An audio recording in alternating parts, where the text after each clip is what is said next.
What is it that causes certain men and women to succeed at everything they do, while others of equal intelligence fail? What are the necessary ingredients that set the super successful apart from the rest of society? In Unlimited Power, you'll discover the answers to these questions and much more.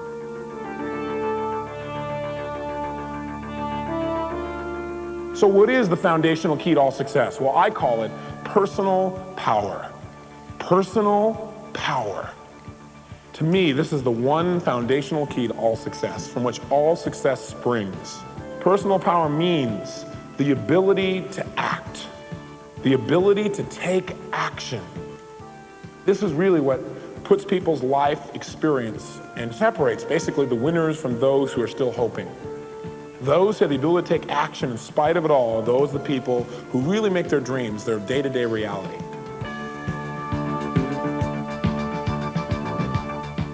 No matter how spiritually aligned you are in your life, you will still have challenges. The waves will still come. However, you can be better. You can become more, and you can learn to use the challenges of life. So expect them. Don't fear them. Expect them and figure out how you're going to use them to your advantage. That's where the real power in life is. Embracing and allowing it to empower you to become more. That's the key. That's really it.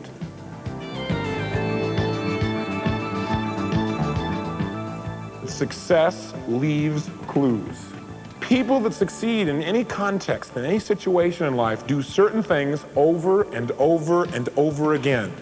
And if you're smart, and if you pay attention, and you notice what they do consistently, and you do the same things, you'll produce similar results. We in NLP call that process modeling. Modeling. That is finding out what people do, what actions they take to produce a specific result. Producing the same actions, reaping the same rewards. If you sow the same seeds, you'll reap the same rewards. That's all it takes.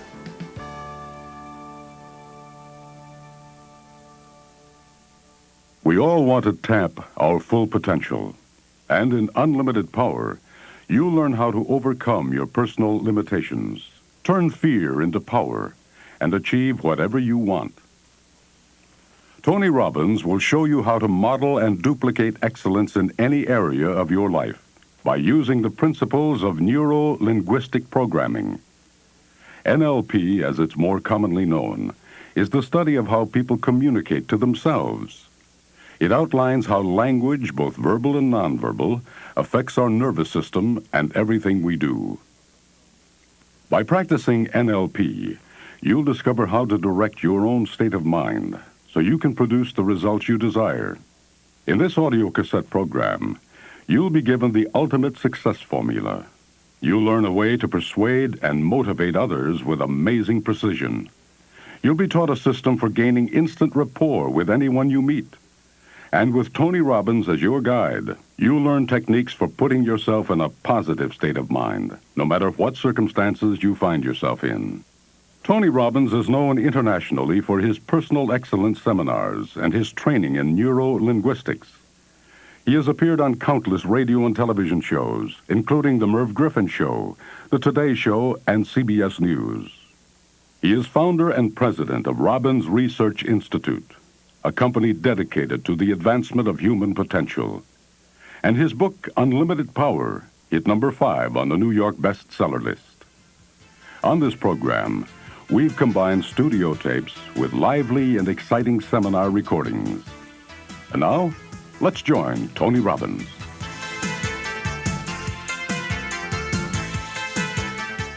Success is not an accident.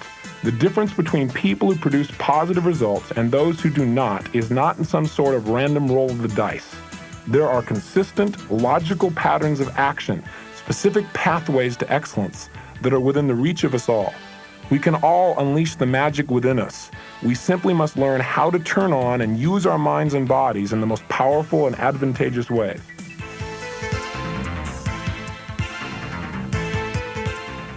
I want to share with you in this program some principles, a science for human change that I believe can make a major difference in the quality of your life. That belief comes from the fact that I've transformed the quality of my mind and my body by using these principles, by using these tools, and I'm very excited about being able to share them with you. I've constantly been looking for the answers to what the difference is in human beings. I've always been fascinated by why some people, in spite of all advantages in life, barely get by, and while others who have some of the greatest challenges a man could think of have turned those challenges into tremendous opportunities and are producing the quality of life that only a few people dream about. And I want to introduce you to basically the distillation of all that I've been able to learn about what creates human behavior and emotion, about how to run our mind and our bodies to produce outstanding results. In this tape, you're going to learn how to change any emotion you have literally in a few moments. You're going to learn how to take fears of rejection, fear of failure, fear of success, fear of the unknown, and turn them into positive anticipation, not just through positive thinking, but through positive programming, by literally reprogramming the way your mind and body respond to the stimulus of your environment. In this program, you're going to learn how to create instantaneous rapport with anyone you meet. I'm sure you've had times in your life when you've seen someone from across the room, and instantly you felt linked to them, you felt associated to them, you felt as if you knew them. Or you've had times when someone's come up to you and said, "Don't I know you?" and they were sincere. What we're going to show you is how you can create that consistently. What this tape program is about is how to produce new results in your life, how to produce new behaviors, new emotions, and how to do it consciously and consistently. This process is made available through a technology called neuro-linguistic programming, or NLP for short. It is the cutting edge of human psychology. Neuro-linguistic programming stands for neuro, the nervous system, linguistics, meaning language, and programming, meaning a system for producing results. So in essence, what NLP is the study of how to use your language, both your verbal language and your nonverbal, your body, your face, your breathing, your tonality, to produce new results in your nervous system and thus in your life. I came across NLP basically out of desperation. After growing up in an environment of lack and looking around at people and looking for differences, I set out on my pursuit of excellence, on my study of human success.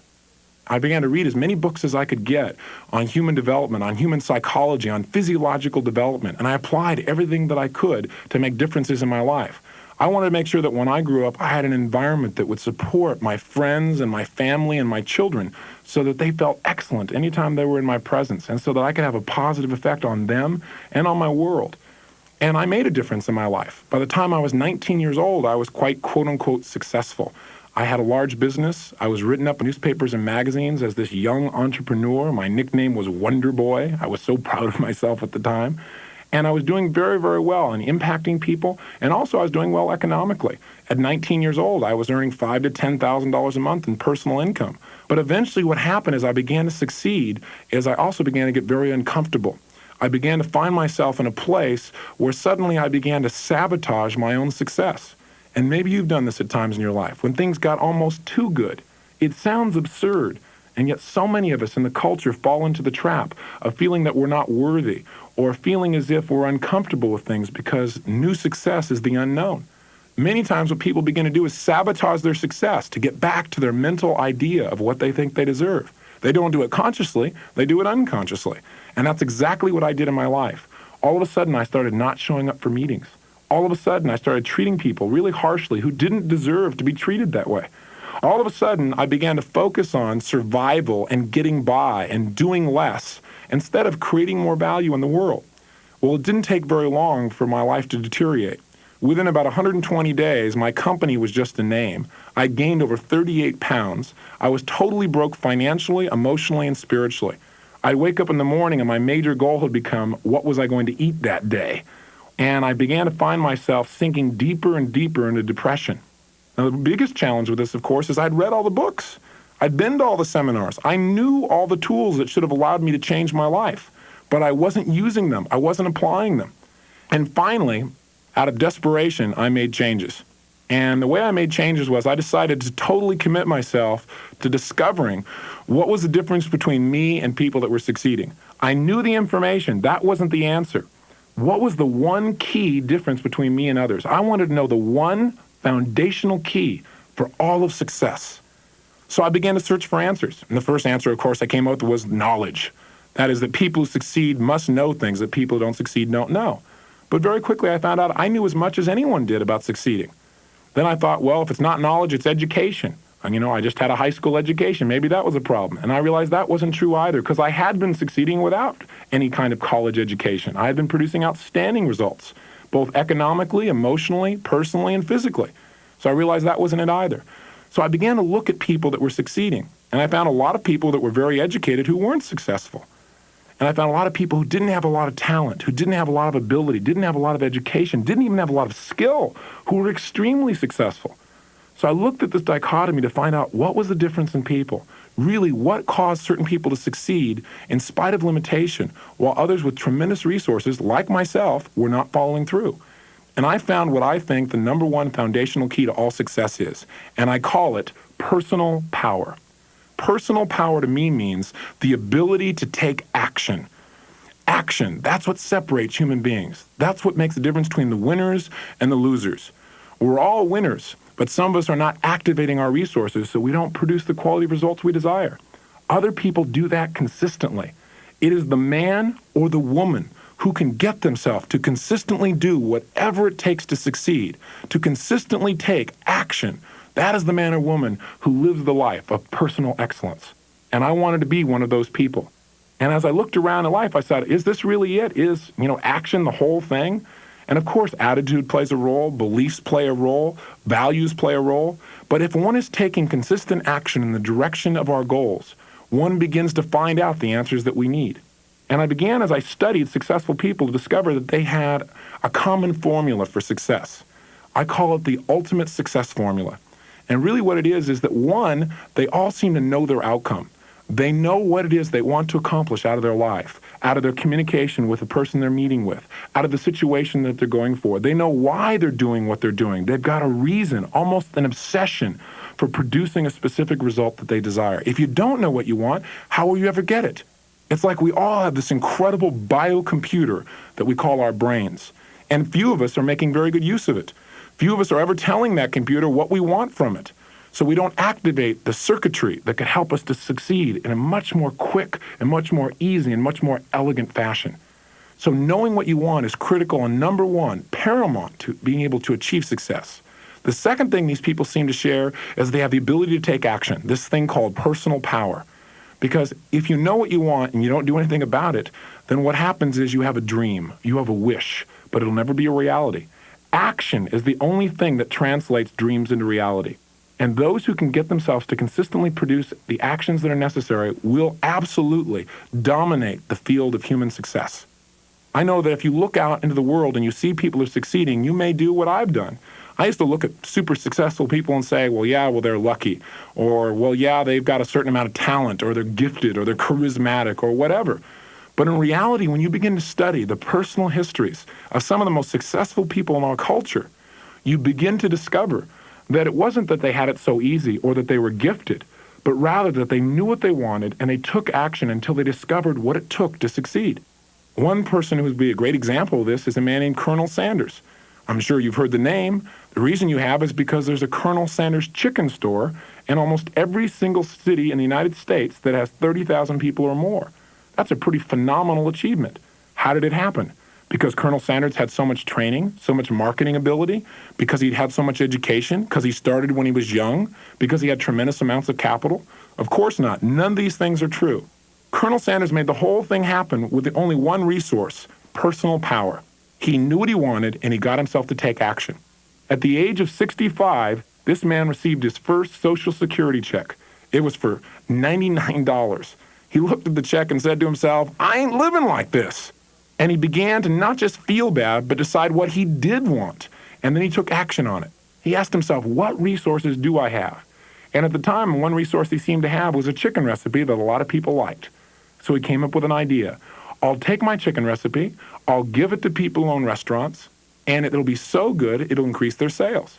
And all I'll ask from them is that they give me a percentage of the profits that they earn as a result of my giving them my chicken recipe. So he went out and took his idea to the streets, unlike many people. He actually followed through. I mean, haven't you ever had an idea for something, a concept, a gadget, a gizmo, something that you thought, God, everybody in the world would probably want one of these. Everybody in the world would probably use one of these. And then maybe you walked into a store 6 months after you had the idea, and there was your idea on the shelf. Somebody had, quote unquote, stole it.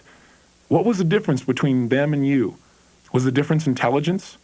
I highly doubt it. The difference was personal power. They took action. Now, some people, when I share this, say, well, but they also knew what to do. The only way you find out what to do is by knowing what you want and taking some action. And that's what Colonel Sanders did. He went and knocked on his first restaurant door and put the pitch on the man on the other side of the counter. He said, "Sir, I have the best chicken recipe in the world. And you know what? I want to give it to you. You don't have to pay me for it. All I want you to do is give me a percentage of your increased profits on all the chicken that you ever sell." Well, as you can imagine, there wasn't a great deal of enthusiasm on the other side of the counter. The man said, "Look, I've already got a chicken recipe. What do I need yours for? I'm not going to give you a percentage of my profit. Get lost." Now, the neat thing about Colonel Sanders, or anyone who succeeds, is he knew his outcome, he took action, and he realized that personal power means you need to keep on taking action. So he went and knocked on another door, and another, and another, and another, being rejected each time. But each time he was rejected, he took into account the third key to success. And that is, not only did he know his outcome, not only did he take action, but the third key was he had what we call sensory acuity. Sensory acuity means he knew what he was getting. He understood and paid attention to the effect of his present actions to see, were his present actions taking him closer or further away from his goals? Every time he got a result, even if it wasn't the one he wanted, he tried to learn from that result and make an adjustment and do step 4 of the success formula, and that was change his approach. He learned from what happened, he changed his approach. Learned from what happened, changed his approach. Always remembering what he wanted, taking action, learning from what he got, changing his approach, over and over and over again. Do you know how many no's Colonel Sanders got before he got his first yes? Take a wild guess. 50, 100, 200, 300? No. He got 1,009 no's before he got his first yes. 1,009! How many of you, after about 500 no's, would probably say, I better check my recipe? How many of you can honestly say, as you're listening to this tape, that after 1,000 no's, you would have kept on knocking on those doors? The reason there are so few people named Colonel is probably because not many people have much personal power. The point, very simply, though, is this. This man had the ability to get himself to do whatever it took. He had command of his own emotions and his own behaviors. He spent 2 years traveling, sleeping in the back of his car as he traveled across the nation, being rejected time after time after time. What do you think would have happened if on 1,009 he still got another no? The answer is obvious. He would have gone on to 1,010, 1,011. He would keep on trying until he succeeded, learning from each situation, adjusting, and continuing to act on his outcomes. And by the way, this is the same way in which a pilot produces the result of flying from, say, Los Angeles to Hawaii. When an airplane takes off, it has an outcome. It wants to land in Hawaii. It takes action, of course, because you're never going to get there until you start doing something. It also has sensory acuity. Because did you know that an airplane on its flight to Hawaii is off course approximately 90% of the time? Yeah, that's a fact. What it does is it starts out in a direction and then something happens, an air pocket or an adjustment, and it gets off track. But fortunately, the pilot has a computer on board that gives him feedback to let him know what the impact is of his present actions. Is it leading him closer or further away from his target, his outcome? And what he does as soon as he sees it's not working is he changes his approach. He makes a little bit of a difference. He tries something else. And that brings him over, and he gets closer to the target. And then he tries and adjusts again, and he keeps adjusting until he reaches his goal. Success in human terms is very similar. We don't just go from where we are straight to our goals. That's not usually how life works. We have an outcome, we move in a direction, and we have to constantly adjust and move and realize what the effect is we're having on people. What do we need to have sensory acuity about? What is it that causes one person like a Colonel Sanders to be able to get himself to take action? Well, the primary component of power in our society today is something called communication. See, when man first began, power was really measured in physiological terms. He who was the strongest was in power, was in control of life and the community. It was a physiological measurement. As time went on, it became based on hierarchies. It became based upon kings and queens. And those who wanted to have power or have influence in their lives would try to develop some of that power through their association with royalty. When the industrial age came, capital was power. It was capital that allowed people to build and to change. But today, we're in a communication age. We're in an age where information is coming at us at an incredible pace. And those who can master human communication, both the communication they have with themselves and the communication that they have with others, are today in the true position of power.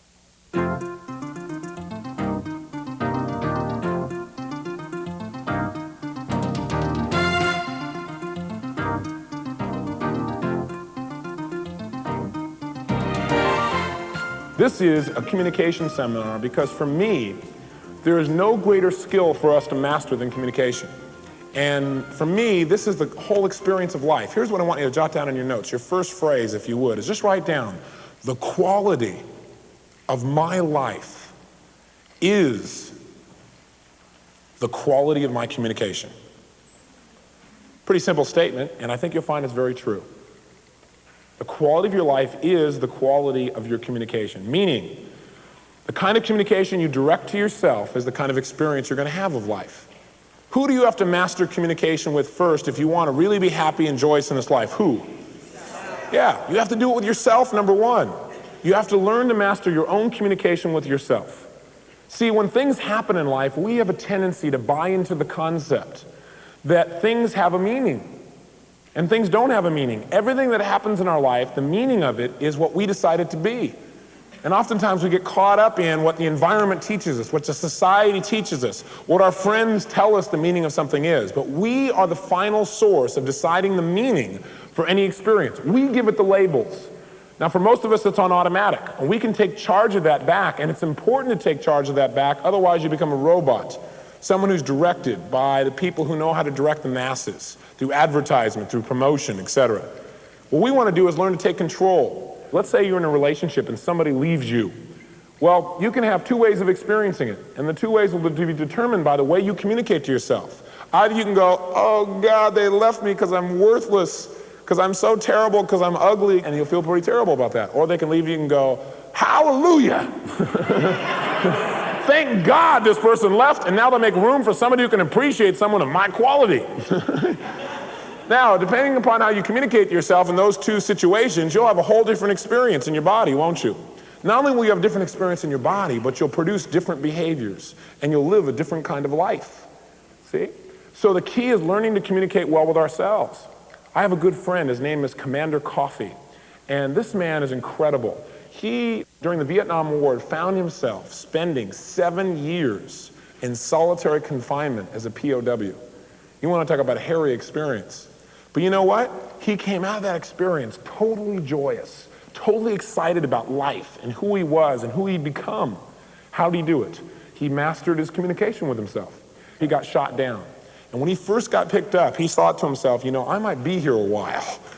You know, I better take real good care of myself. I better figure out how I'm going to turn this into an advantage. I better figure out what kind of tools I'm going to use in my mind to communicate to myself this is an advantage. So I thought, okay, what am I going to do? And he thought, well, listen, this really is an advantage. Why? Where else, when else would I have this much time to spend with just me? You know, he said, think of how well I'm going to get to know myself. You know, I would have been distracted by all these other things. He said, I've got an opportunity here to get closer to God, really close to God, because there'll be nobody else to talk to. He said, I got a chance to really work on my body because there'll be a little else that I can do. And so as a result, for 7 years, this man worked on his mind, his emotions, and his body. He mastered his communication to himself. They didn't let him bathe for 2 months at a time. I mean, they'd come in and they'd put animals inside his cage, little rats and other things, as if there weren't enough there, and then bet on how scared he'd get or how he'd react or whether he'd kill it and eat it because they wouldn't feed him for a week at a time. I mean, unbelievable stuff, but he came out totally transformed. And when he said, look, you know what? I wouldn't trade it for all the money, all the experience in the world. It was the most powerful thing that's ever happened in my life. Why did he have that kind of experience while other people came out, you know, a basket case? Because he mastered his communication with himself. I know of very little else that's more important. I have the good fortune now to be able to do private consultations with Fortune 500 executives, with very, very successful people in the entertainment industry, as well as the average person like you and me. And what's really interesting is we all have these illusions that when people really succeed on this massive scale, you know, at least economically, you would think that they're going to be so happy, they'd be so alive, right? Their life would just be so great. And the reality is it's far from true. Some of the most powerful, successful people in this culture who I've had the very good fortune of working with, the reason I worked with them is because they had major problems.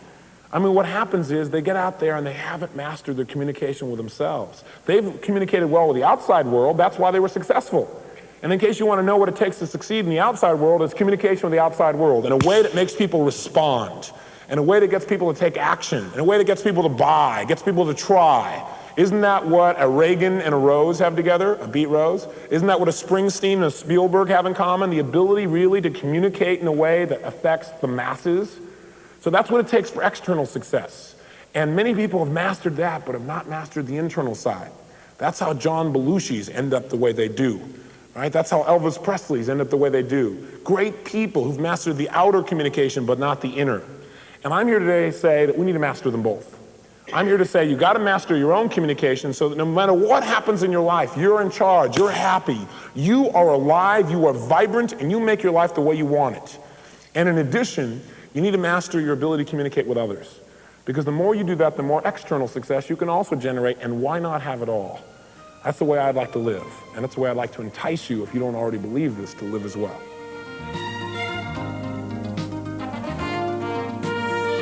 So in this tape program, we're going to learn all the ways that we can to more effectively communicate with ourselves to produce outstanding results in our lives, and how to communicate more effectively with others. Because my belief system says, and my experience shows, that if you can find other people's needs and fill them, to the degree that you fill other people's needs, they will fill your needs. The only way that's going to happen is if you learn to communicate effectively. Communication is the ultimate power.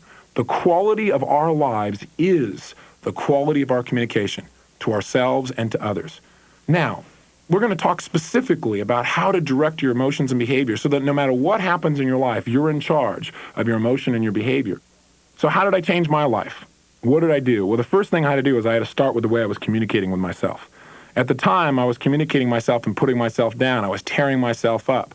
I knew the information, but I was not using my body, my facial expressions, my breathing patterns, my gestures, as if I was in control of my life. I was moving in a very limp way. I was moving in a very lazy way. My facial expressions were usually downtrodden, and as a result, that's how I felt in my body, and that's the kind of results I was producing. So what I began to do when I learned about NLP was I learned how to reprogram my brain. I learned how to take the things that were depressing me and program new responses into my nervous system. I had to reprogram the way I was thinking so that when the challenges of life came up, instead of feeling downtrodden or trying to pump myself up through positive thinking by saying, oh, I can handle it, instead of doing that, I rigged it. I literally linked it, as you will learn to do, so that the very things that used to make me upset automatically triggered me into feeling resourceful, powerful, and challenged by life, like I could handle whatever happened to me. When I made these changes in reprogramming my communication to myself, I began to feel better.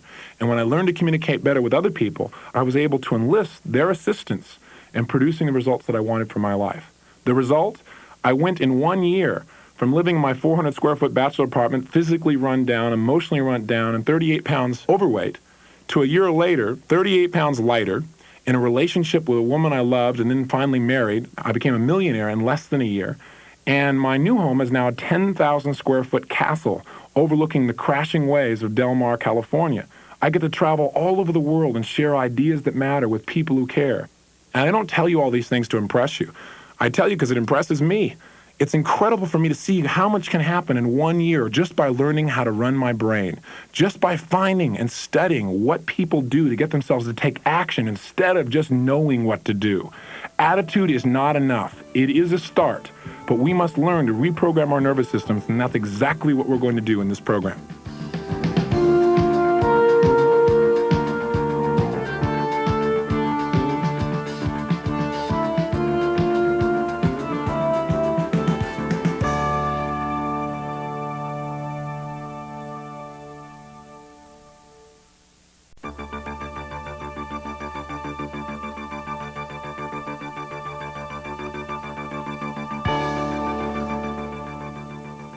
Now, let's take a look at super successes in the culture, and let's look for common patterns.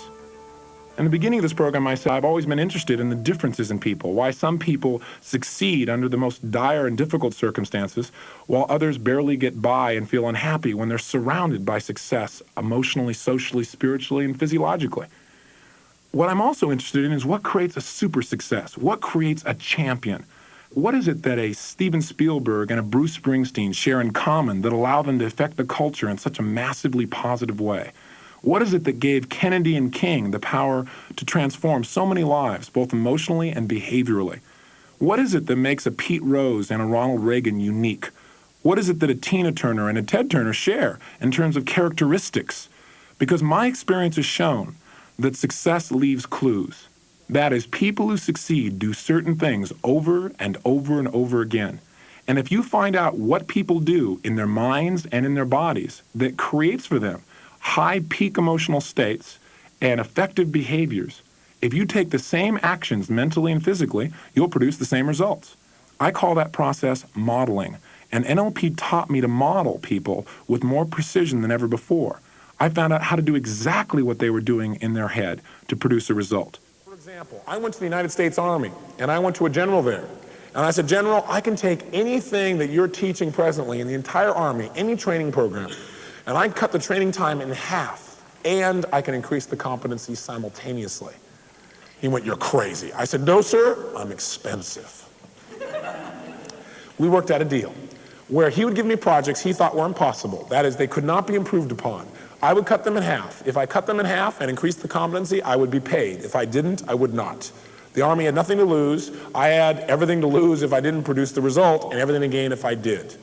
So sure enough, we put this project together, and I went to work on the project. And I thought they'd give me like a 6-month training program, right? I figured, God, there'd be these holes in here, and I'd find them.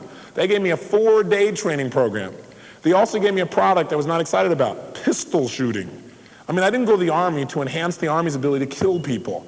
I went to the Army because I knew by using these skills, I could affect the thinking processes of various people simultaneously who were decision makers about what our choices are and how to handle aggression and to look at our world. And I was looking to be able to have that kind of rapport and that kind of connection. So they give me this project I'm not thrilled about, and they said, look, we have a 4-day pistol shooting program. Here in our division, it takes 4 days to do it, and we can only qualify 70% of the people, which means 30% fail every single time in their program. I said, great, I'll cut it in half and I'll increase the competency. They said, great, we'll introduce you to the pistol coach. I said, no, I don't want to talk to him. I want to talk to the best shooters in the world. You bring me the best shooters, I'll find out what makes them best, and we'll teach that.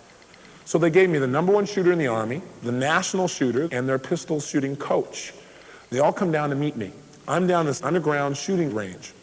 Here I am, I'm in a t-shirt, a pair of jeans, because I know I'm just going to be kicking back that day. Look, Cuddy Young. So sure enough, these guys walk in and they go, where's the teacher? And I go, I'm him. They go, ha, ha, ha, where's the teacher? I said, I'm him. Now bear in mind, these guys have been shooting 20 and 24 years respectively. I was 24 years old at the time. They said, how many years have you been shooting guns? I said, well, I've never shot a gun before, but it should be fun. Now they laugh and say, you're joking? I said, no, I'm not joking. They said, you're going to teach us? I said, yes, I don't have to know all the stuff about shooting first. I first have to know your beliefs. They go, beliefs have nothing to do with shooting. I said, it has more to do with it than you realize. They go, let's see you shoot. I said, look, I don't know how yet. They said, let's see you shoot. I said, fine, give me a gun. I said, show me how to load it. They go, show you how to load it? So they showed me how to load it. I pointed at them. They didn't like that. I go to fire the gun. I don't like guns. I'm kind of shaking like this, and I'm shooting a .45 caliber pistol, which if you ever shot one has a kick to it, right? So I'm shaking like this, boom. The thing kicks back, and I put the bullet up in the ceiling, not anywhere near the target. These guys would have left if they could have, but they were on orders. So I said, look, let me sit down and find out your beliefs. So I went through a process on how to elicit the key belief systems that someone has.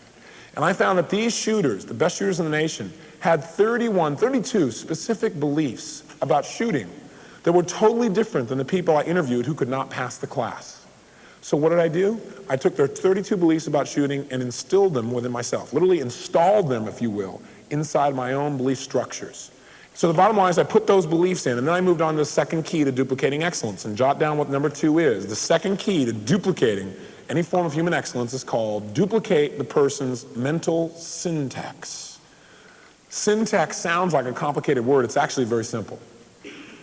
I'll give you an example of syntax. If I say to you, the dog bit Johnny, you all know what that means, right? Of course, no problem. What if I say, Johnny bit the dog?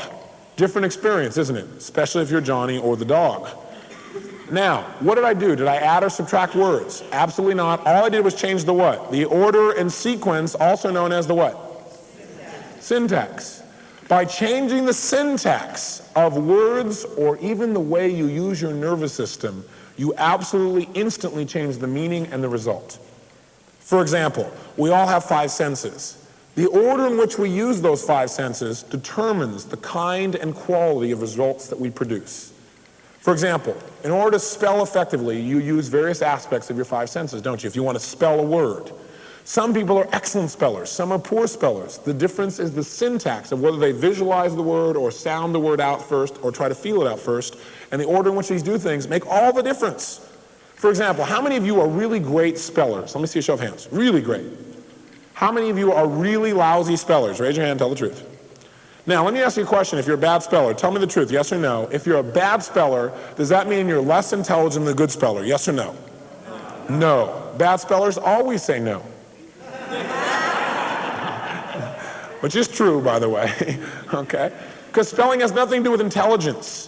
Intelligence has a great deal to do with syntax, the order and sequence in which you use pictures, sounds, feelings within yourself. And we're going to study this in great detail and show you how you can find out your syntax that causes you to be motivated. There's a syntax that causes you to fall in love, a syntax of pictures, sounds, and feelings. And once you understand the syntax, it's like a code. And you can punch in that code anytime, and your body will go into that same state consistently. All I did was take that syntax, record it, install it in myself. Then I moved on to the third key to duplicating any form of human excellence. And the third key is duplicate a person's physiology. Physiology, posture, breathing pattern, muscle tension or relaxation. How you use your body determines what portion of your brain you're using. See, when people are depressed, don't they take on a specific physiology? Think of a depressed person, what are they? Slumped shoulders, where are their eyes? Down, breathing is what? Shallow. Right? And if you put yourself in the same physiology, you'll feel the same way. People that are vibrant, energized, they have a different posture, a different breathing pattern. In fact, this is so powerful that when you duplicate someone's physiology, if you do it exactly, identically as they are using their nervous system, if you duplicate them, then what happens is you start firing off the same messages in your brain as they're firing off in theirs. So let's say a man comes along, spends 10 years of his life to discover the key way to run his mind and body to produce some unique result. If you come in and duplicate his physiology, you don't have to go through all the trial and error. You start running your brain the same way he is running his brain, right away. That's incredible, because if you start using your nervous system the same way he uses his, you'll start producing similar results. If you sow the same seeds, you'll reap the same rewards. Now, it is so powerful. I know this sounds a little bit like, ABC. Oh, could it really be that simple? You bet it is. That's the power of duplicating physiology. So what I do with the shooters, they've spent 20 years adjusting their body in every way, right? Till finally they found a physiology that assists them in being in the optimum state for shooting a .45 caliber gun effectively. So I don't have to go through the trial and error. I just model their physiology. Find out what part of the physiology is critical versus what part's idiosyncratic, and then model it. That is duplicated in myself. Well, what's the result? Well, I take what I've learned, the key beliefs, the mental syntax, the strategy they're using, and the physiology, and I put them into a training program where I take new recruits, and in one day, before they ever touch a gun, I install the beliefs, the same beliefs these guys have. I install the same strategy, even though they never shot a gun. I install the same physiology before they ever pick up a gun. Now we finally give them a gun, and all of a sudden, guess what? In a day and a morning, we qualify 100% of the people on my program, instead of 70% with the Army. 100%.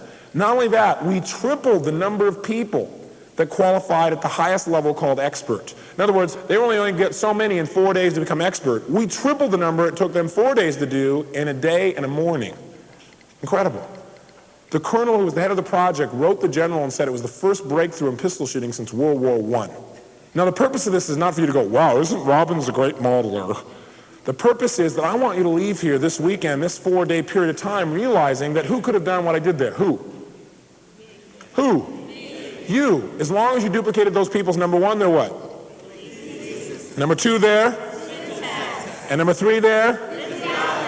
See, that's my goal for you. My goal is you leave here, and when you see somebody do something that's outstanding, instead of going, wow, aren't they great? You go, wow, aren't they great? And if I want to do that, I'm willing to commit some time and some energy, then I can do it too if I duplicate beliefs, syntax, and physiology. And that's been the reality that I've experienced in training. Even things that seem to be impossible to me, I've been able to do that with. And you'll find the same for yourself. That's what modeling is all about. And in this tape program, you're going to learn how to model with more precision than ever before, because you're going to learn how to find out what people are doing in their head more precisely than maybe even they knew in their past. By the way, as a gift, I took these 3 shooters who I'd been modeling and taught them the best of what they knew from each other. I trained them in 1 hour. Each of them improved their score. The best pistol shooter in the nation at that time scored higher than he had in 6 months after 1 hour of instruction from me, a guy who'd never shot a gun before. The second man I trained with shot more bullseyes than ever in his career. And the coach, who was also there, gave both of his men a run for the money. The point is, whether someone has a successful relationship, whether they are effective in motivating their children, whether they're effective in eating in a way that keeps themselves slim and trim and healthy, whatever a human being does, there's a way to model it. All you have to do is find out what they're doing and do the same things.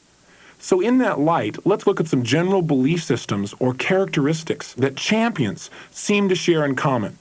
I call these the 7 fundamental character traits of a champion. These are the 7 things that cause people who succeed on a massive scale to consistently take action and do whatever is necessary to produce the results that they want in their life. And let's just go through them quickly. Trait number 1 is passion. All of these people have discovered a reason, a consuming, energizing, almost obsessive purpose that drives them to do, to grow, and to be more. It gives them the fuel that powers their success train and causes them to tap their true potential. It's passion that causes a Pete Rose to continuously dive headfirst into second base as if he was still a rookie playing in his first major league game. It's passion that sets the actions of Lee Iacocca apart from so many others. It's passion that drives the computer scientists through years of dedication to create the kind of breakthroughs that have put men and women in outer space and brought them back again. It's passion that causes people to stay up late and get up early. It's passion that people want in their relationships. Passion gives life power and juice and meaning. There is no greatness without a passion to be great. Whether it's the aspiration of an athlete, an artist, a scientist, a parent, or a businessman, we all discover that the key to our success is to find something that mobilizes us, something that gives us an obsessive desire to use and be all we can be and to do all that we can do to create our lives exactly as we envision it. Where do we get a passion? Well, we're going to talk about that when we talk about the power of goal setting. But just for now, realize one of the ways that you can develop a passion is get around where it's better and let something hit you. Surround yourself with passionate people, and you'll begin to discover that something will grab you, something will magnify your desires, something can capture you. But you've got to try many things. You've got to attempt many things. Does a Spielberg have a passion for movie making? You bet. It's more than a job. It's a career. It's a lifestyle. And that is what envisions him to take action day after day, no matter what happens around him. Trait number 2, belief. Every religious book on the planet talks about the power and the effect of faith and belief on mankind. People who succeed on a major scale differ greatly in their beliefs from those people who fail. Our beliefs about what we are and what we can be precisely determine what we will be. If we believe in magic, we'll live a magical life. If we believe our life is defined by narrow limits, then we've suddenly made those limits real. What we believe to be true, what we believe is possible, becomes what's true. It becomes what's possible. This set of tapes will teach you specific scientific ways to quickly change your beliefs so that they support you in the attainment of your most desired goals rather than limiting you.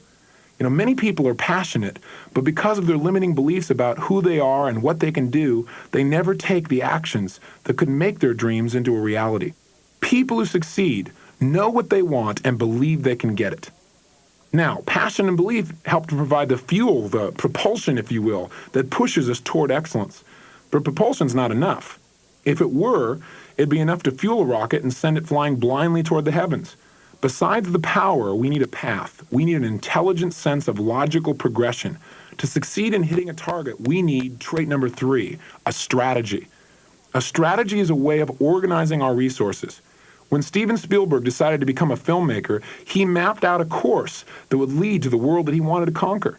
He figured out what he wanted to learn, whom he needed to know, what he needed to do. He had a passion, yes, he had a belief, but he also had a strategy that would make those things work to their greatest potential. Every great entertainer, politician, parent, or employer knows that it's not enough to have the resources to succeed. One must use those resources in the most effective way. A strategy is a recognition that the best talents and ambitions also need to find the right avenue. You can open a door by breaking it down, or you can find the key that opens it intact. In this tape program, we're going to learn how to model the most effective strategies of others. Trait number 4, clarity of values. When we think of things that made America great, we think of things like patriotism and pride, a sense of tolerance, and a love of freedom. These things are values, the fundamental, ethical, moral, and practical judgments we make about what's most important, what really matters in our lives. Values are simply specific belief systems that we have about what is right and wrong for our lives. They're the judgments we make about what makes life worth living. Many people don't have a clear idea of what's most important to them in their lives. Many times people do things in their lives, and then afterwards they're very unhappy with themselves. They have internal conflict. And the reason is because, although they're taking actions on one level, there's a part of them that doesn't believe what they're doing is right. When we look at the great successes, they're almost always people with a clear, fundamental sense about what really matters. I mean, think of the Ronald Reagans, the John F. Kennedys, the Martin Luther Kings, the John Waynes, the Jane Fondas, the Gandhis, the Bill Cosbys. They all have different visions, but what they have in common is a fundamental moral grounding, a sense of who they are and why they do what they do. An understanding of values is one of the most rewarding and challenging keys to achieving success, and one we'll definitely investigate in this tape program. As you've probably noticed, all these traits feed on and interact with one another. Is passion affected by our beliefs? Of course it is.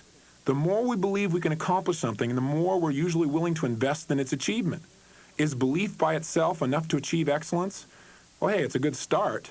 But if you believe you're going to see a sunrise and your strategy for achieving that goal is to begin running west, then you're going to have some problems.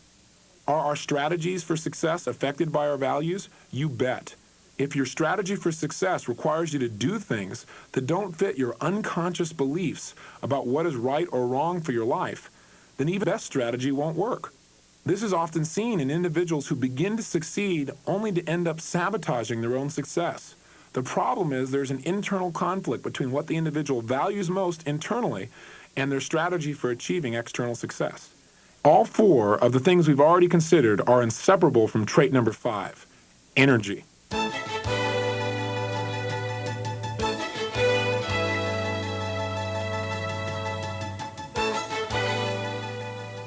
You must have a thing called energy. Energy. Energy is the source. Nothing happens without energy. And the more of it you have, the more of your personal potential you're going to tap into. But see, energy is like the gas that drives the car of success, and you don't want to run out of emotional gas when you're climbing the hill of success. Otherwise, you'll find yourself coasting back downhill. And that's what happens to a lot of people. How many of you, for example, can remember a day when you woke up feeling really tired and lethargic? How many can remember a day like that? For some of you, it was recent. Now, when you wake up feeling like really tired and lethargic, do you usually jump up and go, God, I can't wait to go out, change the world, help people, help my own self, change everything that's happening in this world so it's better? Is that usually what you do when you wake up feeling lethargic? Not usually the first thought, is it? Right? First thought's, where's the coffee? Next thought is, oh God, not another Monday. You know, when I came here to New York, I got an education. I first started coming here about 2 years ago. And I remember about my 3rd trip in, I came on a Wednesday, and midweek, and I'm sitting in the back of the car here, right? And I turn on the stereo. And I'm kicking back, just enjoying the music, and after the song is over, the DJ comes on, and he goes, all right out there, ladies and gentlemen, we made it. It's hump day.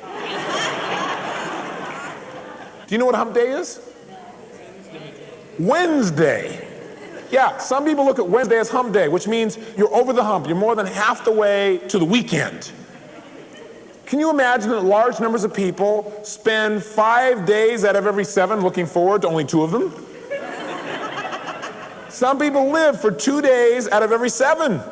Can you imagine living that way, having such a boring, disgusting life that you look forward to 2 out of 7?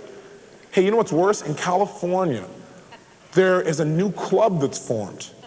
They call it the Thank God It's Fridays Club. It's a group of people that look forward to 1 day out of 7. Right? Can you imagine? And you know what these people who look forward to the weekend do on those 2 days? They do things to their mind and body so that on Monday they can't even remember what happened on those 2 days. I mean, that's what they do with these days they look forward to. They go, what'd you do this week? Oh, shit, can't even remember. See, the bottom line is my Mondays are better than most people's Christmases because I've learned how to communicate to myself. See, in a way where I can find the passion, and I've got something I'm working towards and for. And I've also, most importantly, got the physical energy to make it happen. Because without that, we get caught in the trap of making a living instead of designing a life. And that's an ugly trap to get into. You know what I'm talking about? Where you have so little energy that you go to work, you fight the traffic home, you watch a little TV, get a bite to eat, say hello to your lover or husband or wife, and get to bed. To wake up in the morning to start the same old thing all over again. And you know what's really sad? A lot of the people that live this way are incredibly intelligent. They're incredibly committed human beings. They really have a vision for themselves and for the world, but you know what they're really missing? Energy. They don't have enough physical vibrancy to tap who they are. And as a result, they get caught in the trap where at the end of their life, they discover they've lived 1/10 of it. All because they didn't have enough energy. I can't think of anything that's more important to get you to take action daily than to have that sense of physical abundance, of energy abundance. How many of you can remember a day when you had that incredible vibrancy from the moment you woke up, you had that energy? How many of you can remember a day like that? On a day like that, remember how you felt? On a day like that, were you not in a position where you tapped more of your potential? How many found that that was true? You bet. Not only did you tap more of your potential, but even the challenges of life affect you differently, don't they? When you're vibrant and something happens that normally wipes you out, you have a different sense about it. You still have a sense of possibility because there are resources available there. In your emotion, in your body, it's available. See, I remember Vince Lombardi. Remember him, the great Green Bay Packer coach? He used to have a great phrase. He said, "Fatigue makes cowards of us all." See, if you're tired, that's the first thing to make you feel like, oh, I don't even feel like trying. Sometimes the failure to try is physical, right? You wake up in the morning, your mind says, let's go get them, and your body says, I can't even get out of bed. You know? The Bible phrase that says sometimes the spirit is willing and the flesh is weak. Yeah, you don't want to be in that place. You want to have the congruency of knowing that your mind and your body are one. And one of the ways to create that congruency is to make sure you have physical vibrancy. Physical energy.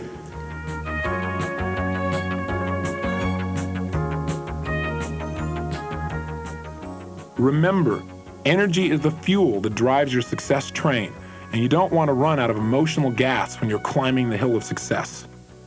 Trait number 6, bonding power. Nearly all successful people I've studied have in common an extraordinary ability to bond with others. The ability to connect with and develop deep rapport with people from a variety of backgrounds and beliefs. Sure, there's the occasional mad genius who invents something that changes the world, but if the genius spends all his time in a lonely warren, he'll succeed on one level but fail on many others. The great successes of our culture and our world all have the ability to form bonds that unite them with millions of others. And of course, the greatest success is not on the stage of the world. It's in the deepest recesses of your own heart. I mean, deep down, everyone needs to form lasting, loving bonds with others. Without that, any success, any excellence is hollow indeed. We all want that sense of connection with people that we meet. And bonding power is a skill that anyone can develop, one that will allow you to tap higher levels of success than you may have ever imagined before. The final trait number 7, mastery of communication. This is the essence of everything, of course, that we've talked about so far and everything we'll be talking about in the future. The way we communicate with others and the way we communicate with ourselves ultimately determines the quality of our lives.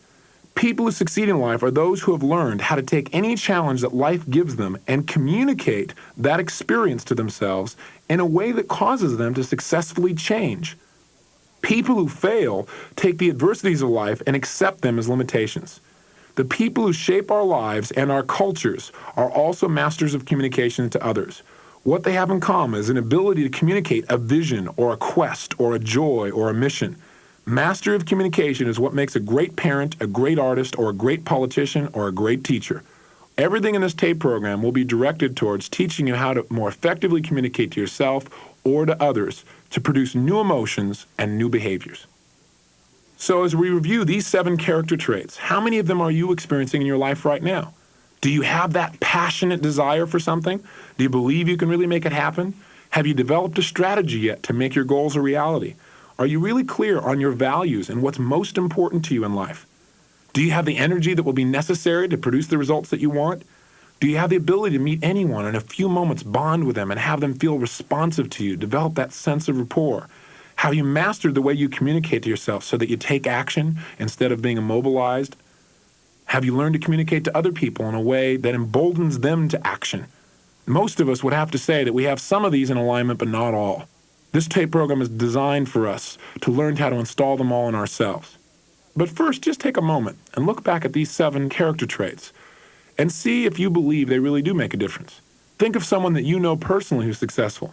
Maybe the top salesman in your office. Maybe a business person. Are they passionate? Do they have incredible beliefs that are different than maybe the ones you've held in the past? What kind of strategy have they developed? Run through the list, and I think you'll find that these character traits are consistent with people who succeed on a large scale. I can tell you several examples, one of which would be Steven Spielberg. I mean, a lot of times when people see someone who's succeeding, again, they think, wow, what a gifted young man. What a lucky man he was to have all this creativity. But in reality, we can all develop creativity if we're passionate enough about something. Steven Spielberg is where he is today, not because someone gave him a gift, but because he was passionate, he believed, he developed a strategy, he was clear on what was most important to him, he had the energy to follow through, he developed a rapport, and he mastered communication, both to himself and to others in the form of movies. Why is Steven Spielberg this great, successful man? Because he had this tremendous creativity and genius. That genius was developed by practicing his craft day after day. He's known he wanted to be involved with movies. He's had a love for movies since he was 13 years old. When he was 17 years old, he decided to go on the Universal Studios tour in California, and he went on the tram and got real bored real fast. He said, I want to see real movies. So he had a thing called personal what? So he got himself to take action. He snuck away from the tram, and he got down to the movie lot, and he actually stepped onto a filming and actually watched some filming going on. He wasn't supposed to be there. But he also had a tool called rapport. And he developed rapport with the director and started talking with this man. And this guy liked this moxie little kid, young kid, right, who seemed to have this real desire, and he loved the creativity and the intensity that he saw in this young man. And so he told him about what it was like to be a producer and a director, and told him it was the greatest career he could ever have, and he should do whatever it took to become one. And then finally the man said, okay, now it's time for you to go, and the security escorted him off the lot. Now, for most people, that would have been, God, what a neat story, huh? You're 17, you get to meet a real director, watch a real filming instead of just going on the tour. But see, once again, this man was totally committed to a dream. And so guess what? Using his personal what? Power, he took action. And the next day, he came up with a plan. He showed up at Universal's lot wearing this one suit that he owned and borrowed his dad's old briefcase, threw in there a candy bar and a couple sandwiches, and he walked by purposely, congruently past the guard and went, hey, how's it going, Harry? Of course, he got the guy's name by reading his name tag. But he was so congruent that Harry just went, oh, hi. And he walked right on by. So now he's in the lot where he now goes around meeting people, watching movies, learning, right? Knowing his outcome, taking action, getting some sensory cueing, learning what worked and what didn't work in movie making. And he went there every day after school and throughout the summer. So people began, the guard would say, Harry would say, hey, how's it going, Stephen? How are your movies coming? Hey, great, it's really fabulous. He found himself an abandoned trailer. There were lots of them on Universal Studios lot. He found one, cleaned it out, got some plastic letters. On the outside he wrote, Steven Spielberg, director. People say, where's your office? He said, over there at, K9 and everything else. People come to his office. One day, finally, the director said to him, well, let's see one of your movies. So he pops out this Super 8 cartridge.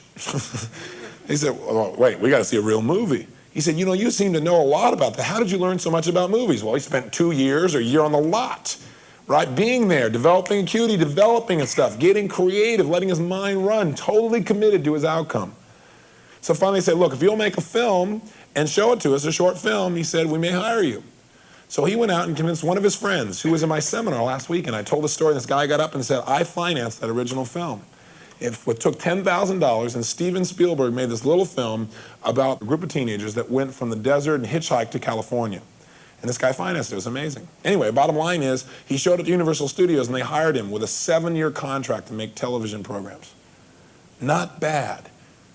Why was he there? Because he had this great gift. His great gift was commitment to an outcome. He'd do whatever it took. And out of his personal power, he took action until he found a way to make it work. That's where the power is. Commitment to practice what is important to you, to do whatever it takes, and not to accept less than you can be. Not to accept results that are less than you deserve or anyone that you support or represent. That's critical.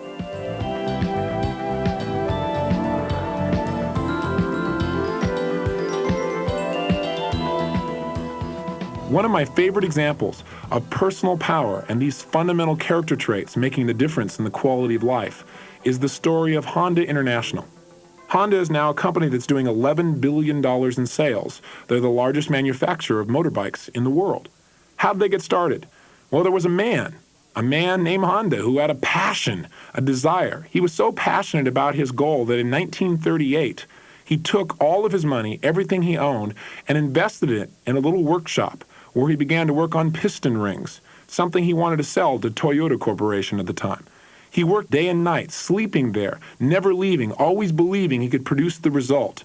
He was up to his elbows in grease. He even pawned his wife's jewelry in order to stay in business. After completing his piston rings and trying to sell it to Toyota, Toyota turned him down, said that the piston ring didn't meet their standards. He went back to school for 2 years, where he got to hear laughter from his instructors and fellow students as they looked at his designs as being absurd. But at the end of 2 years, his designs brought results because he knew what he wanted, he took action, he learned from each effort, and he kept changing his approach till he got what he wanted. Toyota said, "Fine, you have a contract." He was ecstatic. He was excited. His passion and his belief had paid off. But then a new problem came about. The Japanese government was tooling for war, and they refused to give him the concrete that would be necessary to build his factory. Did he quit here? Of course not. He just developed another strategy.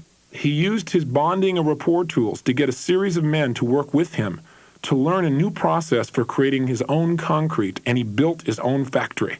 During the war, his factory was bombed twice, destroying major portions of his manufacturing facility. Rather than being depressed about the destruction of his factories, he would just immediately rush out, grab his men, and pick up all the extra gasoline cans that the U.S. fighters threw away. He called them gifts from President Truman because they provided him with the raw materials needed for his manufacturing process. Finally, after all of this, an earthquake leveled his factory, and Honda finally decided to sell his piston operation to Toyota. Now, here's a man who had passion, here's a man who had belief, here's a man who had strategy, here's a man who was totally clear about what was most important in his life, here's a man who had almost unending energy, here's a man who had tremendous rapport with other people, and here's a man who managed through all of this to continue to communicate to himself and other people in a way that kept him going, kept him succeeding, and yet still he'd not produced the ultimate result that he wanted. The result was to come later, after several other attempts at manufacturing concerns in which he failed. Finally, in 1947, a tremendous gasoline shortage in Japan occurred after the war, and Honda couldn't even use his car to go get food for his family. Finally, in desperation, he attached a small motor to his bicycle. The next thing he knew, a neighbor asked him if he'd make him one, and then another, and then another, and another, until finally he ran out of motors. Finally, he decided he ought to get into building motors, and he started a little manufacturing concern doing that. His challenges weren't up yet. But for a passionate man who believes and who can develop strategy, he found a way around the next challenge, which was the Japanese government. The Japanese government had developed laws to limit the use of gasoline. So in order to be able to power his motorbikes, Honda developed a strategy of running them on pine resin. He would squeeze the resin out of pine and mix it with gasoline he bought on the black market. This created a turpentine-like smell, which allowed him to travel without the Japanese government being upset. They knew it wasn't gasoline he was using. How did he finally take it to the largest level? Did he get someone to give him a large amount of money? No, that was strategy also. He had a strategy where he used his rapport skills to appeal to the values of 18,000 bicycle shop owners. He wrote them a letter stating his dream for a revitalized Japan through the new mobility that motorbikes could provide. And he talked to them about how they could play a role in making a difference in the country as a whole. And he got 5,000 of those 18,000 to sign up and help advance the capital necessary to go into business. Still, only the hardcore bicycle fans bought these motorbikes. They were too big. So he made another adjustment. He always knew his outcome. He always took action. He always learned from what he was getting, and he changed his approach. He created a scaled-down motorbike he called the Cub. It became a quote-unquote overnight success, and Mr. Honda was given the Emperor's Award. He later began to import these motorbikes to the baby boomers of Europe and the United States, and finally followed that up in the 70s with the cars. Today, Honda Corporation employs over 100,000 people in both the United States and Japan, and it is here today and succeeds today because of the passion, the beliefs, the strategy, the values, the energy, the bonding power, and the mastery of communication of a man named Honda. These tools work. These are the fundamental beginnings. Now let's figure out how to enlist them, how to direct our own brain.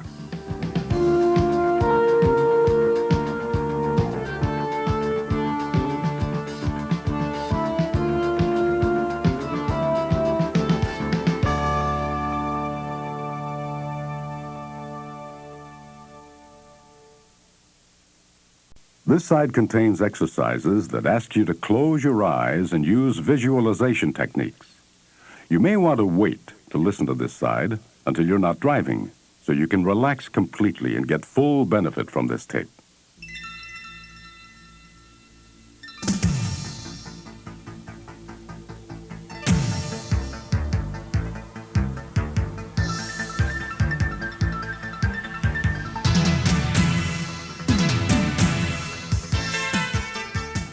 We've talked about so far the power of human communication, but what are we using communication for?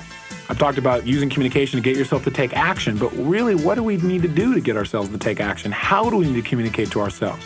What's the element that makes the difference in the quality of how you behave and how you feel? Well, the element that I believe makes a difference is something I call state. Your state of mind and emotions at any moment in time will determine how much of your resources are available to you. How many of you, as an example, just to kind of help us find out what the cause or the creation of human behavior is, how many of you have ever had an experience where you did something, and then after you did it, you went, oh God, I can't even believe I did that? How many of you have had that experience?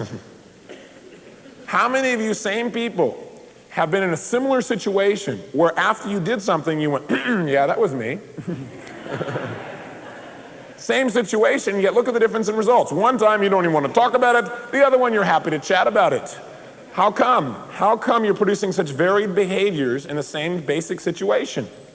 And the answer is because your behavior was the result of the state that you were in at that time. See, state was basically the generator or the governor of human behavior. Your behaviors are the result of the state you're in. That's how you can explain times when you went, God, I can't even believe I did that. It's because you were in a state where you were not as resourceful as usual. So now the next question, of course, is, well, what creates state? Well, basically two things generate state. One of the things that generates state that's most obvious is physiology. That is, how you physically feel will determine greatly how you're using your body, your biochemical functioning, your posture, your breathing pattern will definitely affect the kind of state you're in. If you're sitting in a posture that's sort of like this, and you're breathing really, shallow, and you got this kind of tonality and stuff, do you really feel like you'd be really motivated to do all kinds of stuff in your life? Probably not the most powerful state to be in, okay? Because that will affect you, won't it? When you're physically run down, do you not respond differently than when you're physically vibrant? Yes or no? Yes. Of course you do. So physiology tremendously affects state and therefore behavior. Okay? Now the other thing that's equally powerful in affecting someone's state and thus their behavior is the way they represent the world inside themselves. We call these things internal representations. Internal representations, the way we represent what's going on inside our own head. In other words, the pictures that we make on our head, what we picture and how we picture it. What we say to ourselves and how we say it to ourselves, the tone of voice that we use in our head. Those things affect our state. See, if you go, yeah, I really want to do this, or if you go, I really want to do this, doesn't that tonality make a difference in your state? You bet. So it's not just what you say, but how you say it. It's not just what you picture, but how you picture it. Those things affect state and determine behavior just as much as physiology does. The two work together. In fact, if you feel physically vibrant, you usually perceive the world differently, don't you? If you perceive the world differently, that also changes your physical vibrancy. Have you ever been in a situation where you're physically tired and then something caught your interest, really got you excited mentally, and all of a sudden you felt physically strong and energized? How many have had that experience? Of course. So these two are on what we call a cybernetic loop, where if you change one, the other one changes automatically. Okay, they're linked together. The ideal is to change them both simultaneously so they support you in going the kind of state that'll support you in producing the kind of behavior that you want.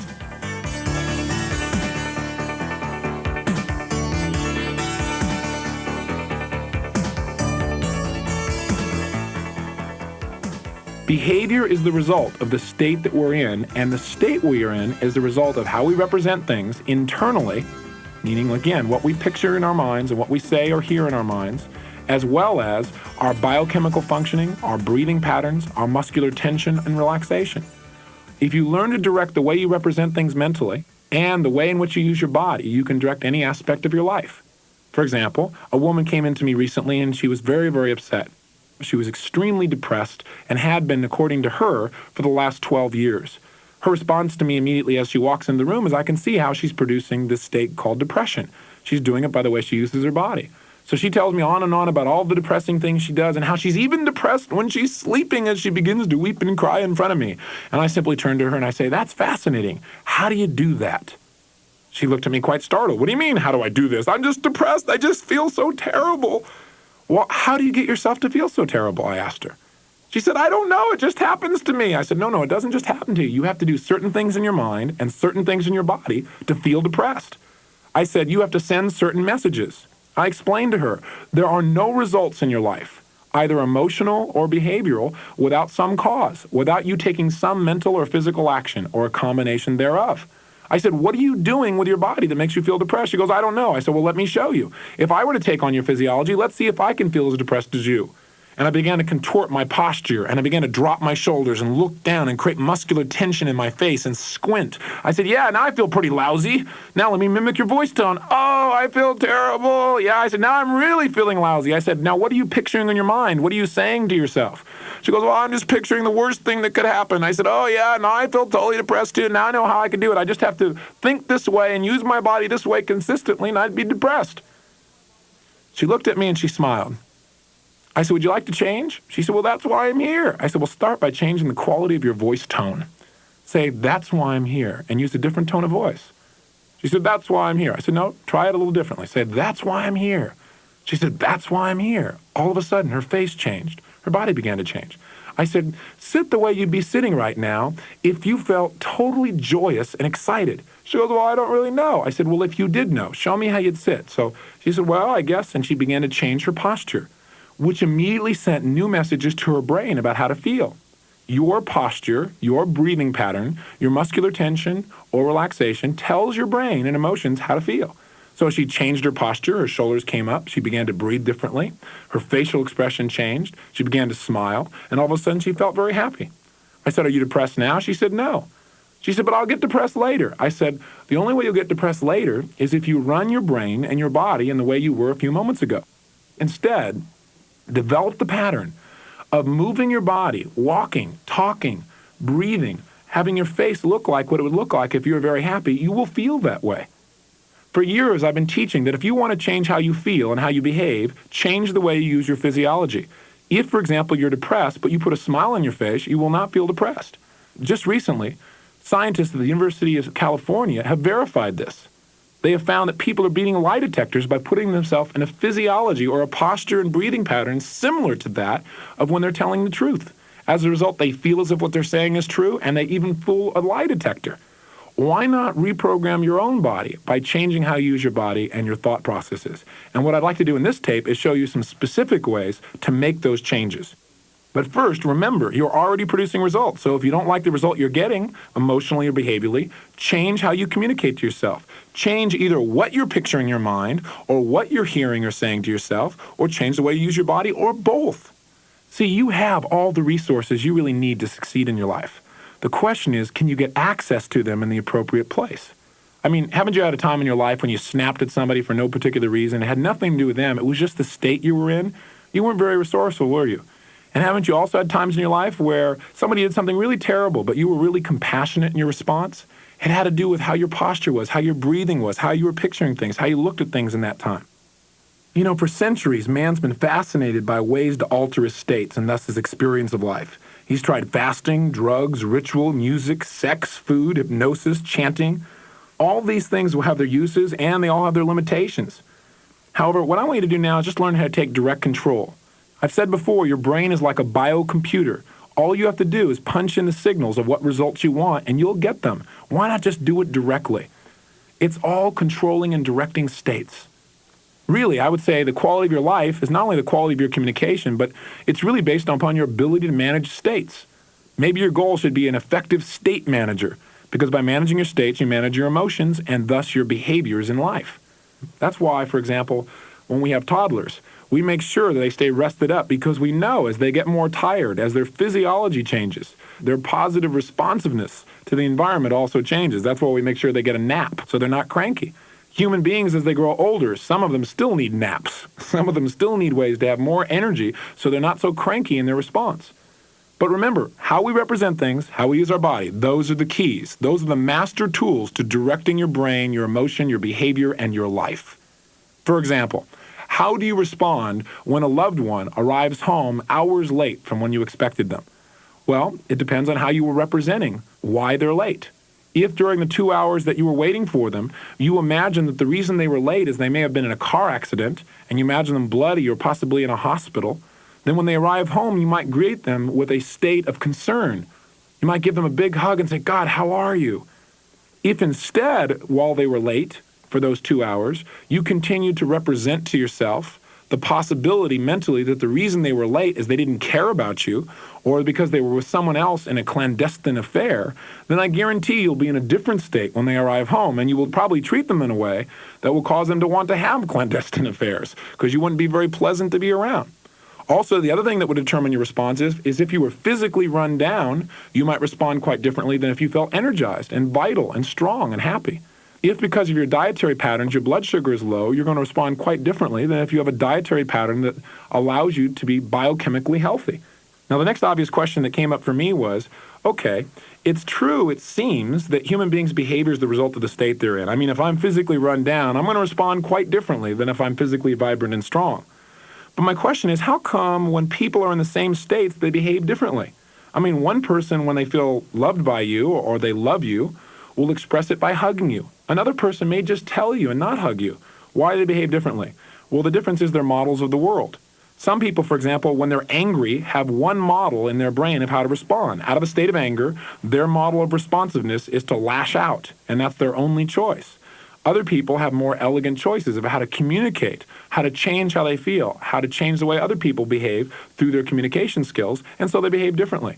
I remember seeing some pictures of war in the Middle East and over in Cambodia, where I watched at one point on film a 13-year-old boy who went into a state of rage and anger and then picked up a machine gun and blew a bunch of people away. I mean, it was an unbelievably devastating scene. How could a young man do that at the age of 13 years old? Well, one reason is he was in a state of rage. But when you and I are in rage, we don't pick up an Uzi submachine gun and blow someone away. What's the difference? Well, in his environment, in the war-ravaged area of Cambodia, it seems like an appropriate response. He's seen other people do it, so when he's in that state, he behaves that way. This is why it's critical that, one, we manage our states, and that, two, we develop as many choices as possible on how to respond out of states, so that we learn that even if we are angry, what's the most elegant way in which to express that anger where it does not harm ourselves or others, but rather takes us closer to our goals. And this can be done by modeling successful people. So understanding how to direct your states is like understanding how to get the best out of yourself at any moment in time. When we learn how to master our states by directing our internal representations, that is what we picture and say to ourselves, and when we manage our body effectively, we literally learn to master our lives, our emotions, and our behaviors. And we can take things that may seem very difficult and make them very simple. For example, I was recently on an airplane with Ken Blanchard, the author of The 1 Minute Manager. And Ken was writing an article at the time for Golf Digest in which they asked him to go out and work with the best golf instructor in the United States and see if he could distill some of the key elements and make them simple and share them in an article. Well, Ken worked for the man for several days and took a few strokes off his golf game, and he was very excited about that. And he said that there was one challenge, though. And the challenge was, he said, there's so much to remember that when I go up to hit the ball, it's hard to remember it all. And I told him very simply, you don't have to remember it. I said, have you ever hit a golf ball perfectly? He said, well, of course. I said, have you hit a golf ball perfectly more than once? He said, sure. I said, then how to hit a golf ball is already trained. It's already programmed into your nervous system. All you got to do is go back into the same state you were in when you hit a golf ball perfectly, and everything will happen automatically. He said, well, that sounds real good, but I just can't imagine it being that easy. I said, well, it is. Let me show you how. And what I had him do was go back to the times when he hit golf balls perfectly and reassociate to those experiences and get back in the same exact state and then create a triggering device so he could put himself in that state at any moment in time. Well, he got very excited by this. The next day he went out to play golf and he knocked 15 strokes off his golf game. If you don't know that much about golf, that's pretty much unheard of. He shot better than he had in almost 15 years of playing golf, all because he learned how to get in the most effective state. About 2 years ago, Life magazine was doing an article on me and my work, and I made several claims about the work that I'd done and the kind of results I produced with athletes. So one of the writers, who seemed to be a little bit harsh at the time and a bit of a doubting Thomas, which she had a right to be, said, well, let's see you produce the result with somebody right now. I said, well, get me an athlete. So we happened to be at my home at the time, and the Laker game was on, the Los Angeles Lakers. And there was a man named Byron Scott on there. He'd shot 1 of 9 shots that day and scored 3 points. And Chick Hearn, the announcer, was talking about how terrible he'd played. Well, I said, get me him. He'd be a great example. And they did. I went up to Los Angeles the next afternoon, and I worked with Byron Scott, just showing him how to change his state briefly. Nothing very intense, nothing very long. But before I showed him, we let him just shoot free. And he shot around the courts, taking various shots, and he was shooting about 1 out of every 3 shots, effectively. And then I began to work with him. And the way I worked with him is I had him access the parts of his body and his brain, how he represented a shot when he made one. What was he thinking in his brain? What was he picturing unconsciously? What was he saying to himself? What were the quality of his movements like? How was he breathing? I did this with him for about 15 or 20 minutes, at the end of which we showed him how to create this same triggering device so that he could put himself in state consistently. Well, I gave him the basketball, and he made 28 shots in a row from every place on the court. He didn't miss after the 28th shot. His partner began to think, well, this isn't possible. He says, man, I'm telling you, I can't miss. And he went out the very next day, and he shot 8 of 12 shots and scored 22 points and was the second highest scorer in the game. He practiced with us on 3-point shots. And by the way, by the end of the season, he was one of the top 3-point shooters in the entire NBA. Now, I'm not suggesting that I programmed that in and made him the best 3-point shooter, but what I did do is assist him in getting into the state that would allow him to make use of the resources he spent a lifetime developing. I did the same thing with a man named Michael O'Brien, a swimmer. Michael was in the 1984 Olympics in the 1500 freestyle, and he was hoping to win a bronze, maybe a silver medal. But during his practice sessions, he was continuing to sabotage his success. He wasn't going for it full on. He had a certain level of fear. I showed him how to reprogram out the fear and how to access his ideal states on cue. He went out and beat the United States champion by over 6.5 seconds and won the gold. Once again, I couldn't have programmed that in. He spent a lifetime developing the resources, but I showed him how to get access to them. And just as you have developed resources through your lifetime that you may not be accessing now, you can by changing your state, by remembering times when you've been effective, embodying that physiology or posture, breathing pattern, facial expression, and seeing things and saying things to yourself the way you did then, you'll begin to feel similarly and produce the kinds of results that you deserve to produce now in your life. Great leaders and great motivators understand the power of state and how to change it in other people. The ability to change other people's states is a quality that can also change the quality of your life. I mean, haven't you ever walked into a restaurant and had the waiter or waitress walk up to you and say, "What do you want?" and be upset with you, and you haven't even done anything? Well, what's your response? Do you usually say, "Oh, this person's doing the best they can with the resources they have. They're in a poor state, so they're treating me poorly"? It's highly unlikely. Usually we get upset as well. But in our getting upset, it doesn't change anything. We don't get better service. That person's still upset. What if instead you were to say, hey, this person is responding out of a poor state. They're not an unresourceful person. They're just in an unresourceful state. And I can change their state and change their behavior. How can one do this? Well, it's simple. Change the way that they're representing who you are. If they walk up and go, "What do you want?" you can go, "Nothing right now. I can see they're overworking you. Why don't you take your time and help everyone else, and when you have a chance, come on back and take my order." What's that going to do? The person's going to probably look back and go, "Oh, I'm sorry," and they're going to reevaluate the state they're in. They're going to say, "I'm sorry, I'm just stressed out because I didn't get any sleep last night," or "I just argued with a cook," or "I've been arguing with my boyfriend and I've been thinking about that," or "the last people didn't leave me a tip," or whatever, something that's affecting their state. And they'll go, "No, I want to take your order." And you go, "No, please help everyone else first, then come back to me." They go, "No, I want to help you." Okay. You can change people's states and have fun doing it. You could change a person's physiology. What if somebody came to you and they were real upset with you and you gave them a hug? Do you ever see your puppy dog? Doesn't your puppy know how to change your state? You start to yell at the puppy and it comes down and it puts its nose at your toes. That changes your physiology, changes your state, changes the way you behave towards it, doesn't it? And to be a leader, you've got to know how to change the states of other people. Dick Tomey is a master of state change. He's the head coach of the University of Hawaii football team. A good example of his skill was used in his game against Wyoming several years ago. By halftime, his team was being beat 22-0. They were being pushed all over the field by Wyoming and didn't even look like they belonged on the same field with them.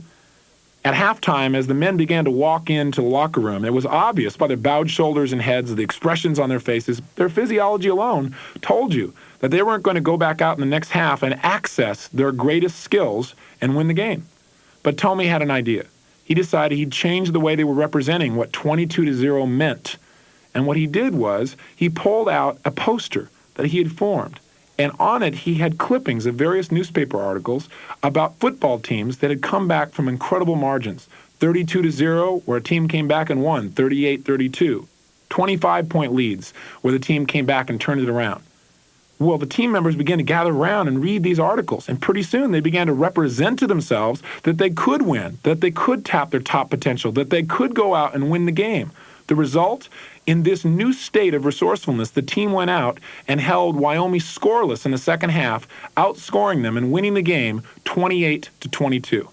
That's the power of state. Now, let's work on some specific tools on how to change it. We understand the power. We know we can change things, but how do we do that? Well, I said one way to do it is change what you're representing. In NLP terminology, we call that reframing. Reframing simply means changing the person's way of evaluating what something means. It's important for us to remember that no matter what happens in our life, it doesn't have any meaning except the meaning we give it. Now, it's true that many of us are on automatic. Many of us go with what the culture teaches us, that if we try something that doesn't work, it means we failed, and then we feel bad. You don't have to feel bad. You can change it into an opportunity for learning. That would be an example of reframing. If you look at failures as learning experiences, as opportunities, then it immediately changes how you feel about it, the state you're in, and how much of your resourcefulness you can use in the future. Nothing has any power over you except the power you give it through your own conscious thoughts. I mean, for example, what if I were to ask you, what's the meaning of a footstep? You'd probably get a weird look on your face and say, what are you talking about? Well, let's think about it for a minute. If you're walking down a busy street, there's so many footsteps that you don't even hear them. In that situation, they don't have any effective meaning. But what if you're sitting home alone, hearing the steps moving toward you? Do the footsteps have meaning then? They sure do. The same signal, meaning the sound of the footsteps, will have many different meanings depending upon what it has meant to you in similar situations in the past. Your past experience may provide you with a context for that signal, and thus determine whether it relaxes or frightens you. For example, if you hear the sounds of footsteps at a certain time, you might classify that sound as that of your spouse coming home early. People who have experienced burglaries, though, may think it means an intruder. Thus, the meaning of any experience in life depends entirely upon the frame we put around it. If you change your frame of reference, the context in which you perceive something, then the meaning changes instantly. This process is called reframing. And there are basically two ways that you can change a person's frame of reference. You can do what we call content reframing or context reframing. Both alter your internal representations by resolving internal pain or conflict, therefore putting you in a more resourceful state. Context reframing involves taking an experience that seems to be bad, upsetting, or undesirable and showing how that same behavior or experience is actually a great advantage in another context. Children's literature is filled with examples of context reframing. Rudolph's nose, which made people make fun of him, was actually an advantage and made him a hero in the context of a dark and snowy night when Santa was in great need. The ugly duckling suffered great pain because he was so different, but his difference was his beauty as a full-grown swan. Context reframing is invaluable in business. Great innovations are made by those who know how to reframe activities and problems into potential resources in other situations. For example, oil was once considered something that destroyed the value of land for crop usage. Yet look at its value today. Several years ago, lumber yards had difficulties disposing of large amounts of waste sawdust from their mills. One guy took that waste and decided to put it to use in another context. He pressed it together with glue and lighter fluid and created something called Presto logs. After contracting to take away all of this quote-unquote worthless sawdust from these sawmills, he began to market his product. And for 2 years, he had a multi-million-dollar business with his major resource costing him nothing. But really, that's all an entrepreneur is, a reframer, someone who endows resources with new wealth-producing capacity. Content reframing involves taking the exact situation and changing what it means. For example, you might say your son never stops talking. He never shuts up. If you wanted to create a content reframe for this, you might say that he certainly must be a very intelligent young man to have so much to say. There's the story of a famous army general who was known to have reframed his troops during a heavy enemy attack by saying, "We're not retreating, we're just advancing in another direction." When a person close to us dies, most people in our culture are sad. Why? Many reasons. Feelings of loss, for instance. Yet some people are joyous. How come? They reframe death to mean something else. It means to them that the deceased is always with them, that nothing in the universe is ever destroyed, that things just change form. Some consider death to be graduation to a higher level of existence, so they're joyous about it. Another kind of content reframe is to actually change the way you see, hear, or represent a situation drastically. If you're upset about what someone said to you, you may envision yourself smiling as he says the same negative words expressed in the tonality of your favorite singer. Or you may see the same experience where a person upset you in your mind, only this time, as you see them speaking, surround them with your favorite color. Or you may even change what that person said to you in the first place and re-experience it in your mind in this new way. Hear them apologize to you. Or you could see him speaking to you from a perspective that puts you very high above him, looking down on him. Reframing the same stimulus changes the meaning sent to the brain and thus the states and behaviors associated with it. Let's do an example. What I'd like you to do right now is let's do an exercise so we can stop talking about this and applying it. Right now, I want you to take a moment and I want you to think about something that's upsetting you or has upset you, something that's frustrated you or angered you or upset you in some way. It doesn't have to be a major one. And what I'd like you to do is just go to the end of that experience as if it was a movie and run through it so you get to the end of it. And what I want you to do is sit up nice and straight, or stand up if you will, if you can. Breathe fully, and I want you to act as if you're the most devious young child on the planet and you're about to do something really fun, silly, and sinister. And what I want you to do is I want you, when I say now, to immediately start running that same experience backwards, like a movie, and seeing everything happening in reverse at incredible speed. And while you do this, I want you to change it so if there are people involved with this situation, you change the color around them. Their facial expressions, maybe the size of their nose, maybe they shrink down, maybe they grow. We're going to do a content reframe. So what I want you to do is just begin with me right now. Close your eyes and go back to the end of that situation, the thing that was bugging you, and right now start running it backwards very, very rapidly and keep running it backwards. See things change. See the person's eyes getting really big, then shrinking down. See their nose getting long. See their ears getting bigger. Hear the sounds M-I-C-K-E-Y. Listen to the sounds of a circus as it's all happening here. Faster, faster. Change it. Change the color. Change the size. Have them apologize. Have them shrink down. Have them grow up. Talk to them. Tell them, listen. Change different aspects of it continuously. Move it at fast speeds and bring it all the way back to the very beginning. Then run it forwards at incredibly fast speeds and change even more. Change the color, change the shape, change the size, change their tone of voice so they sound like Mickey Mouse. They're going, "I'm sorry, I didn't mean to do this." Run it all the way through. Have fun. Smile. Do it all the way through to the end. Then run it backwards again at a different speed, even more rapidly. All the way through. Run it back and forwards. Keep changing it. And after you've done that a few times, then stop and run it through forward. And notice what you see now when you think of the situation and notice how you feel. If you've done this effectively, as I'm sure you have, you're probably either laughing, smiling, or you at least have neutral feelings about something that used to bother you. What have we done? We've changed the way you represent that situation to your brain and thus the way you feel about the situation. Now you are at a level of choice instead of in reaction. It doesn't take a lot of time to change how we feel about things. A lot of people try and teach us that in order to create change, we have to go back and re-experience all our stuff and let go of it, because otherwise it builds up inside till it explodes. That's not an accurate model or metaphor for how the human nervous system works. A better metaphor might be that your mind and body are a lot like a jukebox, and the experiences of your life are like discs. And what happens is life comes along and certain things, when you remember them, it's like pushing a button. And when you push that button, some buttons will push sad songs. Others push happy songs. So what do you want to do in life? Well, one option is to try and only push the buttons that play happy songs. But that's not always easy, because there are other people that come by and want to play with your jukebox and push some of your buttons.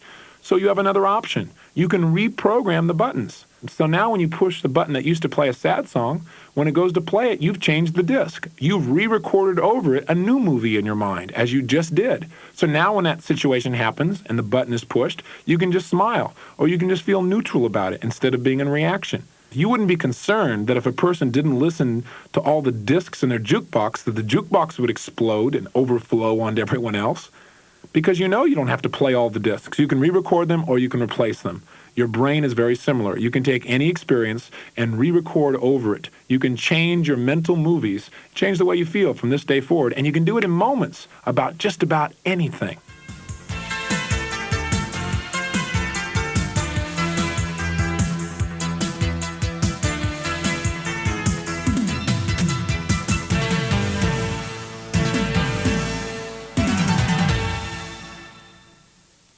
This side contains exercises that ask you to close your eyes and use visualization techniques. You may want to wait to listen to this side until you're not driving, so you can relax completely and get full benefit from this tape.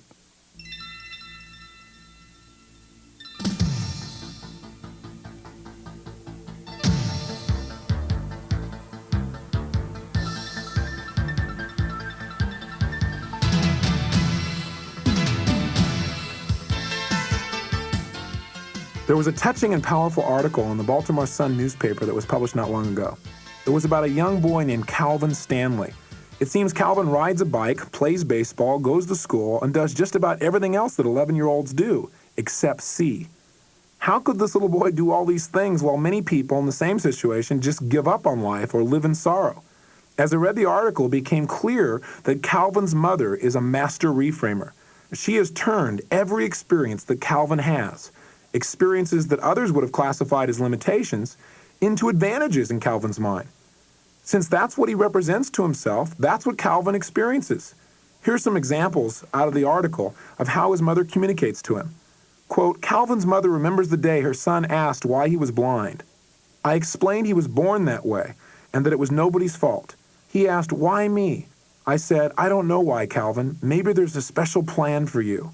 Then she sat her son down and told him, you are seeing, Calvin. You're just using your hands instead of your eyes. And remember, there's nothing you can't do. One day, Calvin was very sad because he realized he'd never see his mother's face. But Mrs. Stanley knew what to tell her child. The article continued. I said, Calvin, you can see my face. You can see it with your hands and by listening to my voice. And you can tell more about me that way than somebody who can use his eyes, unquote. The article went on to say that Calvin moves in the sighted world with the trust and faith and the unshakable confidence of a child whose mother has always been there. Calvin wants to become a computer programmer and someday design programs for the blind. You know, the world is full of Calvins. We need more people who use reframing as effectively as Mrs. Stanley did. I had the good fortune of recently meeting another master reframer. His name is Commander Jerry Coffey. He's an incredible man who used reframing to keep his sanity while he spent 7 years in solitary confinement in a POW camp in Vietnam. Our first reaction to hearing this is probably to wince a bit. However, nothing is good or bad except what thinking makes it so, as Shakespeare pointed out. And Jerry decided to represent to himself that this was a great opportunity to learn more about himself than ever before, a chance to become closer to God, something that someday would make him proud of the way he handled himself. With that frame of reference, he saw everything that happened as part of a personal development experience, and he came out totally and positively transformed 7 years later. He wouldn't give up the experience for $1 million, he says. Think of a major mistake that you've made in the last year. You might feel an instant rush of gloom, but chances are the mistake was part of an experience with more success than failures. And as you consider it, you'll probably begin to realize that you learned more from that mistake than from anything else you did that month. So you can zero in on what you did wrong, or you can reframe the experience in a way that focuses beyond it to what you've learned. There are multiple meanings to any experience. The meaning in life is whatever you choose to emphasize, just as its content is what you choose to focus on. One of the keys to success, then, is finding the most useful frame for any experience so you can turn it into something that works for you rather than against you. The one thing I cannot stress enough is that you're in control. You run your brain. You produce the results of your life. Reframing is one of the most powerful ways you can change the way you think about an experience. You already put frames on experience, so now it's time to do it consciously to make sure they empower you rather than limit you. Take a moment and reframe these situations. Someone comes to you and says, my boss yells at me all the time. How would you reframe that response? What could you say? Well, you might say, it's great that he cares enough about you to tell you how he really feels. He could have just fired you. That changes the response, doesn't it? I had to pay $4,000 more in income tax this year. A reframe to that might be, that's great. You must have made a lot more money this year than last year. Somebody says, we have little or no extra money to buy Christmas presents this year. Great. Then you can become much more ingenious and make something people will never forget instead of buying that run-of-the-mill gifts that you used to get. Someone says, every time I begin to succeed in a big way, I sabotage my success. It's great that you're now aware of that pattern. So with that awareness, you can now change things. Reframing is happening all the time. It's part of advertising. Isn't that what Coca-Cola and Pepsi are constantly fighting over? Who can control the frame? The Pepsi challenge versus Coke is it? Ronald Reagan is probably one of the greatest reframers of all time. One of the best examples of his reframing ability came in a second presidential debate against Walter Mondale. In the first debate, Reagan's age had become an issue for the first time in the campaign. Of course, that was a reframe too. People already knew how old he was, but his stumbling performance and the press coverage of it reframed his age from a simple fact to a potential liability. In the second debate, Mondale made comments that again implied Reagan's age was a liability. People waited for Reagan's rebuttal. In his best aw shucks tone, he said, nah, he didn't think age should be an issue in the campaign. He said he had no intention of making an issue of his opponent's youth and inexperience. In one sentence, he completely reframed the question in a way that guaranteed it'd no longer be a major factor in the race. Remember, every human emotion has its place. It can be reframed. So use reframes so that you continually perceive the world in a way that empowers you. Now, how else can we change how we feel? How else can we run our brains? Well, we've talked about changing what we picture in our minds, what we say to ourselves, but also we can change how we picture things and how we say things to ourselves. In other words, as we've already stated, how we picture things in our mind makes a difference. Let me give you an experience so you can feel the difference in your body. Close your eyes for a moment, and what I'd like you to do is, again, think of something else. Think of something that's been bothering you, making you frustrated or feel limited or upset. And what I want you to do is, as you see this in your mind, is just answer a few questions for me. And just answer them in your own thought processes. Notice, is this thing that's bothering you, if you make it into a picture, is it a movie, like a motion picture, or is it a still frame? Is it in color, or is it in black and white? Is it focused, or is it defocused? Does it have a frame around the picture, or does it seem to go on forever, like a panorama? Is it bright, or is it dim or dark? Is it close to you, or is it far away? Is it life-size or bigger than life? Are you in the picture right there, associated and experiencing it? Or are you seeing yourself in the picture over there? Do you hear certain sounds when you think of the situation that bothers you? Do you hear a certain tone of voice that affects you especially negatively? Are you saying anything to yourself in your own thoughts as you remember the situation? What kind of sensations do you feel in your body? Do you have heavy feelings or light feelings? Warm feelings or cold feelings? Tense muscles or relaxed muscles? Where do you feel muscle tension if you feel it? Upper part of your body, an arm, a leg, where specifically? And then what I'm going to ask you to do is to make some changes in how, not what, but how you're representing this experience in your mind. And I want you to note what it does to your emotion or your state. What I'd like you to do is take this picture that you're imagining in your mind of this thing that bothers you and bring it closer to you. Now notice, does that make the negative feeling more intense? For many people it does. Make it bigger. Make it brighter. And again, notice what that does to your emotional state. For most people, when you make things bigger and brighter and bring them closer, it intensifies them and makes them more negative. Now, step into the experience so you feel it. Make the sound sound even more shrill. Change it so it becomes more intense. Feel more tension in your body. Feel more heaviness. Feel the sensations growing around your body. Now, does it feel much more negative than it did before? Great, so now you know how to depress yourself. You say, well, thanks a lot. I just want to show you what you already do in order to get depressed. These are things you do unconsciously. Now you're aware of them consciously. Since you're aware of them, we can also change them. So let's change it. Take this picture of this thing that's bothered you and push it far away out in front of you. Push it further away so it's way out there. And then notice, have your feelings not dropped in their negative intensity? Have they not become much more neutral than they were a few moments ago? By changing the proximity of your representations, you immediately change how you feel as well. It lessens the intensity as it gets further away. Now, take that picture and make it black and white, and make it a still frame. And as you do this, notice again if the state changes and becomes more neutral or less intense than it was before. Next, take this picture and shrink it way down and make it defocused So now you have this little dinky defocused little thing way out there. And notice your feelings are quite different than they were before, aren't they? Now take that picture that's way out there and change the sounds. So now you hear the sounds coming out in a different way. Now the sounds have more of a rhythm to them. Make the feelings out there, way over there, feel really light and gentle and relaxed. And then take that picture and push it into the sun. Just imagine it going in the sun and watch what happens as soon as it hits the sun. And notice how you feel now. Think about the situation now. And I think what you'll find is you either have neutral feelings, maybe even some positive feelings, but at least neutral feelings about this thing that was bothering you. And then open your eyes. Now what have we done? All we've done is changed how you've been representing these things to yourself. Not the what. You were seeing the same things. We didn't change the content, just how you were doing it. We call this changing submodalities. Now, submodality sounds like a complicated word, but it's actually very simple. You have 5 senses that you experience the world through. You see, you hear, you taste, you touch, and you smell. Those 5 senses are also known as your 5 modalities, or 5 modes of experiencing the world. So a submodality is a subset, or a more specific description of how you see things, or how you hear things, or how you feel things, etc. If the major set in an example like this was cars, then a subset might be Mercedes.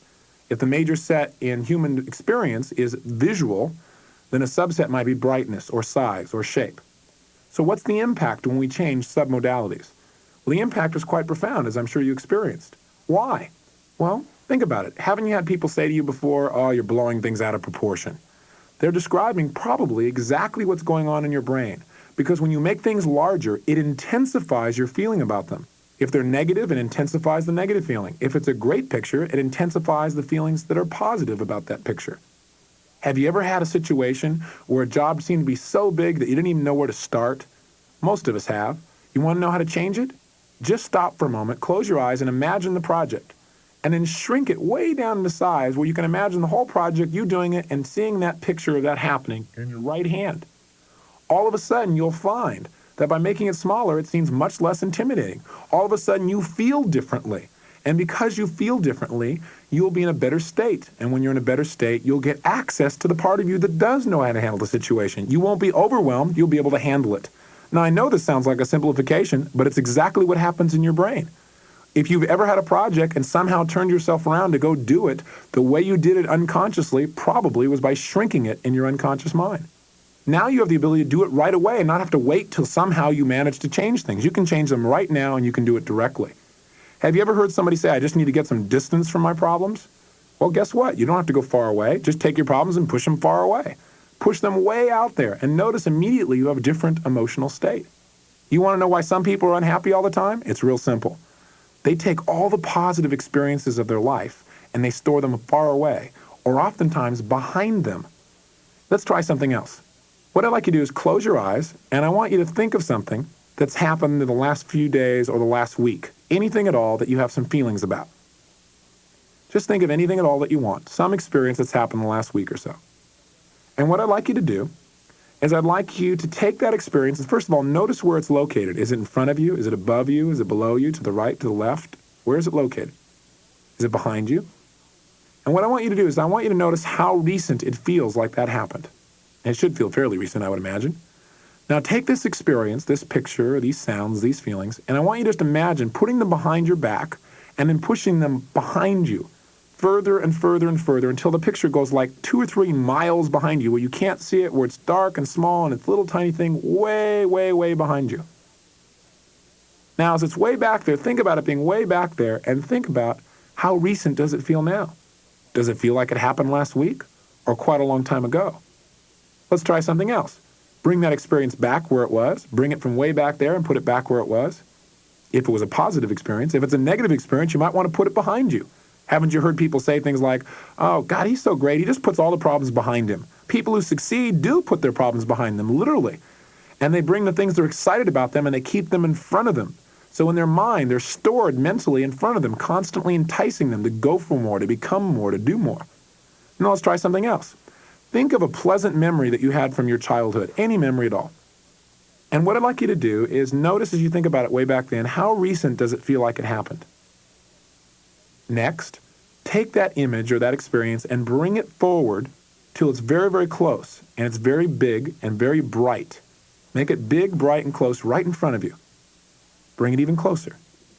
Now how recent does it feel? If you just judge by your emotions and not your intellect, does it not feel like it happened much more recently? Would you like to know how some people remain unhappy most of their life while other people remain very happy? It's very simple. People who are unhappy often take the most positive experiences of their life and they put them behind them and push them back and make them small and dark. People who are very happy tend to take their happy experiences and keep them right in front of them and put the negative experiences behind them. People who are unhappy have a strategy for doing so. They take the great happy experiences of their life and they make them small so they don't feel very positive, they don't feel very happy. They often put these positive experiences behind themselves and store them far back away so they don't feel very recent. Oftentimes when you talk to an unhappy person, you say, well, God, you've had all these great things happen to you in the last couple of weeks. And they go, no, I just don't feel that way. They don't feel that way because of the way they represent their positive experiences. They represent them in a way that's impotent. What people who are unhappy do with their negative experiences is they often enlarge them, make them bright, make them focus, make them clear.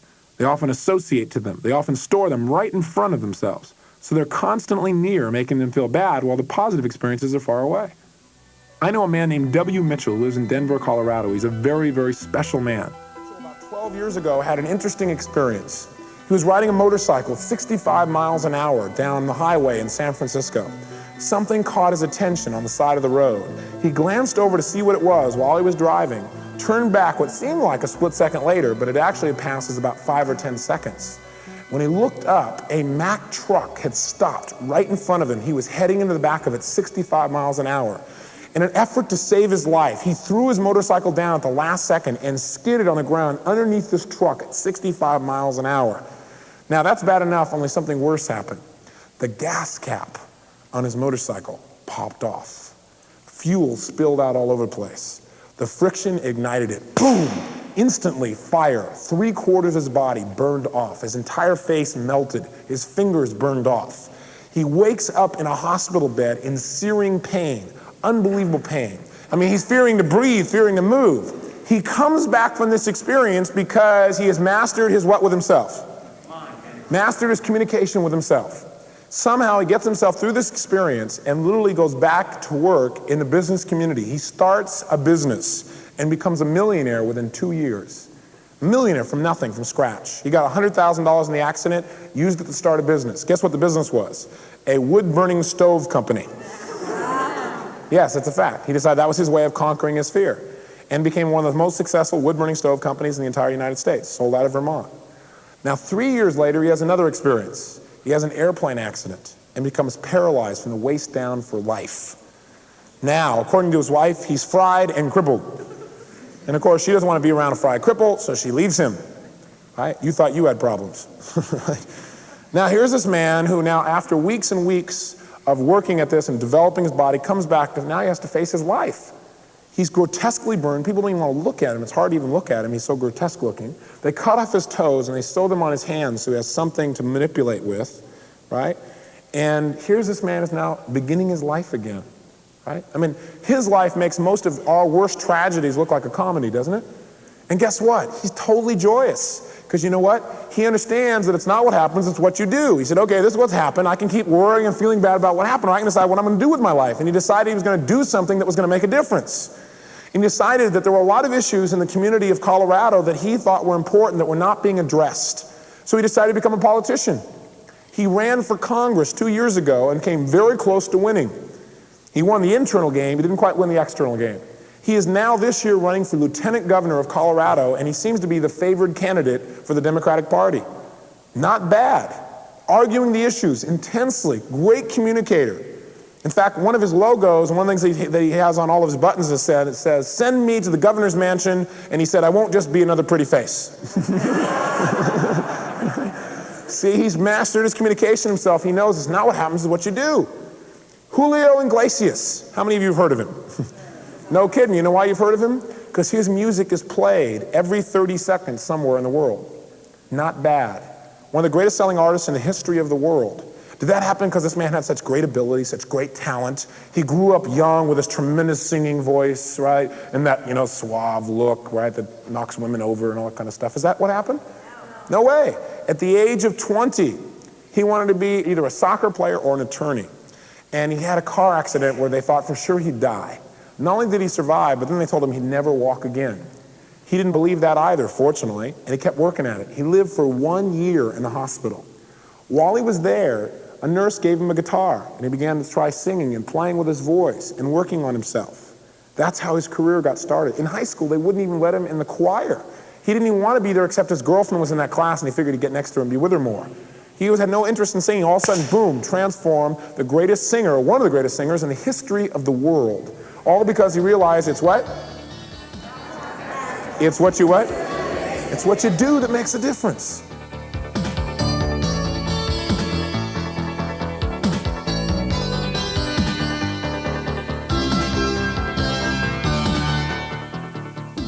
We can direct our own states now by changing the way we represent things, and we can take positive things and make them even better.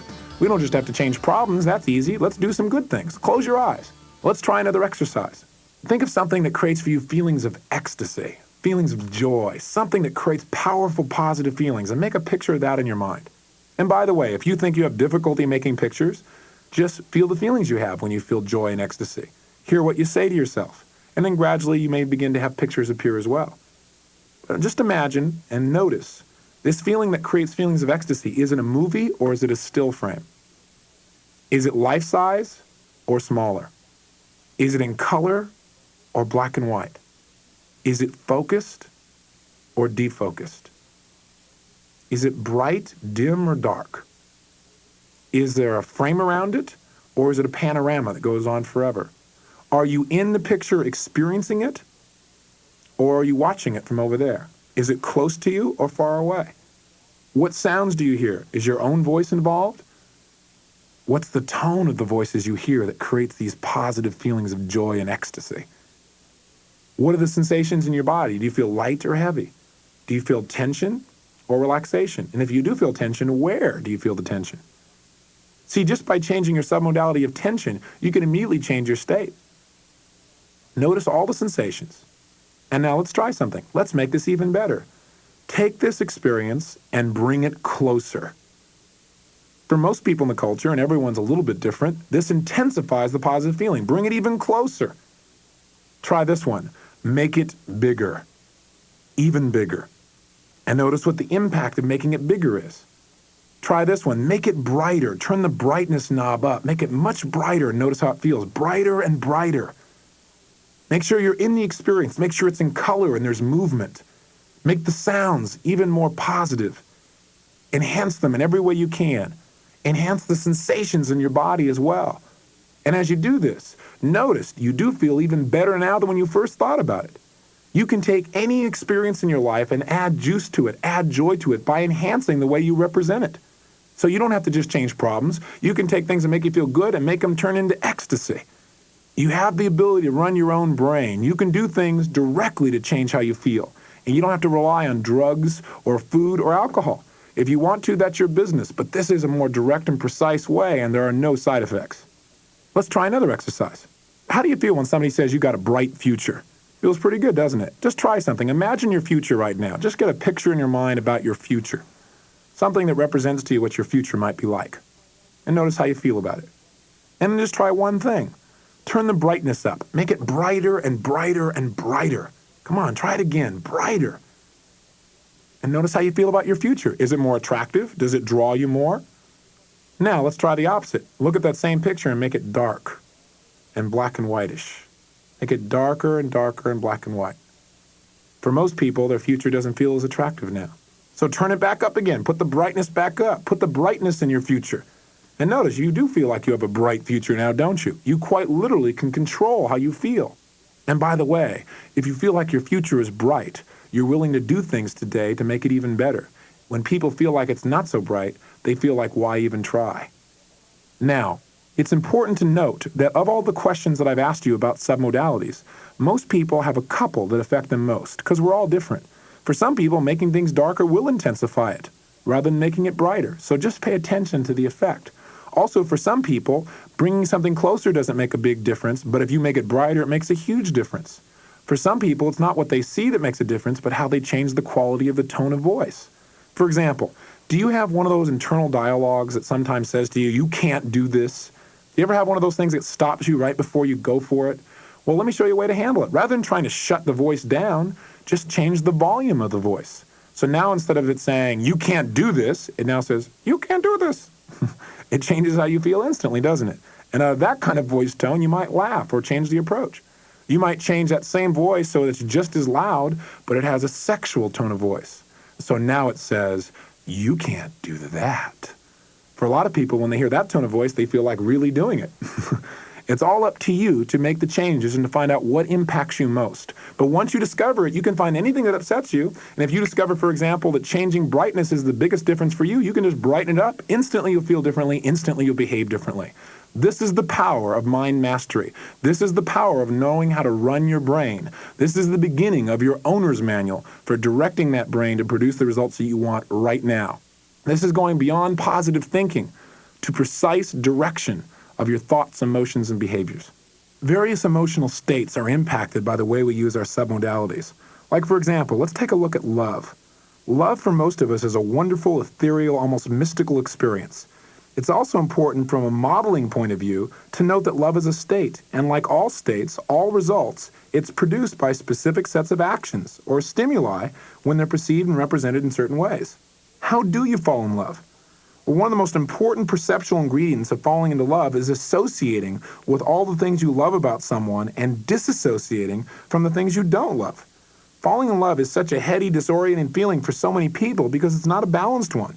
You're not making a balance sheet of a person's good and bad qualities and running it through a computer and seeing what comes out. You're totally associating to a few elements of another person that you find intoxicating.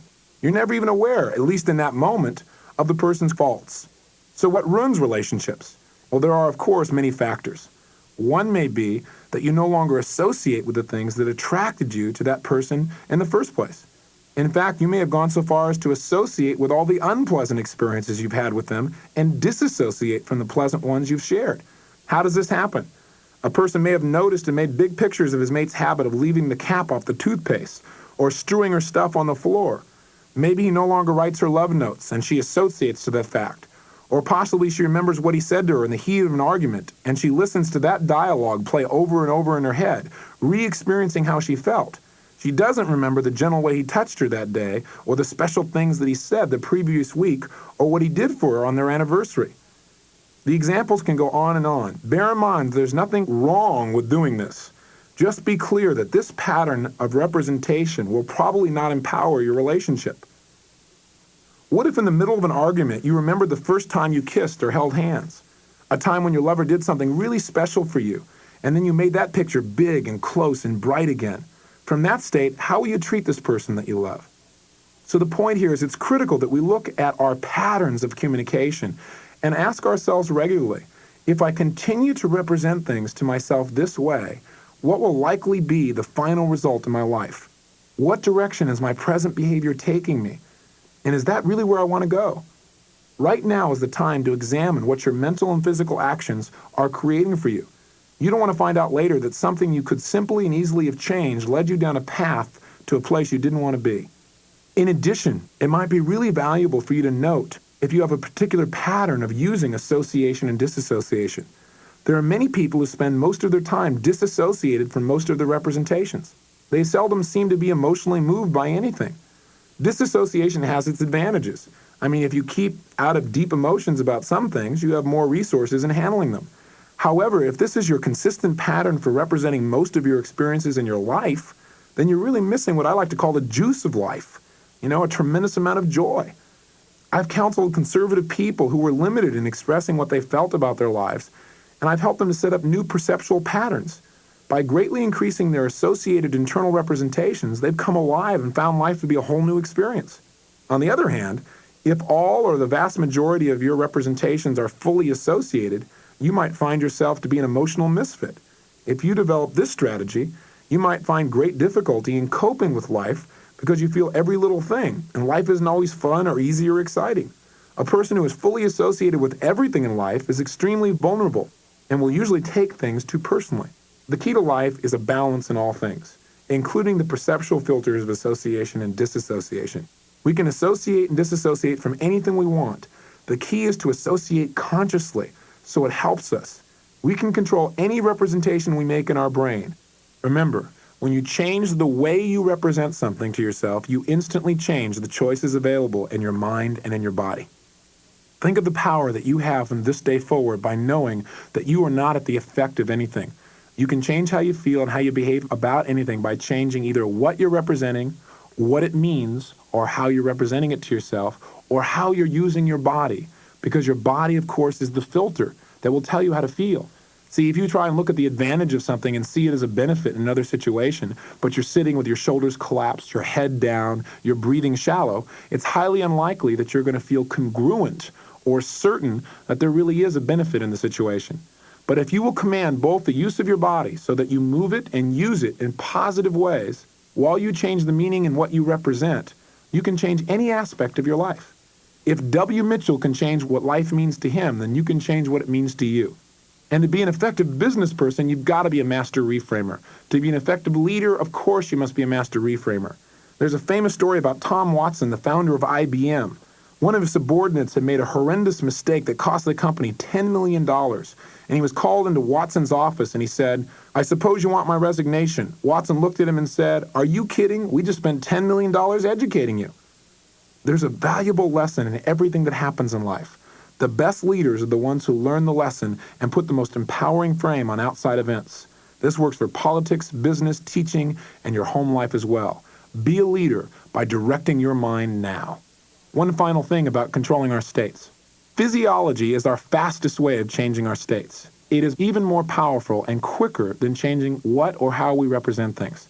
This is why it's so powerful to take care of your body, to get on a good exercise regimen that does not stress you but empowers you physiologically.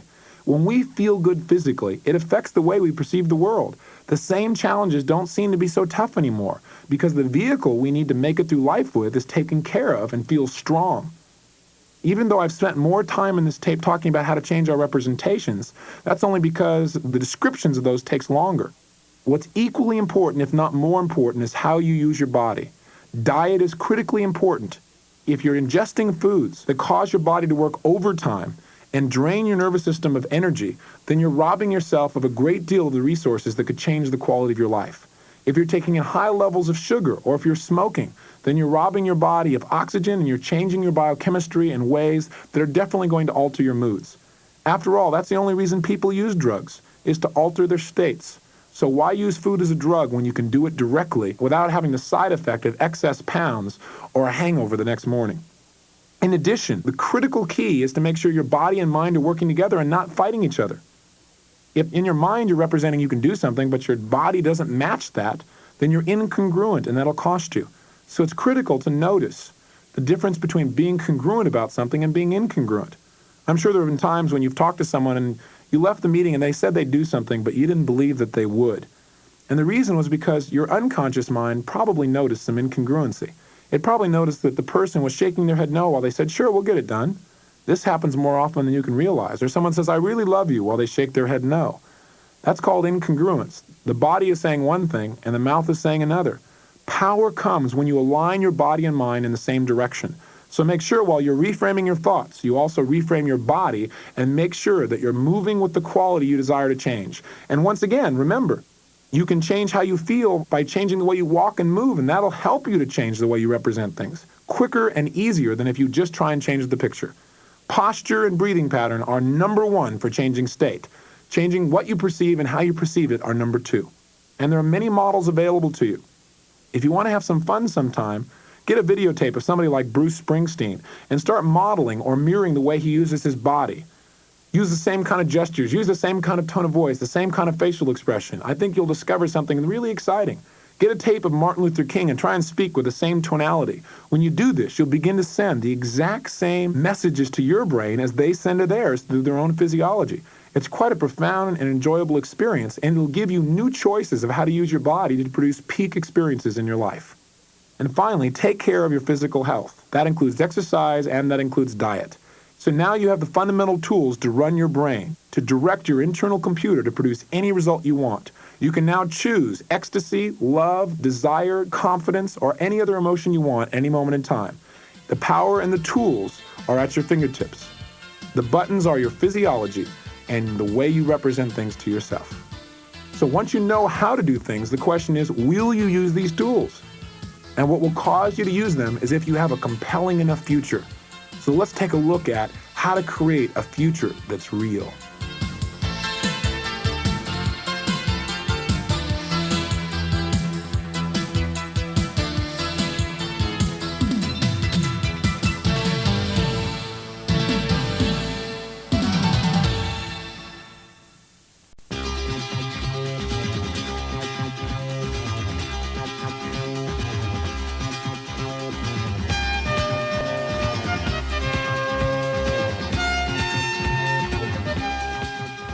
In modeling some of the most successful people around the world, one thing stands out very clearly. They all have a compelling future, something that is driving them forward to use their resources in the present moment, today, for something that they want to generate not only today, but even something bigger in the future. Compelling futures are the key to using the resources that you really have. When we talk about personal power, we can't separate the ability to take action from a reason to take actions in the first place. I've always been fascinated by people who I know have the skills to change their life, even people who've learned NLP, who understand how to change their thoughts, who understand how to change their feelings. They know how to make things better, and they know how to take things that are limiting them and change them. But most of them don't. Most of them do not use their skills. Why? When I looked at that and I looked at my own life and I thought, I am using these, I am making a difference. What's the difference between us? And I think the difference is a compelling future, a reason to do what you know you can do with your life, a purpose. It's one thing to know how to change your life, and that's the first step to creating change. The second key, once you know how, is to have a reason to do so. You've got to have a why, a goal, a passion that is big enough to drive you to use your resources when you need them. Recently, a man came to interview me from a national financial magazine, and the purpose of his article was to document what it was that allowed certain people at a young age to develop financial independence. And in his interview with me, I shared with him the importance of simply modeling people who are successful financially. I told him that in order to succeed financially, one needs merely find someone who's successful, find out what they're doing, and do the exact same things. He said, well, that sounds really great and real easy for you, and all the people I've interviewed like you say it's easy. I say, well, it's not easy, but it is simple. He said, well, that may be simple for you, but it isn't for the rest of us. You're just gifted. You're just lucky. I said, sir, I'm not gifted. I'm not lucky. He said, but look how motivated you are in your life. You're passionate about making things happen. He said, I just don't have that gift, and I don't think the average person does either. I said the difference between me and other people, the reason I've used all of my resources to produce not only financial gain, but emotional, social, spiritual gain for both myself and other people is because I've got a reason to do it. I'm driven. I've constantly, consistently set goals for my life. And I told him that goal setting to me is the most important tool that you have. It is the reason to use all that you are. It gives purpose to all human activity. And human beings are goal-seeking individuals. When we aren't seeking a goal, when we aren't making progress in the direction of something we desire, we begin to stagnate. And we're all either growing or dying. There's no in between. Besides, the purpose of goals is not to achieve them. The purpose of the goals is in pursuit of a goal, we become even more than we were. And when the bee chases after the nectar in a flower, it doesn't realize that the processional effect is that it pollinates the flowers and allows them to multiply. I think the same thing is true with human beings. Oftentimes we have a goal to develop ourselves in business or to develop our economics. While we're going for that building of the business, there's the processional effect of jobs that we create, the processional effect of new possibilities in people's thinking, the processional effects of things we aren't even aware of yet. So goals are really, in my mind, what makes the world go round. They give us the reasons, they give us the purpose to take consistent action. Without them, people are listless and the quality of a person's emotional life begins to deteriorate. When people have no goals, no direction, when there's nothing they're working for, oftentimes they feel down or depressed, and then they begin to try and change those emotions by overeating or doing something else to make momentary change. The only way that life changes long-term is by having long-term goals. There was a phenomenal study done in 1953 at Yale University where researchers interviewed the graduating members of the class and asked them about their goals, asked them if they had a set of written goals for their life with a plan for their achievement. Less than 3% of the graduates of that year had such a goal list or such a plan. An interesting follow-up was done to the study in 1973, almost 20 years later. And the researchers discovered many unique things about this class. They noticed that the group that had goals seemed to be better adjusted emotionally, socially, and in their families. They've also found a measurable difference in economics. 20 years later, the 3% that had written goals when they left the university were worth more in financial terms than all 97% of the class members combined. This is the measurable difference in setting goals and creating directions. So how do we explain there being this much of a difference just because someone has something they're going for? When you make it clear to your mind what it is you want through goal setting, what it does is activate your internal success system, which causes you to take everything that you see, hear, and do in life and become much more aware of how it relates to your purpose. In fact, when you experience goals in advance in enough detail, you literally program them into your nervous system and make them possible. Let me give you an example, something you can try right now in your experience to notice how by experiencing the goals you want in advance in your mind, you actually begin to make them a reality. Try the following things. Stand up, if you will, if you're not already. Put your feet so they're pointed straight in front of you. Put your right hand pointing straight ahead with one finger pointing straight in front of you. And what I'd like you to do is just gradually begin to turn to the right without turning your legs, without turning your feet, that is. Keep turning until you comfortably stop behind you. And notice where your finger is pointing on the wall. Don't hurt yourself, don't stretch, just go to where it's comfortable. And then come back around. Now, let's create some goals and experience them as being real. Close your eyes, and in your mind, I want you to pretend as if and feel as if your finger is pointing in front of you, and feel yourself turning without actually doing it, just imagining it in your mind, until you go much further than you stopped the first time. Go ahead and try that. Just imagine your finger pointing out, and feel as if you're turning, and you turn easily, and you turn much further than you did the first time. And feel how much further you go.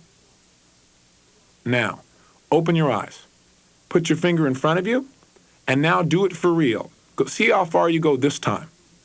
Go ahead and turn all the way comfortably as far as you can.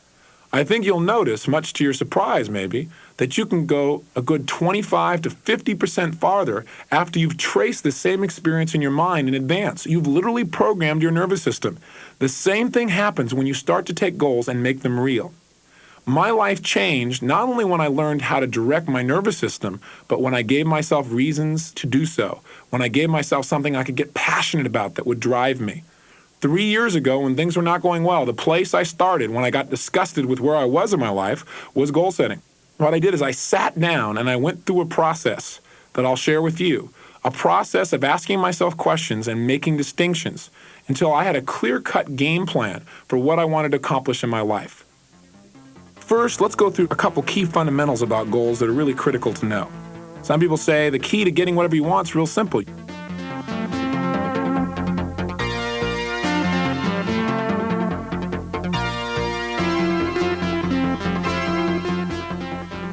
How to get whatever you want. Right there at the top of your notes, and as soon as you've got it written down, look up and assume the physiology where you can write very, very rapidly. I've got a lot to give you here. I don't want you to miss any of it. How to get whatever you want. Here we go. Ask. End of notes. In fact, the formula is pretty powerful. It says, ask and you shall receive. Yeah, with a formula like that, you think more people would look into it. How many of you believe the formula works? Let me see a show of hands. All of you, great. How many of you have all that you want? So what's the problem? Failure to what? Failure to ask. So some people, wait a second, I've been asking and I'm still not receiving. Well, maybe you're not asking intelligently. I know the Bible didn't say ask intelligently, but I'm sure that's what it meant. And my first teacher taught me that. He said, you got to ask intelligently. And he taught me a few things about asking intelligently, and over the years I've added a few of my own. Asking intelligently, I think, requires asking in 5 ways. There are 5 keys to asking intelligently. The formula was not bitch and you will receive. You know, it's called ask and you will receive, but you got to ask intelligently. And bitching is not asking intelligently. Neither is whining, complaining, mumbling, or grumbling. Okay, here are the 5 keys to asking intelligently. Number 1, ask specifically. Ask specifically for what you want. Don't beat around the bush. Be precise. Who, when, where, how, what do you want? Specifically, define it, be precise. The more precise you are, the more you empower your own brain to assist you with the resources you'll need to manifest that result that you desire, as well as you'll be able to communicate to other people what your wants are, and they'll be able to help you more effectively. So number one, you must ask specifically. Number two, you must ask someone who can help you. When I first got taught about asking, nobody told me this one. You got to ask somebody who will help you, who has the ability to help you. A lot of people want to, but they don't have the ability. So you say, oh, I asked and I didn't receive. You didn't ask intelligent. You got to ask someone who has the ability to help you. For example, if you have terrible personal relationships, would you go to somebody else who has terrible personal relationships and say, hey, teach me what I could do to change my relationships? Doesn't make any sense, does it? And then you asked and it didn't work because you didn't ask intelligently. Would you go to somebody who makes $30,000 a year and say, loan me $3 million, will you? They're going to go, $3 million what? Right? You got to go to somebody who has the ability to help, okay? Here's the third key.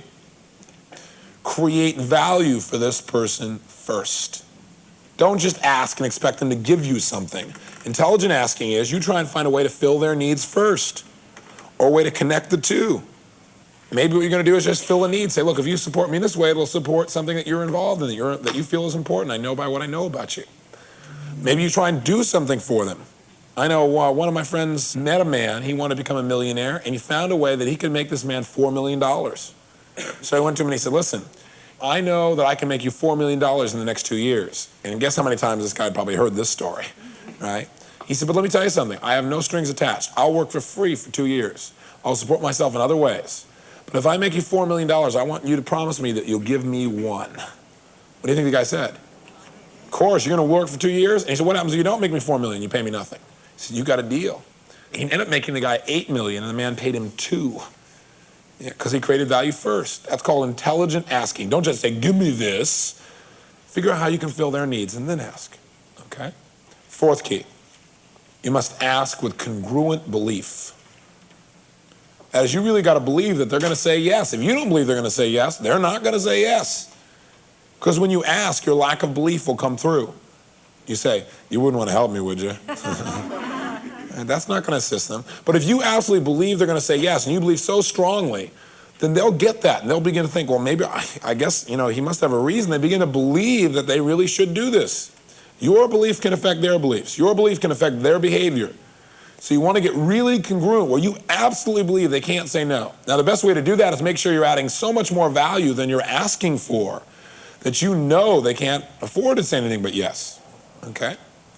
And the last one, number 5, a lot of people do the first 4, but they don't do number 5, and that is ask until.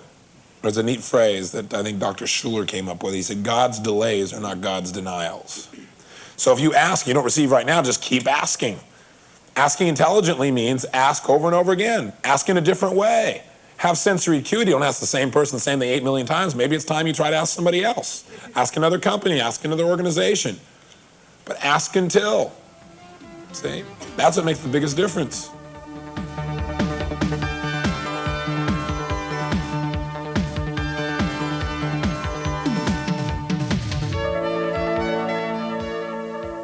This is how we effectively ask. Just as there are 5 keys to asking, another way of talking about goals that I think is even more effective in programming our nervous system is to call them outcomes.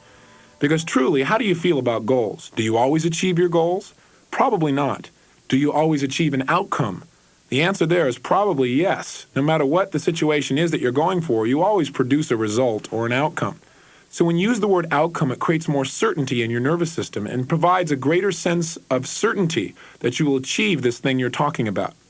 Now, just as there are 5 keys for asking for what you want, I consider there to be 5 elements to effective outcome development, to developing an outcome that is truly achievable. And here they are. Number 1, state your outcome in positive terms. Say what you want to happen.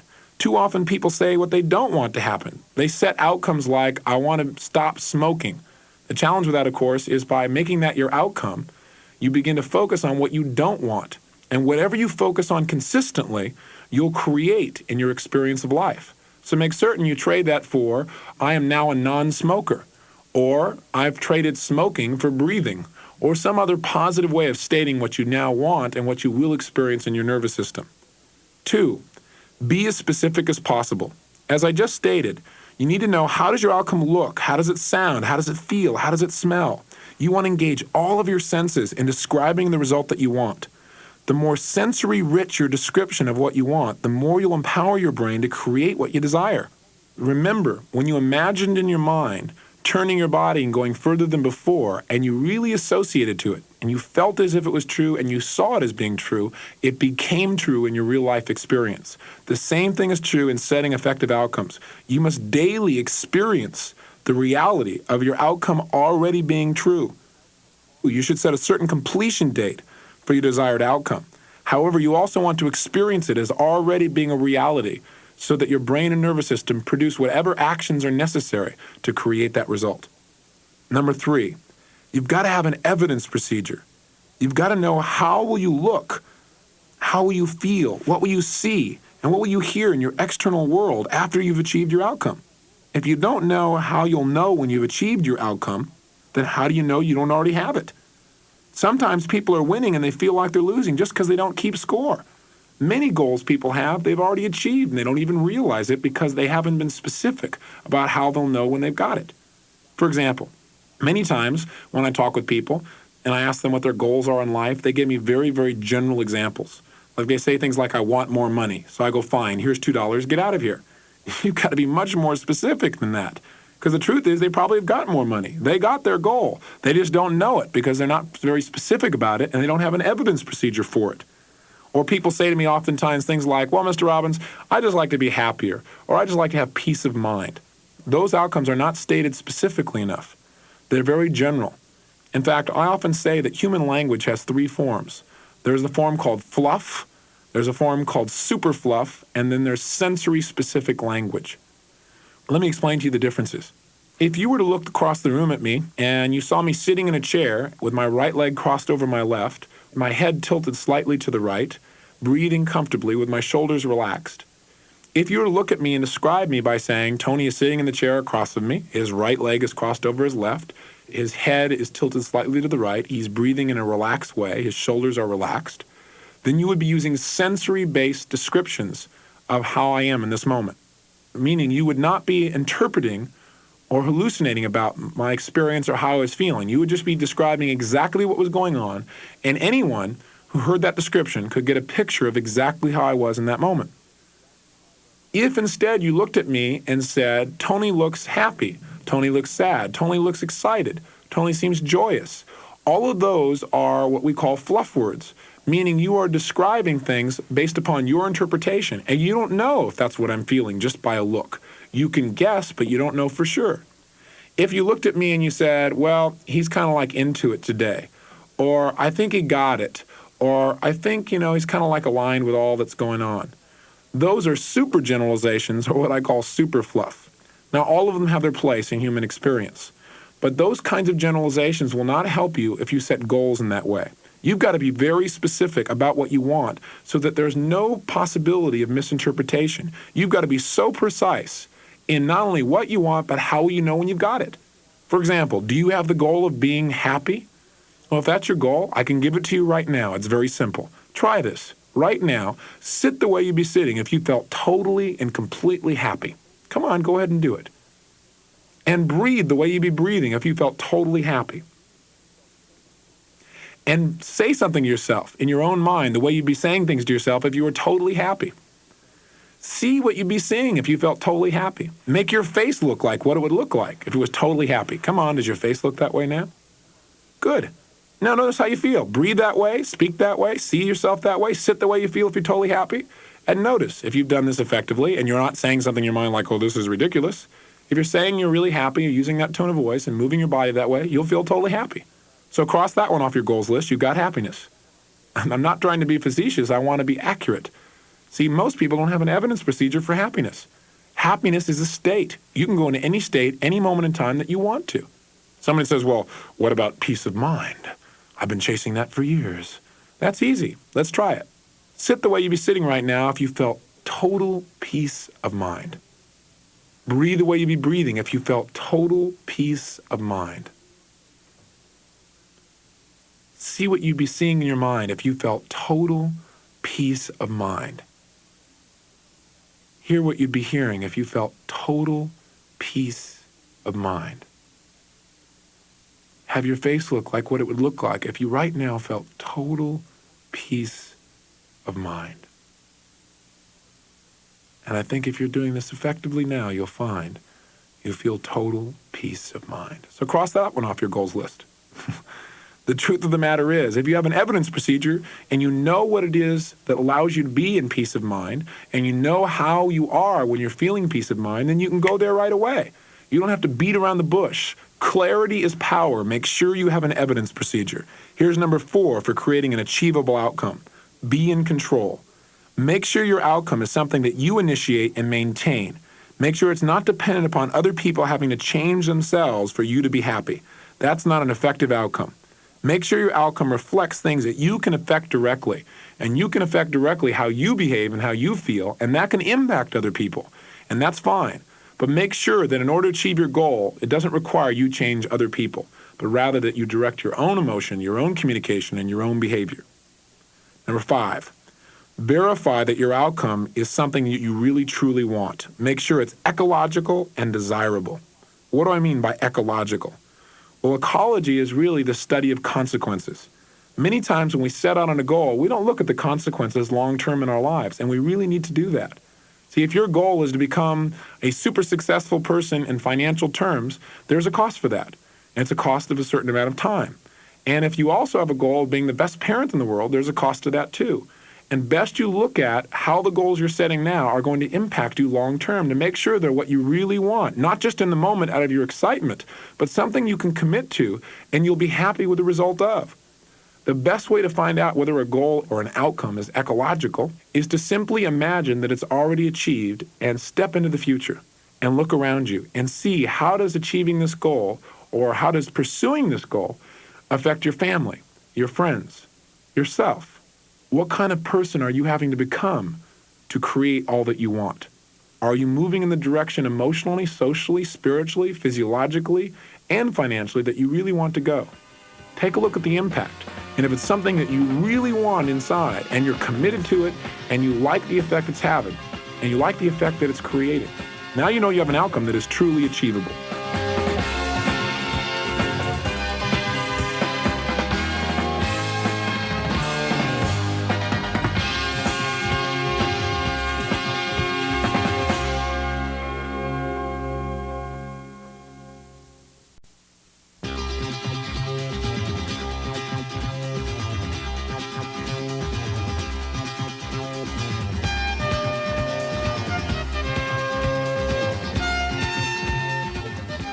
I always ask questions in my seminars, and I want to ask you one right now.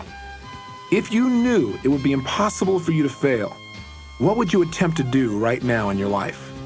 If you were absolutely certain of success, what activities would you pursue? What actions would you take? All of us have some idea of the things we want. Some are vague: more love, more money, more time to enjoy life. However, to empower our biocomputers to create a result, we need to become more specific than a new car, a new house, a better job. As we go through the following 12-step process for goal setting, and you begin to create your list, some of the things you'll write down will be things you've thought about for years. Some of the things will be things you've never consciously formulated before. But what you need to do is consciously decide what you want right now. Goal setting simply comes down to that, doing it. So rather than continue to talk about it, let's go through a 12-step process. I'll give you the question. With your paper and pencil, write down the answers. And by the way, get excited. There is something magical that happens when you begin to change your internal idea of what you want and externalize it with pencil and paper. So let's begin the 12 steps. Step 1, start by making an inventory of your dreams, the things you want to have, be, do, and share. I want you right now to create the people, the feelings, the places you want to be a part of your life. Sit down right now, grab your paper and pen, and begin writing. The key is to commit your pen moving nonstop for no less than 10 to 15 minutes. Don't try to find how you're going to get this outcome that you want right now, and don't put any limits on it. Act as if whatever you're writing down you know you can achieve. It's a Christmas list, if you will. Just write it all down. There are no limits. Abbreviate whenever possible so you can immediately get on to the next goal. Keep your pen moving for the entire time. Take as long as you need to put together this broad sampling of outcomes that you desire for your life. You can do it in several ways. You can just make one big list, Or you can take several pieces of paper and put on one emotional goals, another one spiritual goals, another one physiological goals, another one financial goals, family goals, material goals. And you might take those 5 or 6 pages and begin to take a time for each of the pages. Remember, everything is within your grasp. Knowing your outcome is the first key to reaching it. By the way, goal setting is like play. Let your mind roam free, and whatever limitations you've had in the past, remember you've created them, and they only exist in your mind. So right now, we're going to change your representation of what your future is and what you're capable of. The list you're going to make is for all the things that you'd ever want to achieve for the next 1, 2, 5, 10, 20 years of your life. Put no limits on this list. Just create the giant grab bag of outcomes you desire for your life. Where would you like to go? What would you like to do? What would you like to create? Who would you like to visit with? What kind of person would you like to become? How much money would you like to have? Would you like to have a yacht? Would you like to live certain places? What would you like your children to be like? Make the list covering every aspect of life. Stop the tape now and begin writing your list.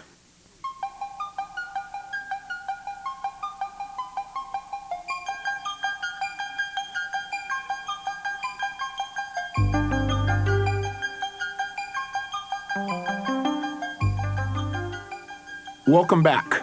So did you develop a huge list? Did you cover all the areas of your life? Emotional, social, spiritual, physiological, financial? I hope you just didn't keep listening to this tape, because that won't do you any good at all. Stopping and taking the time was what it finally comes down to. Some people say, but I don't know what I want. I don't have any ideas. You'd be surprised when you start making a list. One of the easiest ways to get some ideas is get around where people are doing very, very well and let something hit you. That's part of how passion is created in life. That's part of how you set new goals, by trying new things. But right now, you should have a substantial list to start with, so let's go on to the next step. Let's do a second exercise. Go over the list you've made and estimate when you expect to reach these outcomes. Over 6 months, 1 year, 2 years, 5 years, 10 years, or 20 years. Just write the number next to the goal. Don't take a lot of time again. Do it very, very quickly. It's helpful to see what sort of time frame you're operating in. After you've made your list, make a note of how your list came out. Some people find that their list may be dominated by things that they want today. Others find that their greatest dreams are far in the future, in some imagined period of total achievement and fulfillment.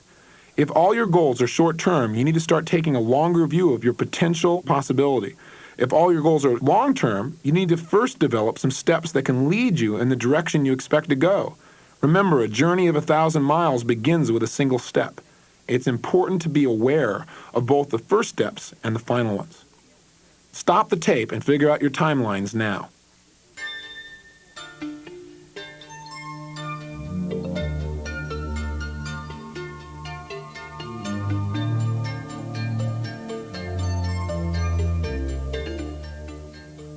What did you discover? Are most of your goals short-term or long-term, or is there a balance? Hopefully this will give you an idea of where you need to focus in your goal-setting development. Let's move on to step 3. Now I want you to try something else. I want you to pick out the 5 most important goals for you for this year. Pick the things that you're most committed to, the things you're most excited about, the things that would give you the most satisfaction. Write them down right now. We're looking for the things that can generate the passion, the things that can drive you to use all the skills you have as a human being.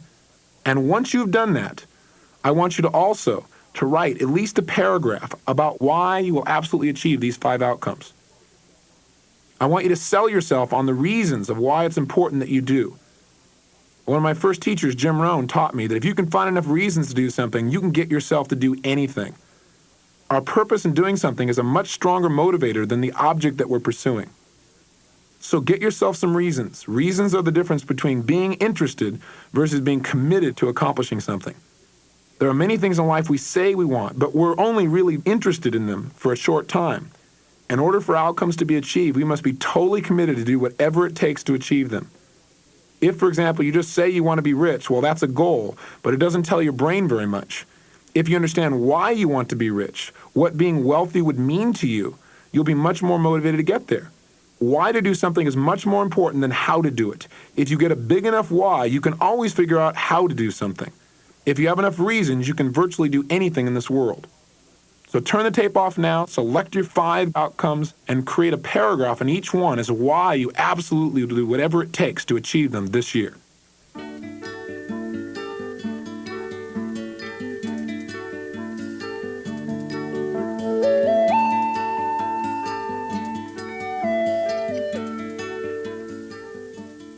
Welcome back again. Do you have the 5 goals that you can be passionate about? Are you clear about your reasons? Now you have a direction that you can move in. So let's move to step 4. Now that you have a list of your key goals, review them against the 5 rules for formulating outcomes. Are your goals stated in the positive? Are they sensory specific? Do they have a clear evidence procedure? Describe what you will experience when you achieve them in even clearer sensory terms. What will you see, hear, feel, and smell? Also note if the goals are maintainable by you. Are you in control? Are they ecological and desirable for you and others? If they violate any of these conditions, change them so they fit. And then let's move on to step 5.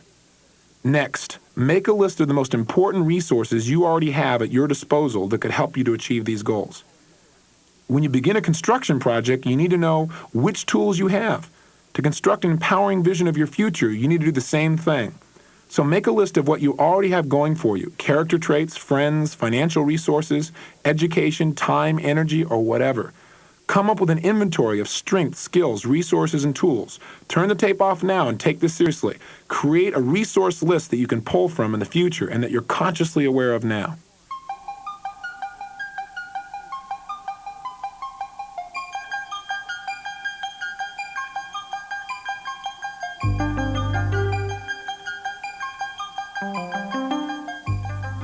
How did your resource list come out?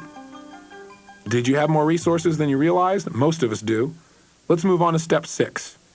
Let's focus in on some times when you use some of these resources most skillfully. I'd like you to take a moment now and come up with 3 to 5 times in your life when you were totally successful at doing something. Think of the times in business or sports or financial matters, or maybe even relationships, when you did something particularly well. And it can be anything from a killing in the stock market to a wonderful day with your kids. And I want you to write these 3 to 5 experiences down and describe what you did that made you succeed. What were the qualities or resources that you made effective use of in order to make the situation successful? Turn off the tape and do this now.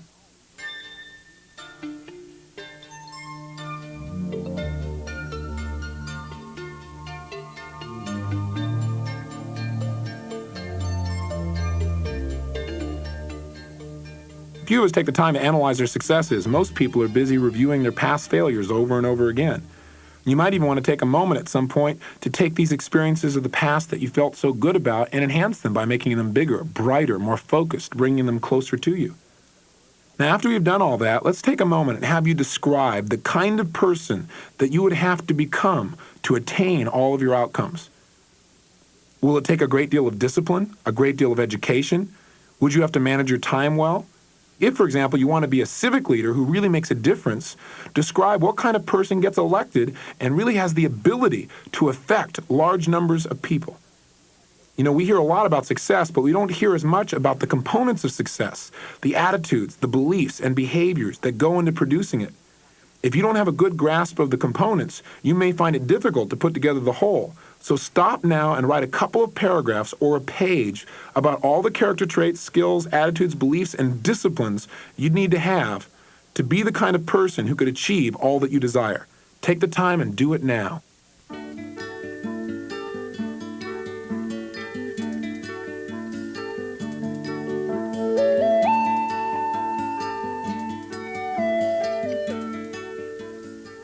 As you review your description of this person, is this the kind of person you really want to become?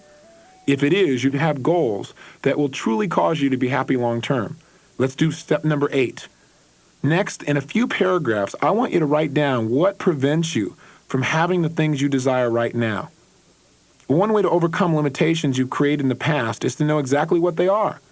Dissect your personality to see what's been holding you back from achieving what you wanted in the past. Have you failed to plan? Did you plan but fail to act? Did you try to do too many things at one time? In the past, have you imagined the worst possible scenario and then allowed that internal representation to stop you from taking action? Stop the tape, take a moment now, and describe the things that have stopped you in the past so you can change them in the present and in the future.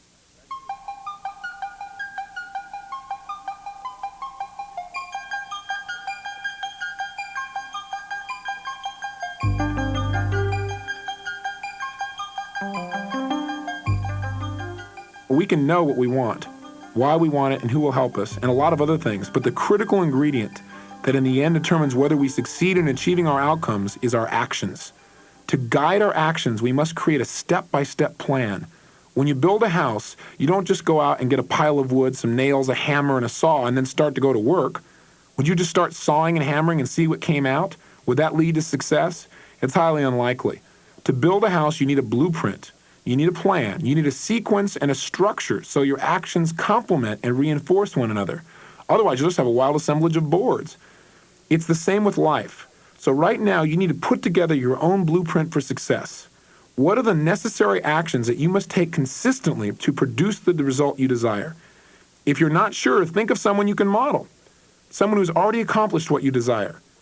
How do you establish a plan? Well, first you start with your ultimate outcome, and then you work backwards step by step. If one of your major outcomes is to become financially independent, then the step before that might be to become president of your company. The step before that might become vice president or another important officer. Another step might be to find a smart investment counselor and or a tax lawyer. It's critical that you continue to work backwards from your goals until you find something that you can do today to support the achievement of that goal. Maybe today you can go and open a savings account, or you can get a book that teaches you some of the financial strategies of successful people in our culture. If you want to be a professional dancer, what do you have to do to reach that outcome? What are the major steps, and what are some of the things you can do today, tomorrow, this week, this month, this year to produce that result? If you want to be the greatest composer in the world, what are the steps along the way? By working backwards, step by step, for your outcomes in everything from business to your personal life, you can map out a precise path to follow from your ultimate goals down to what you can do today. Use the information you got in this last exercise about what has stopped you in the past to guide the design of your plan. If you're not sure what your plan should be, just ask yourself, what prevents you from having what you want? The answer to that question will probably be something you can work on immediately to change. The solving of that problem becomes a sub-goal or a stepping stone to the achievement of your better goals. So step 9 is this. Take the time now to take each of your goals and create your first draft of a step-by-step plan on how to achieve it. Remember to start with a goal and ask yourself, what would I have to do first to accomplish this? Or what prevents me from having this now, and what can I do to change this? Make sure your plans include something you can do today. Go ahead and do this now.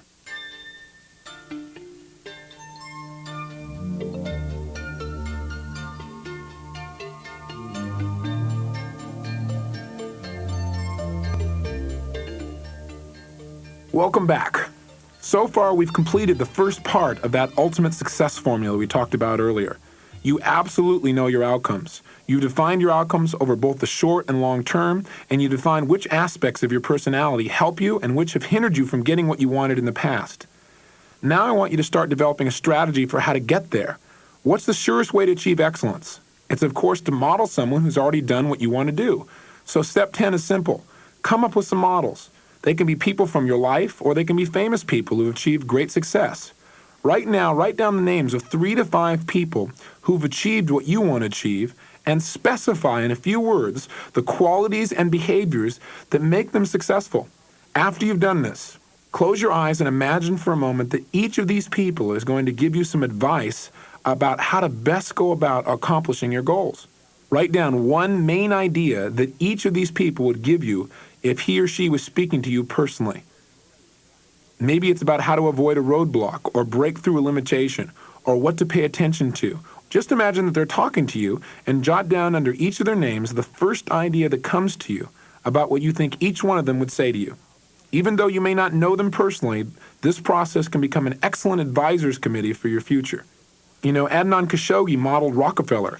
He wanted to be a wealthy, successful businessman, so he modeled someone who had done what he wanted to do. Steven Spielberg modeled people at Universal Studios even before he was hired. Virtually everyone who's been a great success has had a model or a mentor or a teacher who guided him or her in the right direction. Now you have a clear internal representation of where you want to go. You can save time and energy and avoid traveling down wrong paths by following the examples of people who've succeeded already. You can learn by their experience. If you're having challenges coming up with a list, just ask yourself, who are the people in your own life who serve as models? There are resources in your friends, your family, national leaders, celebrities.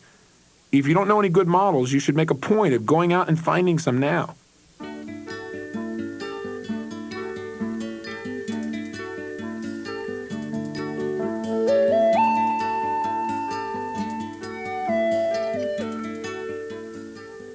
Next, get a clear idea of your future.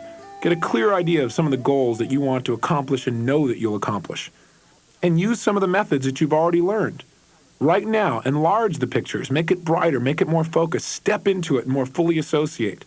If you'll do this on a regular, consistent basis, you will embed into your nervous system your desire, you will program what you want, and your biocomputer, your brain, will do whatever it takes to produce that result.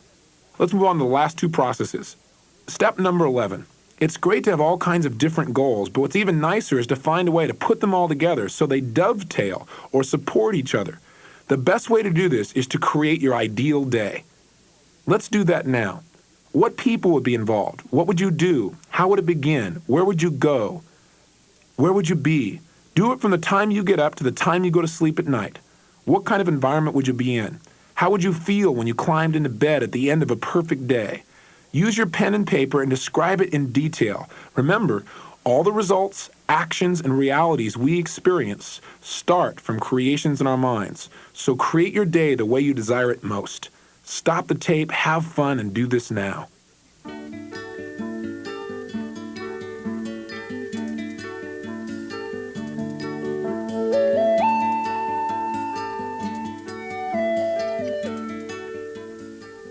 How was your day? Did you associate to it fully? Can you imagine living a day like that and what it would be like? Great. Let's do the final step, step 12. Sometimes we forget that dreams begin at home. We forget that the first step towards success is providing ourselves with an atmosphere that nurtures our creativity and really helps us to be everything we can be. So finally, I want you to design your perfect environment. I want you to accentuate your sense of place. I want you to let your mind go. There are no limitations. Whatever you want, you should put it down in writing. Remember to think like a king. Design an environment that would bring out the best of you as a person. Where would you be? In the woods? By the ocean? In an office? What tools would you have? An art pad, paints, music, a computer, a telephone, a stereo? What support people would you have around you to make sure you achieved and created all that you desired? If you don't have a clear representation of what your ideal day would be, what are your chances of creating it? If you don't know what your ideal environment would be, how would you create that? All the results in the world start with changes of the world inside of you. Remember, the brain needs clear, direct signals of what it wants to achieve. Your mind has the power to give you everything you want, but can only do that if it gets clear, bright, intense, focused signals.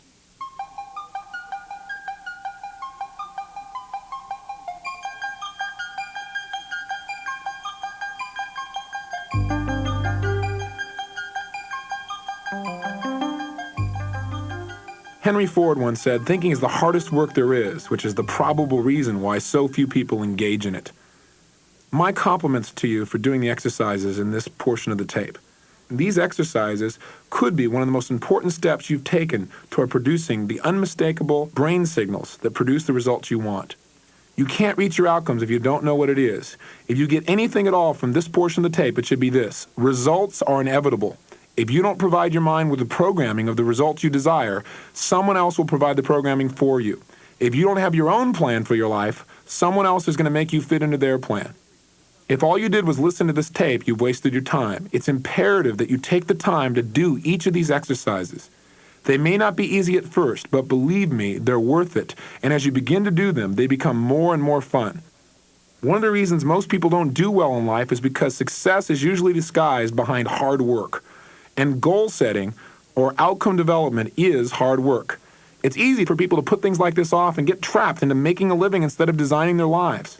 Exert your personal power now and take the time to discipline yourself to fully complete these exercises if you haven't already.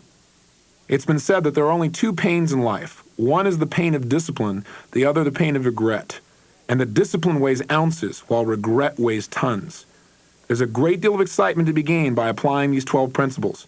Do this for yourself, and do it again later on in a few months and see if you have the same goals, the same desires, because goals do change, and you should have the flexibility to give yourself new choices. Before we go, we should do one final thing, and that is make a list of the activities and the people of your life that you're most grateful for, the resources you already have available to you. I call this a gratitude diary. Some people get so fixated on what they want, they fail to appreciate or use what they already have. The first step toward a goal is seeing what you have, give thanks for it, and applying it to your future achievements. Remember, we all have ways to make our lives better at any moment. Achieving your wildest dreams should begin today with the everyday steps that can put you on the right path. Shakespeare once wrote, "Action is eloquence." Begin today with eloquent actions that will lead you to even more eloquent outcomes. Make your dreams a reality.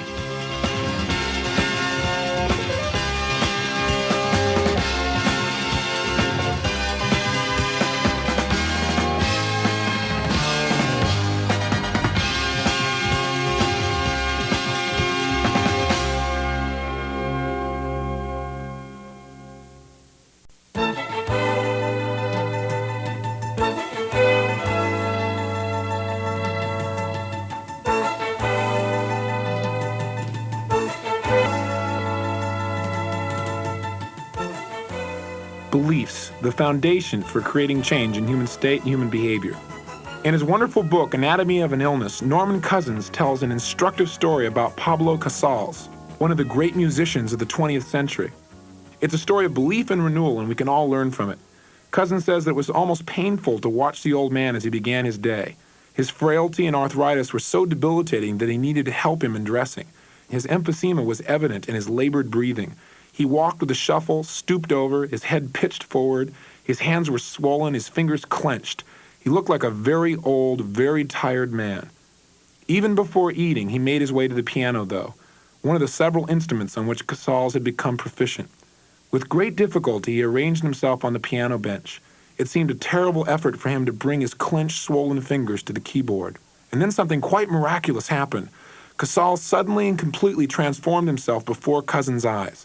He went into a resourceful state, and as he did, his physiology changed to such a degree that he began to move and play and produce, both in his body and on the piano, results that should have been possible only for a healthy, strong, flexible pianist. As Cousins put it, quote, "The fingers slowly unlocked and reached toward the keys like the buds of a plant toward the sunlight. His back straightened. He seemed to breathe more freely," unquote. The very thought of playing the piano totally changed his state and thus the effectiveness of his body. Casals began playing some of Bach's work with great sensitivity and control. He then launched into a Brahms concerto, and his fingers seemed to race above the keyboard.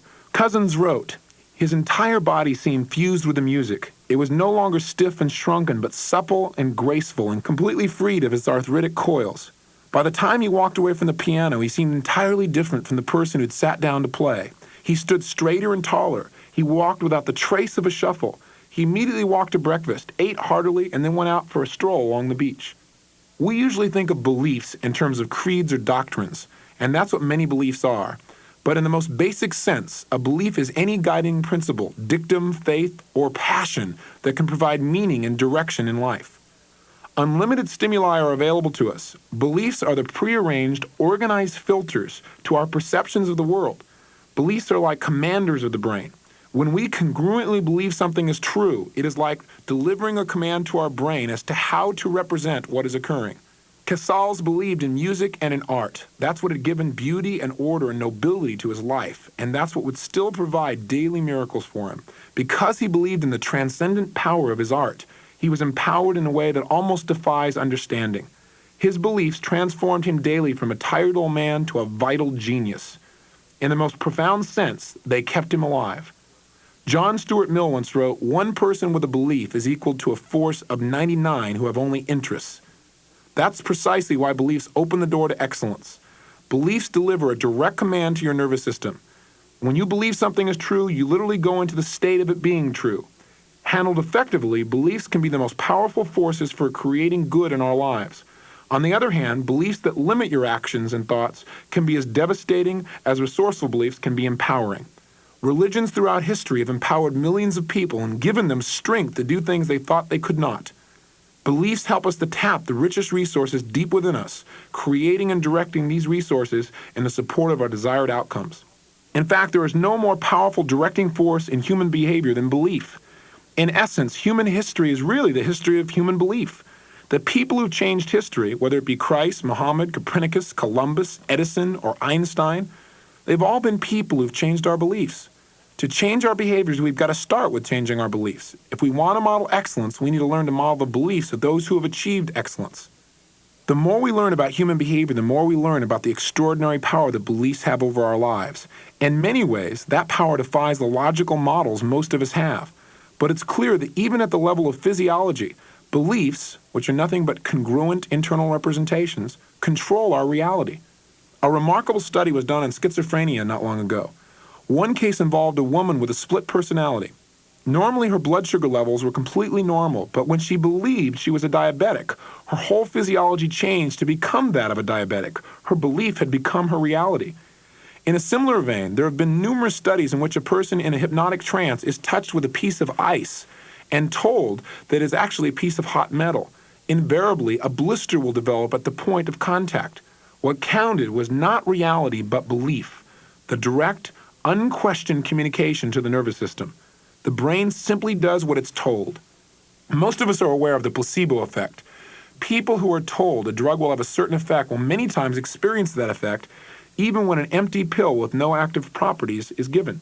Norman Cousins, who learned firsthand the power of belief in eliminating his own illness, concludes, quote, "Drugs are not always necessary. Belief in recovery always is," unquote. One remarkable placebo study concerned a group of patients with bleeding ulcers. They were divided into two groups. People in the first group were told that they were being given a new drug that would absolutely produce relief. Those in the second were told that they were being given an experimental drug, but that very little was known about its effect. 70% of those in the first group experienced significant relief from their ulcers. Only 25% of the second group had a similar result. In both cases, patients received a drug with no medicinal properties at all. The only difference was the belief system they adopted. Even more remarkable are the numerous studies of people who, given drugs known to have harmful effects, have experienced no ill effects at all when they were told that they would experience a positive outcome. Studies conducted by Dr. Andrew Weil, an MD and graduate of Harvard University, have shown that the experiences of drug users correspond almost exactly to their expectations. He found he could lead a person giving a dose of amphetamines to feel sedated, or a person given a barbiturate to feel stimulated. The magic of drugs resides within the mind of the user, not in the drugs, Weil concluded. In all these instances, the one constant that most powerfully affected the results was belief, the consistent, congruent message delivered to the brain and nervous system. For all its power, there is no abstruse magic involved in the process. Belief is nothing but a state, an internal representation that governs behavior. It's a feeling of certainty about something. It can be an empowering belief in possibility, a belief that we will succeed in something or achieve something, or it can be a disempowering belief, a belief that we can't succeed, that our limitations are clear, intractable, and overwhelming. If you believe in success, you'll be empowered to achieve it. If you believe in failure, those messages will tend to lead you to experience that as well. Remember, whether you say you can do something or whether you say you can't, you're right. Both kinds of beliefs have great power. The question is, what kinds of beliefs are best to have, and how do we develop them? I believe the birth of excellence really begins with our awareness that our beliefs are a choice. We usually don't think of them that way, but they are. They're just programmed feelings about what is true and not in the world, and we can change them. Where do we get our beliefs? Well, there are basically 5 sources. Our environment, that is what we grow up in, the environment we live in, gives us models of success or failure, about what is right and wrong, about what is possible and impossible. One of the most difficult things about slum life is that children grow up with few models, if any, that would lead them to believe that they could produce greater results in their life. We see the same challenge in families on the welfare system, where we now have third generations that are still on welfare. They have no other model of possibility. They believe that is how life is. They believe they have no other choice, and so they experience their life as having limited choice. Another source of beliefs comes from events that we've experienced in our life. Various experiences that we have cause us to believe certain things. I know when I was growing up, I was very fortunate to have experiences where I went out and tried things. I tried to interview successful business people, successful sports writers and sportscasters and athletes, and I succeeded in several cases. This caused me to believe that individuals of power, individuals of influence, were accessible, that I too could be like them, that I could learn to produce new results. That belief caused me to continue to take actions later in my future. A third way that beliefs are fostered is through knowledge. What you know and what you don't know both affect your beliefs. If you know the earth is flat, you're going to behave differently than if you know the earth is round. Knowledge makes a big difference. So we want to continually educate ourselves so we develop the kinds of beliefs that empower us versus limit us. A fourth way in which beliefs are formulated is by the results we've achieved in the past. If you've attempted to do something in the past and you've succeeded, you tend to believe that you can do it again. If, on the other hand, you have never succeeded and attempted something many times, it becomes difficult to believe that you could succeed now. So past results definitely have an impact in people's belief structures. Finally, the most important way in which we can establish new beliefs is by creating results in advance. That is, by setting clear enough goals that we step into and begin to experience as true, we can begin to develop a new set of beliefs about what is really possible in our lives, and that can begin to drive us forward. Take out a piece of paper if you would. Okay, now make a list of at least 5 positive beliefs that can now serve to support you in achieving your goals. If you were going to create 5 beliefs for yourself that would empower you to be, do, and share more, what would they be? Write them down now, stop the tape, and then come back. So now you have 5 beliefs that you'd like to adopt. Let me help you by adding more. In my modeling of human excellence, I have found that people who succeed consistently seem to share certain belief systems, and I'd like to share a few of them with you. These are not the only key beliefs, obviously, but they're a good start to add to your list. Here's the first one. People who succeed on a large scale seem to believe, belief number 1, that everything happens for a reason and a purpose, and that it serves them. You remember the story of W. Mitchell? What was the central belief that helped him to overcome adversity? He decided to take what happened to him and make it work for him in whatever way he could. In the same way, all successful people I've studied have an uncanny ability to focus on what is possible in a situation, on what positive results can come from whatever's happened to them. No matter how much negative feedback they get from the environment, they think in terms of possibilities. They think that everything happens for a reason and it serves them. And because they believe this, they find benefits out of almost any adversity. Let's face it, in life, many things will happen to us that we'll have no explanation for. We have no idea of why it's happened and what it's occurred. Sometimes we do everything right and it still turns up wrong, and that's the truth. That's how life is. But if we can offer ourselves and operate from the belief that everything in life happens for a reason and a purpose and it serves us, then by having that belief alone, we'll find a benefit. We'll find a way to make that useful. It allows us to continue to take action instead of being immobilized by the pain or challenges that have beset us. A second key belief that I've modeled from successful individuals is that they believe that there is no such thing as failure, that there are only results. This is almost a corollary belief to number 1. Most people in our culture have been programmed to fear this thing called failure. Yet all of us can think of times when we wanted one thing and we got another. We've all flunked a test, suffered through those frustrating romances that didn't work out, or put together a business plan only to see everything go awry. You'll notice in this tape program that I use the word outcome and the word results quite a bit, because that's exactly what successful people see. They don't see failure. They don't even believe in it. It doesn't compute. People always succeed in getting some sort of result. The super successes of our culture aren't people who don't fail, but simply people who know that if they try something and if it doesn't work, they can just try something else. They've had a learning experience.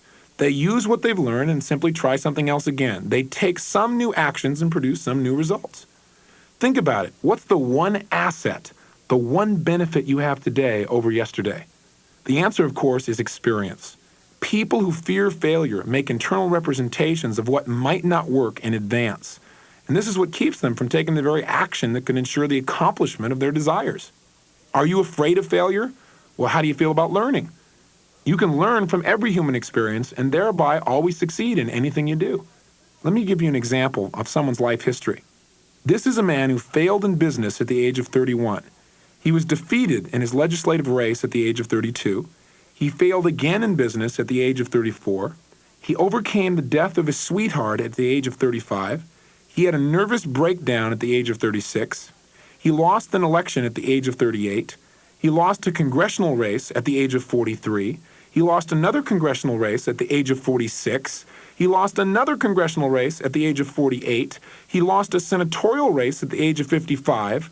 He failed in his efforts to become vice president of the United States at age 56. He lost another senatorial race at the age of 58. And he was elected president of the United States at age 60. The man whose life's history I've shared with you is a man named Abraham Lincoln. Anytime you start thinking success is easy or that there are no challenges in life, take another look around at the people who've succeeded on a large scale. Could Abraham Lincoln have become president of the United States if he'd seen his election losses as failures? It's not likely. There's a famous story about Thomas Edison. After he tried 9,999 times to perfect the light bulb and hadn't succeeded, someone asked him, "Are you going to have 10,000 failures?" He answered, "I didn't fail. I just discovered another way not to invent the electric light bulb." What he had discovered was another set of actions that produced another set of results.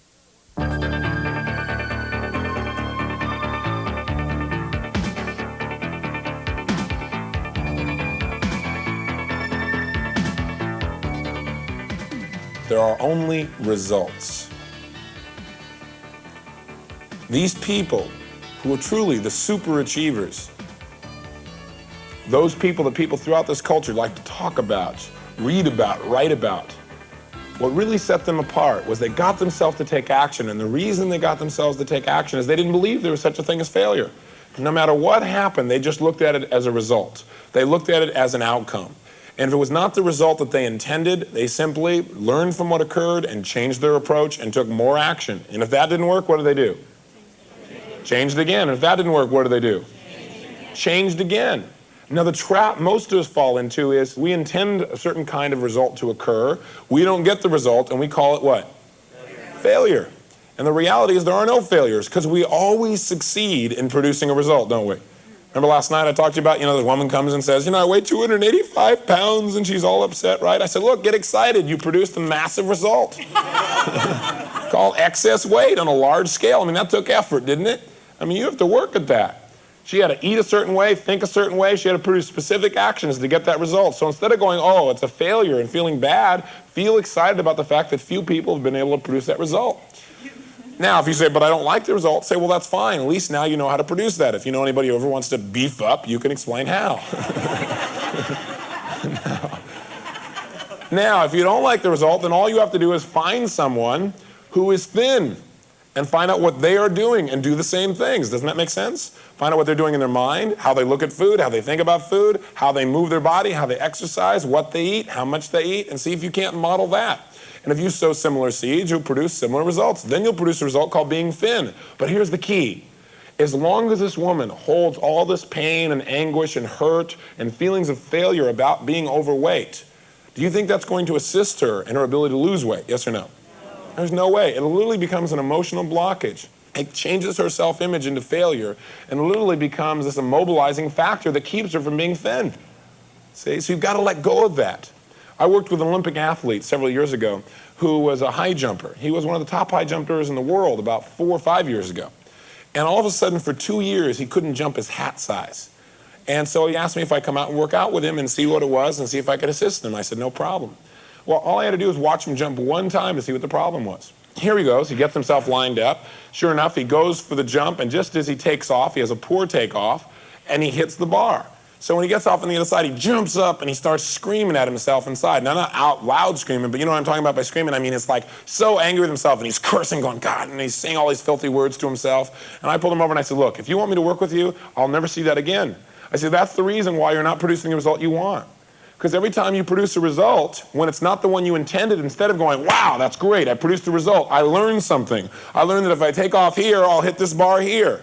Instead of doing that, what you're doing is you're programming yourself with failure. You're carrying around this negative emotional baggage. And when you go to jump the next time, that emotional baggage is there. It's affecting your self-image, and it's affecting the way you use your nervous system.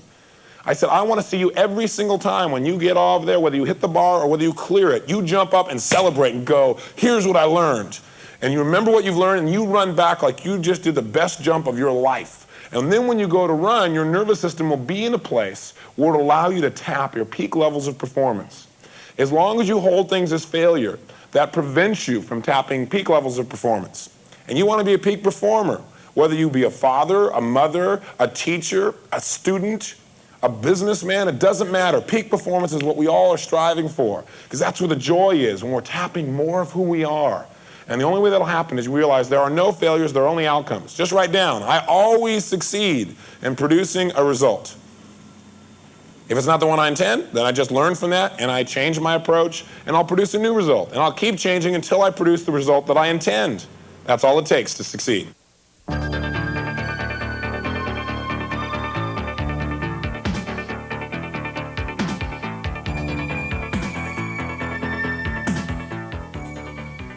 Just remember, belief in failure is a way of poisoning the mind. When we store negative emotions about failure, we affect our physiology, our thinking processes, and our state. One of the greatest limitations for most people is their fear of failure. And I think Dr. Robert Schuller, who teaches the concept of possibility thinking, asked the best question to overcome that fear. He says, what would you attempt to do if you knew you could not fail? Think about it. How would you answer that? If you really believed you couldn't fail, you might take a whole new set of actions and produce a powerful new set of results for your life. Wouldn't you be better off trying them? Isn't that the only way to grow? So I suggest you start realizing right now that there is no such thing as failure, that there are only results. You always produce a result. If it's not the one you desire, you can just change your actions and you'll produce new results. Cross out the word failure from your personal dictionary and write in the word outcome. And commit yourself to learning from every human experience. Belief number 3 is whatever happens, take responsibility. This is another attribute that great leaders and achievers have in common.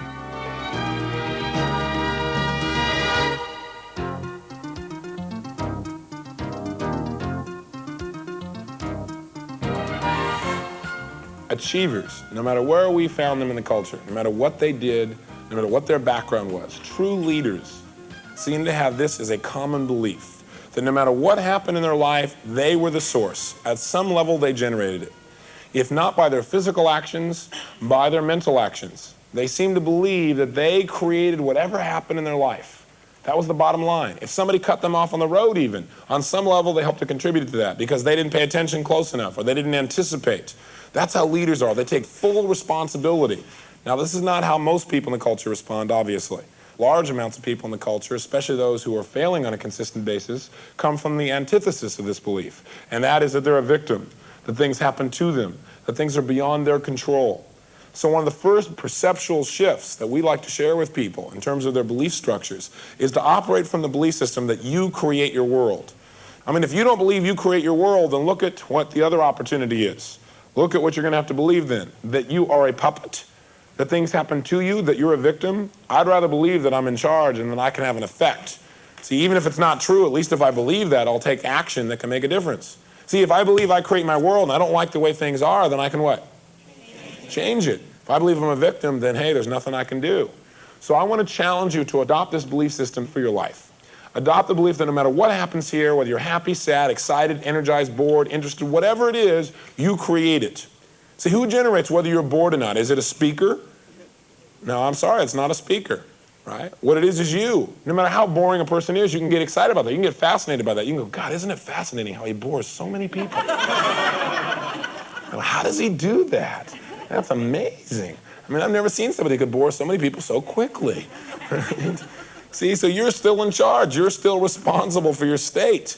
You're still responsible for the results that are generated. And the truth is, leaders operate from this frame. I remember hearing Dan Rather speak about John F. Kennedy years and years ago. And Rather was saying that he remembered the day that Kennedy became a true leader. He said it was right after the Bay of Pigs. Remember that? He said when he got up in front of the American people after the Bay of Pigs, and instead of saying, oh, the CIA did this, or we tried this or that, he just got up and he said, listen, it was an atrocity. It shouldn't have happened this way. I take full what? Responsibility. Yeah, he said that's the day he became a true leader. See, that's the next step. That's a major step in the level of increasing maturity that human beings take on.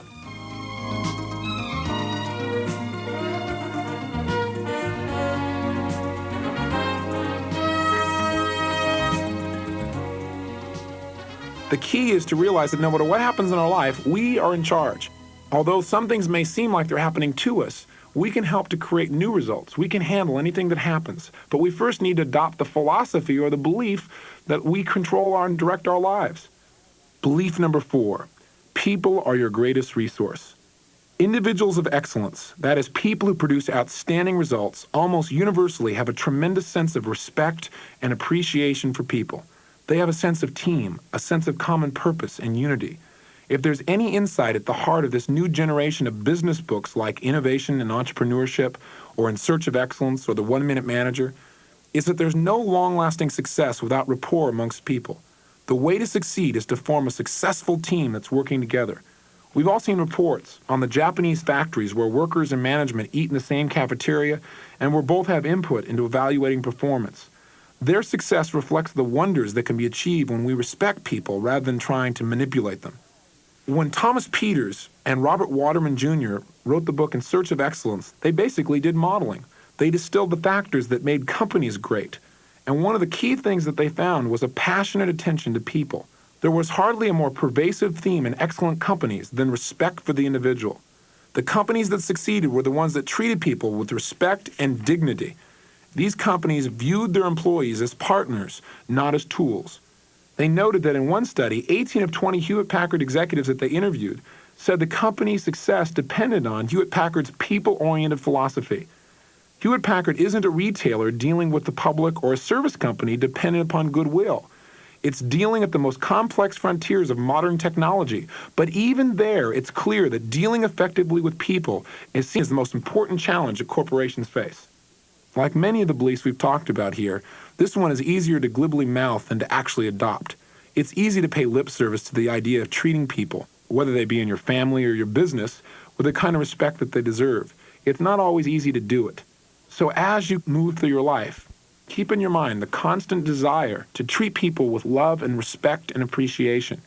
And have the acuity to note, do people feel respected by you?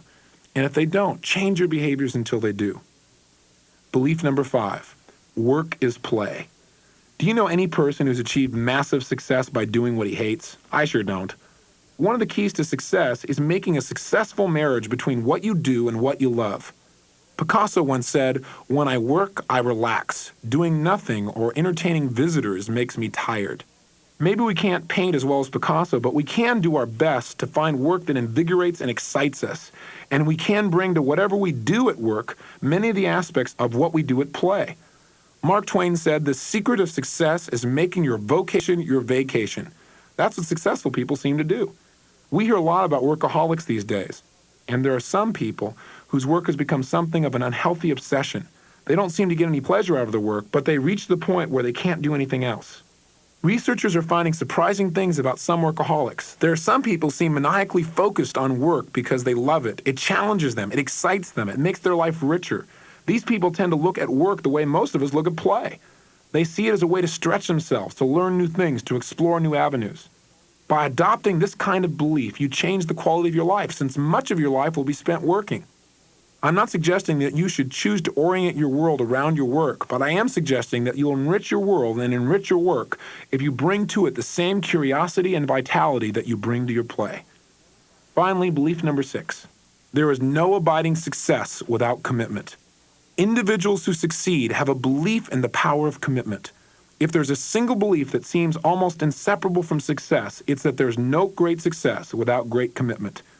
If you look at successful people in any field, you'll find that they're not necessarily the best and the brightest, the fastest, or the strongest. You'll find they're the ones with the most commitment. The great Russian ballerina Anna Pavlova once said, quote, "To follow without halt one aim, there is the secret of success," unquote. It's just another way of stating our ultimate success formula. Know your outcome, model what works, take action, develop sensory acuity to know what you're getting, and keep refining it until you get what you want. You know, we see this in any field. People with commitment overpowering those who seem to have greater natural ability. I mean, what makes Larry Bird one of the best players in basketball? A lot of people are still wondering. He's slow, he can't jump. In a world full of graceful gazelles, he sometimes looks like he's playing in slow motion. But when you come right down to it, Larry Bird succeeds because he has a massive commitment to success. He practices harder. He has more mental toughness. He gets more out of his skills than almost anyone else. Pete Rose has made his way into the record books the same way, by consistently using his commitment to excellence as a force driving him to get everything he's got out of everything he does. Tom Watson, the great golfer, was nothing special at Stanford University, where he went to school. He was just another kid on the team. But his coach still marvels about Watson, saying, "I never saw anyone practice more."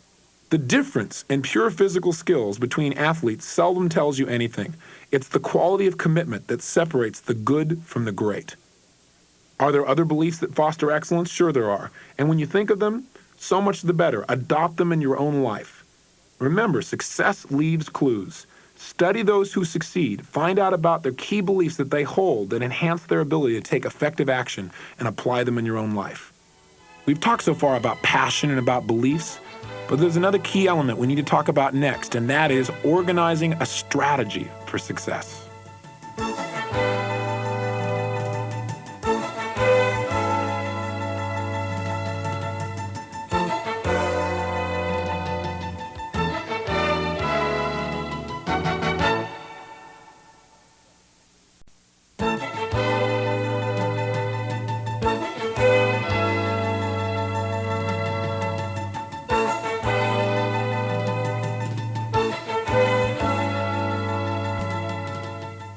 One of the first things that I learned when I began to study neurolinguistic programming was that for human beings to produce results, they had to take certain actions mentally and physically, as we talked about earlier. But one of the things that I found that was most exciting to me was that if I discovered what another person did exactly and duplicated that exactly, I could produce similar results in short periods of time.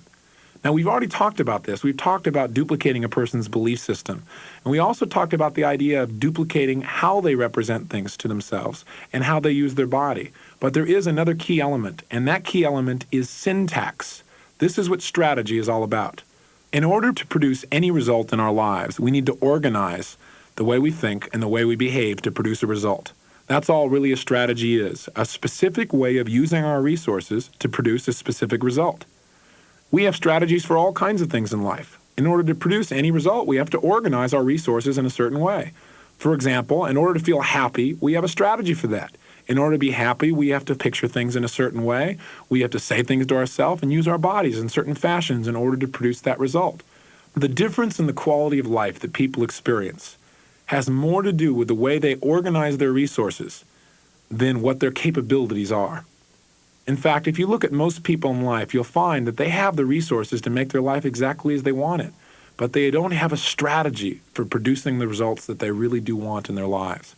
For example, it's a known fact that less than 3% of the nation ends up financially independent. 97% by the age of 65 is either dead broke or dead. Does that mean that in America, men and women do not have the capital resources to become financially independent? No, that's not the truth. In the average man or woman's working lifetime, they'll earn over $1 million. The challenge is most men and women in America spend more than they earn. Most men and women do not have an effective strategy for using their income as capital in order to create assets. But there are all kinds of strategies. There are strategies for happiness, for depression. In order to get depressed, a person has to picture things certain ways, say things certain ways, use their body in certain ways, just as they do for happiness. There are strategies that cause us to feel totally loved, totally attracted, totally motivated. Strategies are powerful because once we discover our strategy for producing a result, then we can produce it over and over and over again. Also, we can model the strategies of other people. As we've said over and over again, if you find someone who's successful, find out what they do, how they do it, and you can produce similar results. I think a good metaphor for strategies is a lot like baking cakes. What if I came to you one day and said, hey, I know a man who makes the greatest chocolate cake on the planet. He spent 22 years of his life perfecting it. Do you think you can make a cake like this? Could you? Of course you could, as long as you had that man's recipe. I believe that strategies are much like recipes. In fact, the elements are quite similar. In order to duplicate that man's cake, he'd have to give you the recipe, and in the recipe you'd learn several things. One, the ingredients. If you don't have the right ingredients, you'll never bake the cake effectively. So in the recipe, you find out what the ingredients are. You do the same thing in discovering a human being's strategy. For example, if I want to find out how you motivate yourself, I'd want to know what ingredients you use. The ingredients of human experience are our five senses. I'd want to know how are you using your five senses. Those are the ingredients, those are the resources to create a result called motivation. Now, if all you know is the ingredients that are necessary, can you bake the same quality of cake? Of course not. The second thing you need to know are the amounts that are used. So the amounts in human strategy are the submodalities, or the more precise descriptions about what it is you're picturing or saying to yourself or feeling inside. If, for example, in order to get motivated, you make pictures in your mind, I'd want to find out, are those pictures large? Are they small? Are they bright? Are they focused? Are they close? Are they far away? I'd want to get as much detail as possible about the amount of the ingredients you're using.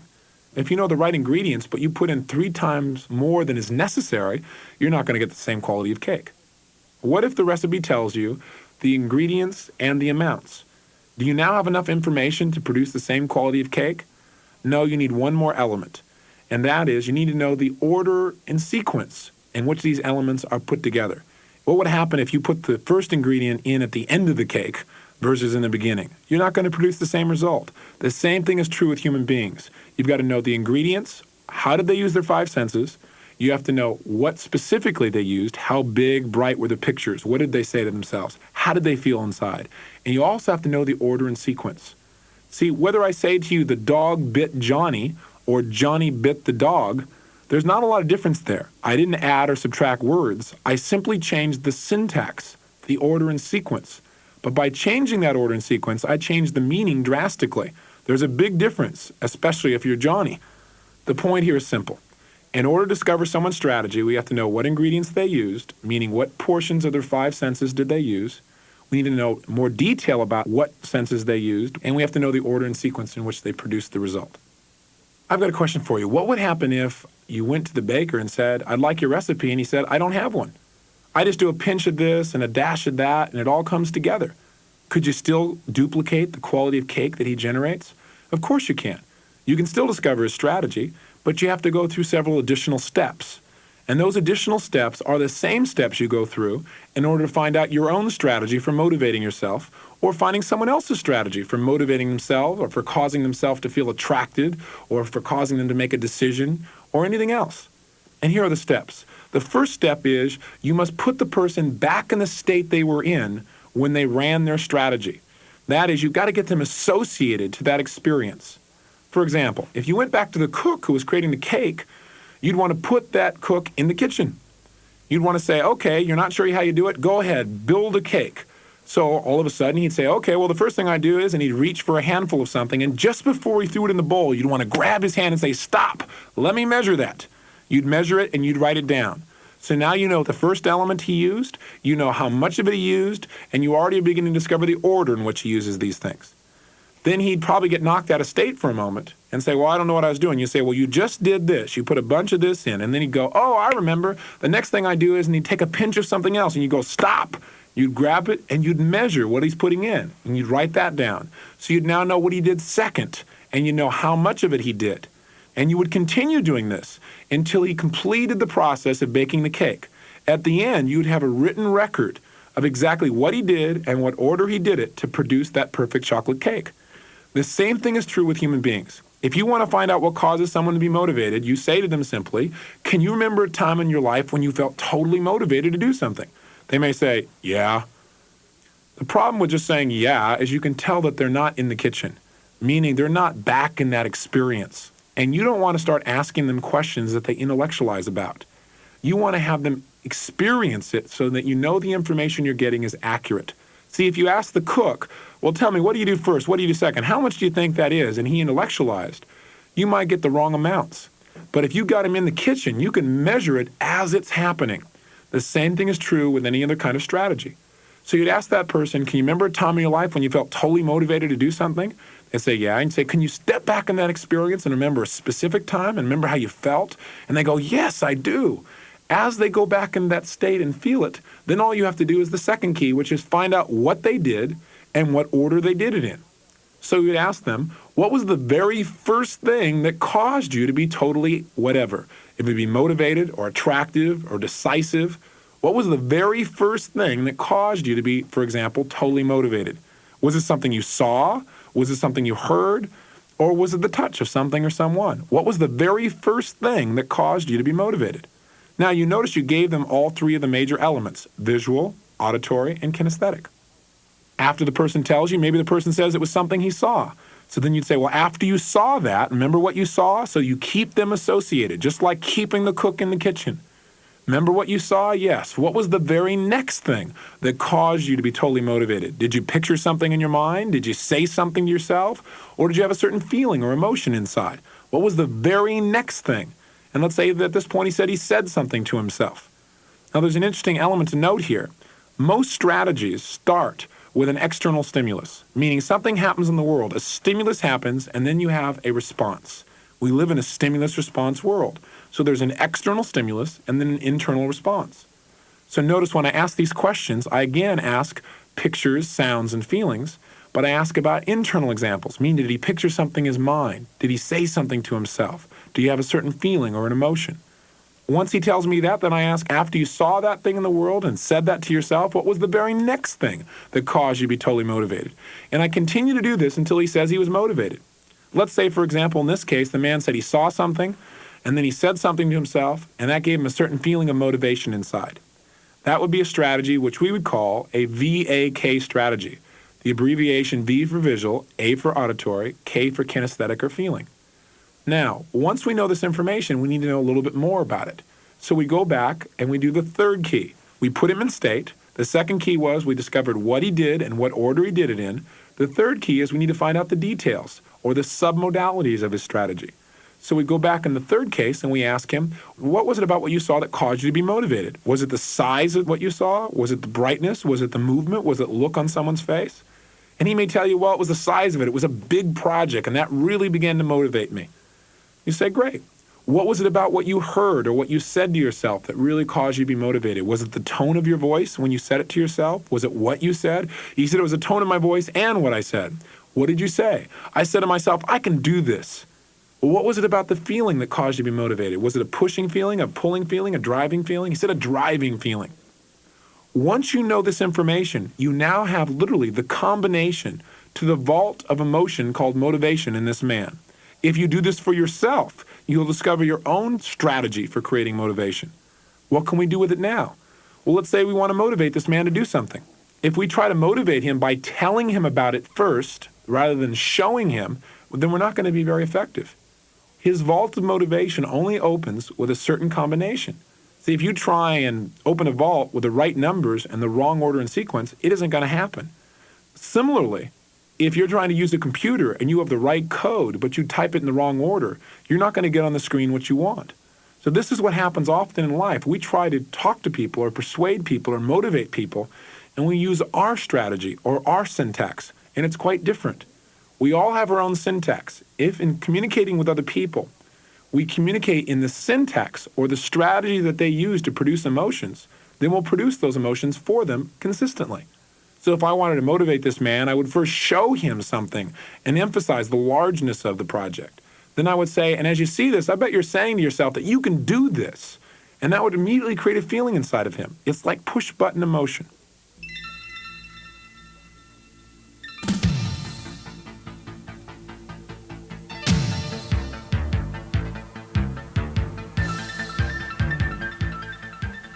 Love strategies. Can we still elicit love strategies the same way as any other strategy? Yes. We can put a person in what? Once they're there, we can say, what was the very first thing that caused you to feel totally what? We can run right through it. So I want you to know you can do love just like any other strategy. However, I want you to also know that there's a shortcut to this state called love. Every one of you has a specific stimuli, one specific submodality stimuli that'll make you feel totally loved.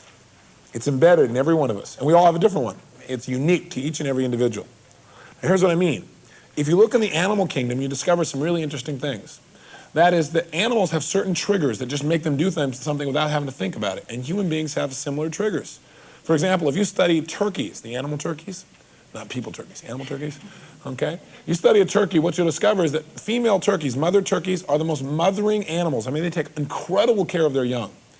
Now, you wonder, well, what triggers mother turkey to want to mother and take care of its young? What is the trigger? You'd think, well, seeing one of her baby chicks, right? No, that's not what does it.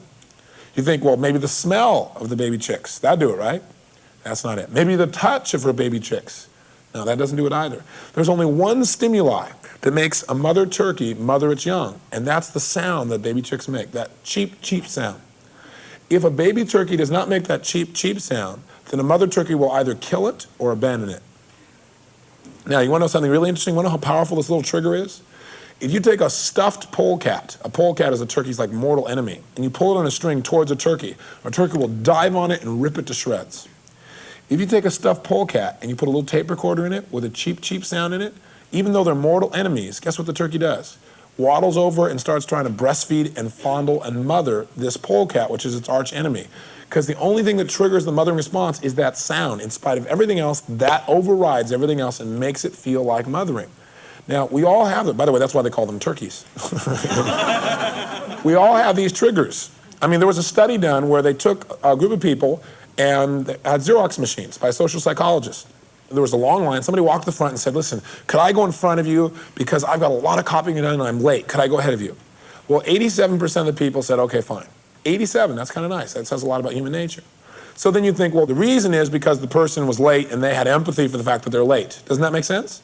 But the social psychologist began to say, look, is it really the whole explanation, or is there one word that triggers this automatic response, just like in the turkey, to make people comply with a request? And you know what they found out? The word because does it by itself.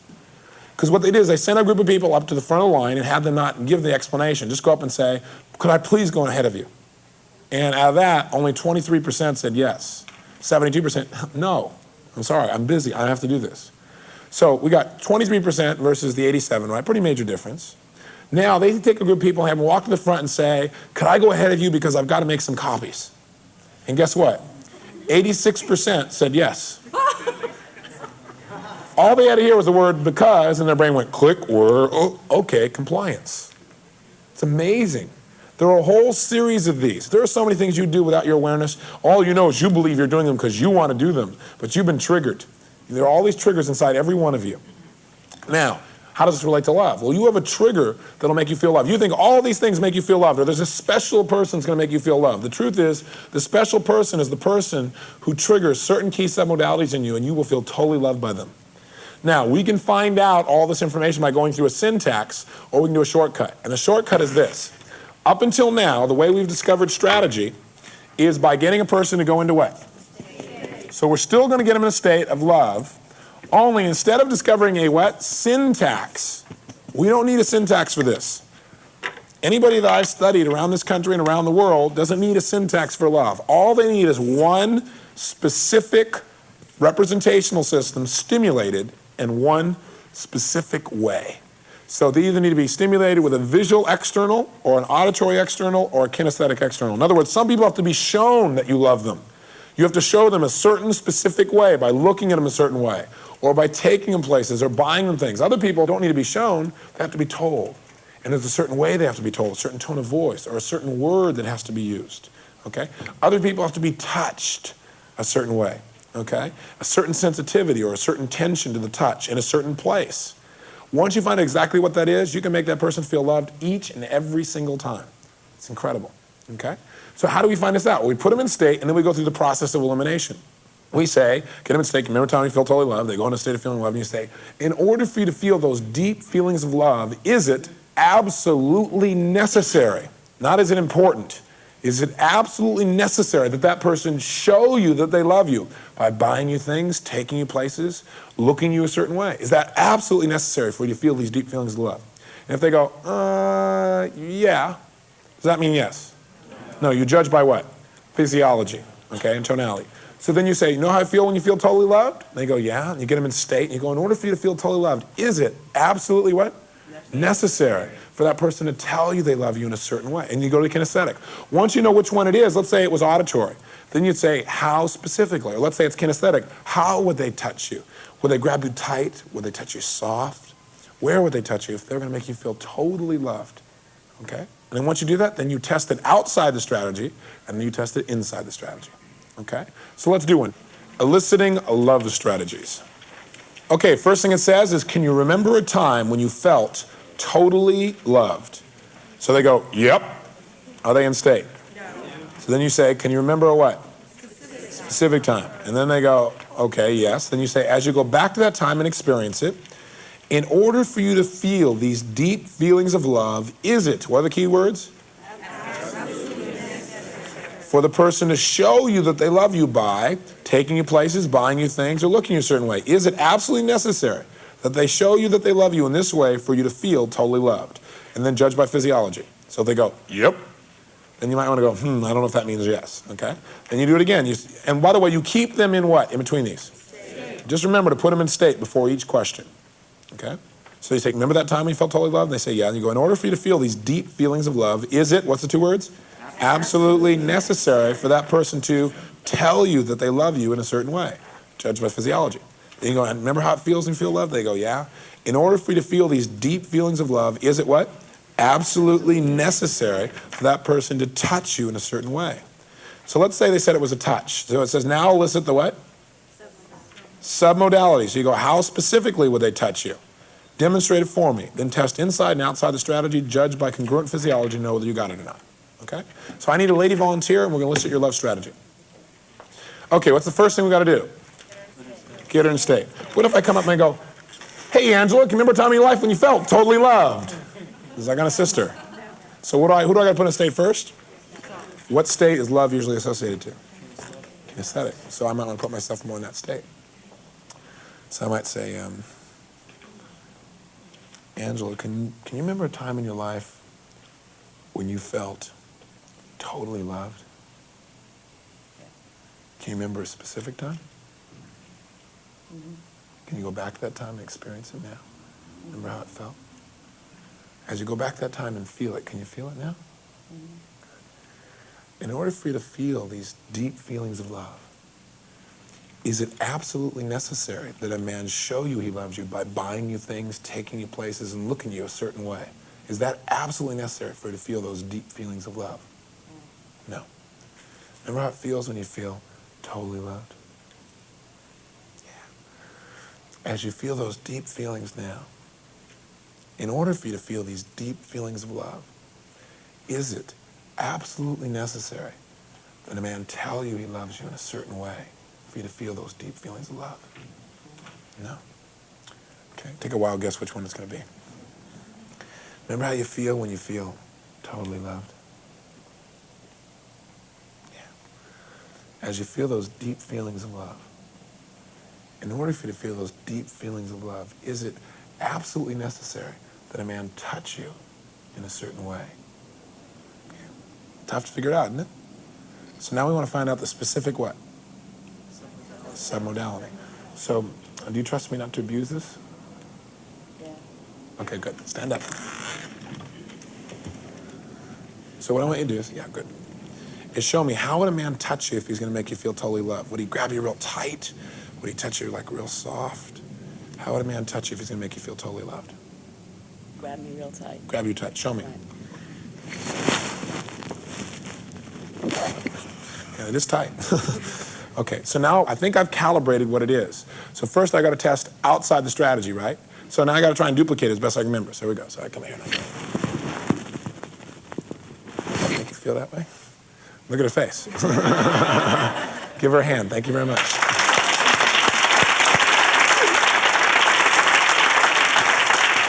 You see her? After she's up here, she's like, didn't know where to go. So submodality testing. Now what if it was auditory? Then you have her demonstrate for you what would be said in the tone, and you've got to duplicate the tone. Tone's real delicate. You got to make sure it's accurate. And if it was visual, be visual. And some people, it's literally to take them places. Now, I mean, it sounds weird to you and harsh, but for some people, that's what it is. To be taken or bought things for, because they've rigged up in their mind, that's what triggers them to feel that way. That means somebody really cares, because anybody could touch or tell. Everybody's got all these different belief systems that have been built in. It's incredible. I mean, you're able to, once you know what this is, you can put them totally into state. If they got a certain touch, you can do this, and boom, they are there. A certain tone of voice, and you watch them, and just, like silly putty, go right into state. What would you say my strategy is if you were to guess? I thought for sure it'd be kinesthetic. I mean, I love to be touched, and I love to touch. But you know what? That's not enough. That's not the one that's absolutely necessary, even though I feel like it's absolutely necessary. Because, see, I get touched a lot. I get hugged, touched, just about everywhere all the time. And I love it, and for me to know somebody totally loves me, it's auditory. See? Because since I get touched so much, unless somebody says it, I don't want to guess, I don't want to hope that I'm right, I don't want to think that they really love me and they don't, right? So my brain's rigged up, there's a certain tone of voice that if that person says, I love you, in a certain tone, I'm in state. But if they don't, then I'm not going to be totally in state. I'll enjoy it, I'll appreciate it, but I won't feel totally loved. Okay, so it's that tone of voice. So this brings up an interesting question. In the beginning of a relationship, when you're in that stage I call courting, for lack of a better word, okay, and you're in that courting stage, do you just tell them you love them?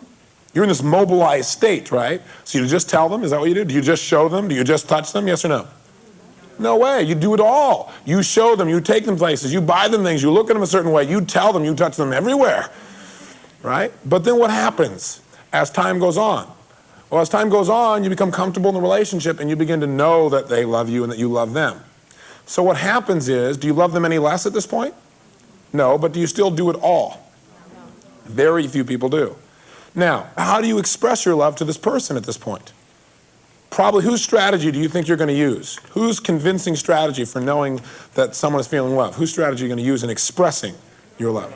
Your own, because we all go around thinking our model of the world is the way it is. So what happens in the beginning of the relationship is everything is great. I mean, you guys totally love each other, you feel loved by each other, everything's going fabulous. But then one day, all of a sudden you pass threshold where you're comfortable, you don't do it all. So after a period of time, what happens is, let's say you've got a man here who's auditory in his love strategy and a woman who's visual in her love strategy. What's going to eventually happen? How is he going to express love to her?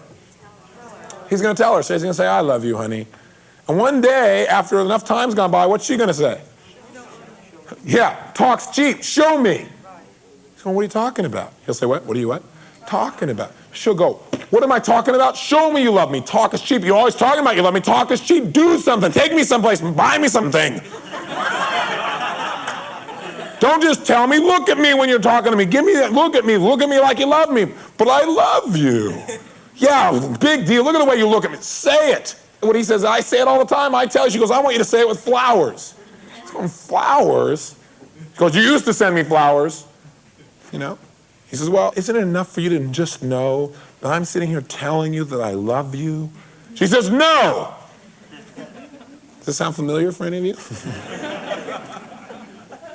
What happens if you get a visual man with an auditory woman? What's he going to do? Send her cards, maybe buy her some things, take her places, probably looks at her a certain way at certain times. One day he'd probably be sitting there looking at her like he really loves her, and she's going to go, you know what? I don't feel like you love me anymore. He's going to go, what? What do you say? You look at me. I'm looking at you right now. I was just thinking about how much I love you. Oh, yeah? Well, you never say it. What do you mean I never say it? I say it with my looks. Look at the way I'm looking at you. I love you. She's going, does that tonality make her feel loved? She's going, yeah, but you never tell me. He says, talk is cheap. Look at that rock on your finger. If that doesn't tell you I love you, I don't know what will. I take you every place. I buy you all kinds of stuff. I look at you all the time. Well, what do you think I am, a piece of meat? You're always looking at me? Can't you talk to me? What, are you stupid or something? Does this sound familiar to any of you? How about this one? Auditory man, kinesthetic woman. This is Becky and my strategy. Right? Mine's auditory, hers is kinesthetic. I never would have guessed that. So what happens? Auditory man says, I love you. Kinesthetic woman does what? Wants to be touched. Right? Well, that's important to me too, but on the run when things are going and I'm not doing it all, auditory is where I just fall into normally because that's how I would know. So I remember one time I had an experience that triggered me into visual. I mean, I was living in visual for about 3 weeks. I was doing seminars like this the whole time for, all 4 days, moving and talking like this and the whole thing. And I came back to have a business meeting with my staff, and I was in a business meeting, I was doing everything at once. I was talking in a meeting, somebody's cutting my hair simultaneously, and they're going, don't move too much. I look over and I see Becky over on the other side of the desk, and she's sitting like this. I said, Beck, what's the matter? She went, nothing. I said, what do you mean, nothing? So what's going on? She said, nothing. I said, what do you mean nothing? She goes, well, I just don't feel very loved by you right now. I said, Beck, I love you. No response. So fortunately, I know her strategy. So what I did is I got up, walked over, and I touched her in a certain place. Right? And instantly, she went directly into state. It was incredibly powerful. But see, I can only do that because I knew what the state was. I knew how to tap that strategy, how to trigger that emotion. So by knowing that, I could change it. Right? And her voice tone definitely put me in state. Her tone of voice normally put me in state. So that was my strategy. So the two are tapped in there, fortunately, on those sides, because we know what to do. So it doesn't matter if you have different strategies, you can't do it. It just means you got to know. All right? Now, here's my favorite relationship link up. Can you guess which one it is? Kinesthetic man with a visual woman. He comes home, and what does he want to do?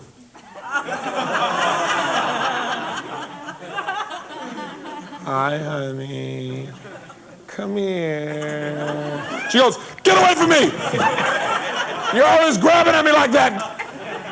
Why don't you buy me something? Take me someplace. But I just want to hold you and hug. Hug, smug! Look at my face. What, are you just grabbing me? What do you think I am, a piece of flesh? Look at me first. So he goes, not like that, stupid. Oh, how you want me to look at you? Look at me like you love me. I am. You're hopeless. But I love you. Come on, why don't we just stay home? She goes, stay home. I am so tired of staying home. We all stay home. I'm tired of drinking beer, watching TV, and hunkering down. Let's go someplace. Let's dress up. Look at you.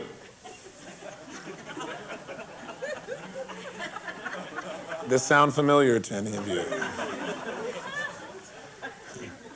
Now, I didn't go through every example, but out of these examples alone, how many of you can now see why you became divorced or why you broke up with someone? This is critical.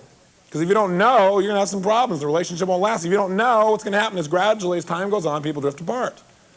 That's why less than 50% of marriages last. One of the reasons. So just get clear that no matter where it is, you can enter their world. I remember a couple came to me who was exactly this problem for private therapy. They flew in from Atlanta, and I was in Dallas. So they come in for this private therapy. All they said on the phone is, we have problems with our relationship. We know you're the best. We want to come. So we said, okay, fine. So they flew in.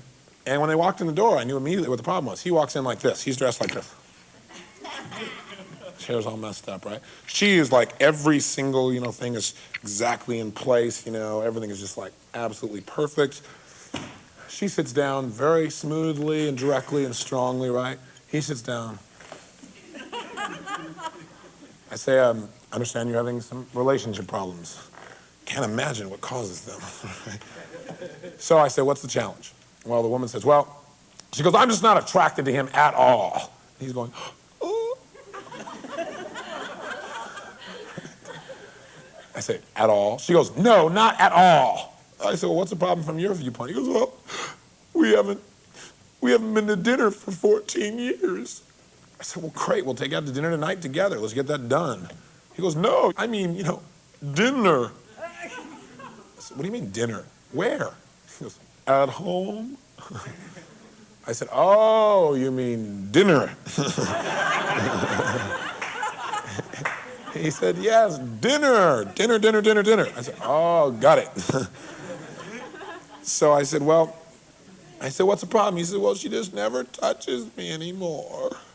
I said, what's the matter? She goes, well, I'm just not attracted to him. Look at him. He's a slob.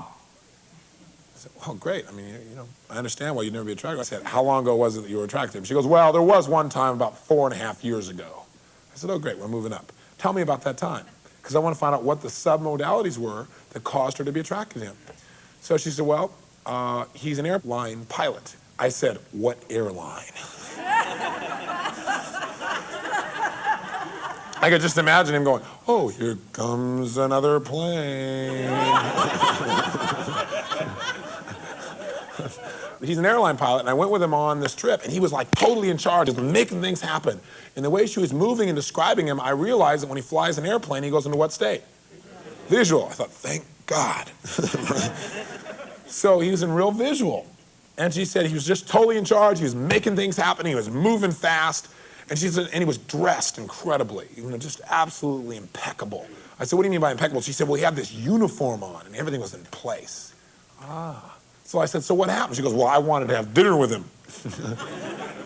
I said, so what happened? She said, well, we got off the flight, and we drove home, and I was getting ready for dinner with him, and he went outside for a few minutes to mess with his garden.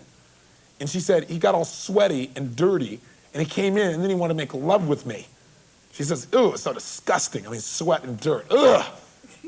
I said, so did you make love? She goes, are you kidding? I said, oh, okay, I got it. I said, well, how did you meet? So how did this two ever get together, right? She goes, well, I met him when he was a cadet. Oh, cadets. Do cadets walk like this? Hi, honey. Okay, what state are cadets in? Visual. And what do cadets wear? How's that for some submodality triggers? Yeah, impeccable uniforms. So she was attracted, so I knew what to do. First, I explained to her how important it was that she touch him, because it's important to her, but not as important as it is to a kinesthetic person, not to the same intensity. So I explained to her what she's got to do and everything else. And I said, if you're willing to do that, I know he'd be willing to do some things where he's looking sharper and he's moving faster. So I explained to him about visual and the differences, and I got them practicing and everything else. And then my final advice to him was this. I said, do you want to go home and have dinner with your wife? He said, yes. I said, you want her to absolutely want you? He said, well, yeah, that'll be really great. I said, great. Then first of all, sit up. And I said, when you go home, what I want you to do is go home and I want you to put on half your uniform.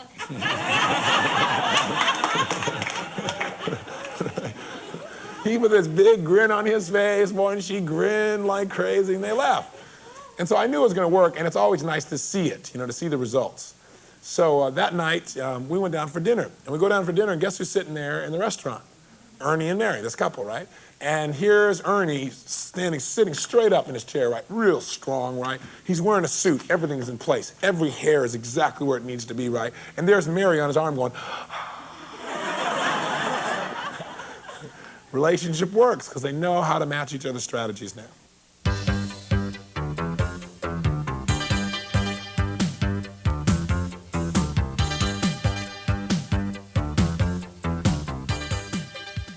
Remember, people have strategies for everything.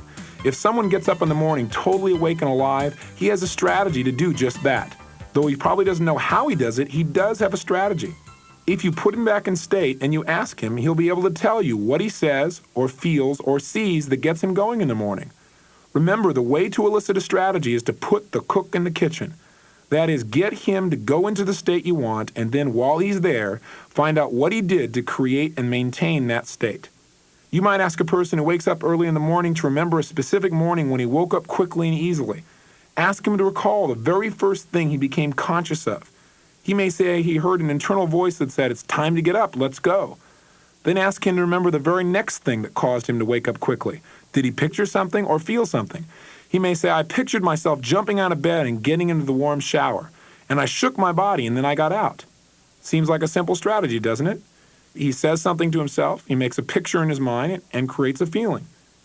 Next, you'd want to find out the specific kinds and amounts of the ingredients in this strategy. So you'd ask, what was it about the quality of the voice that got you up?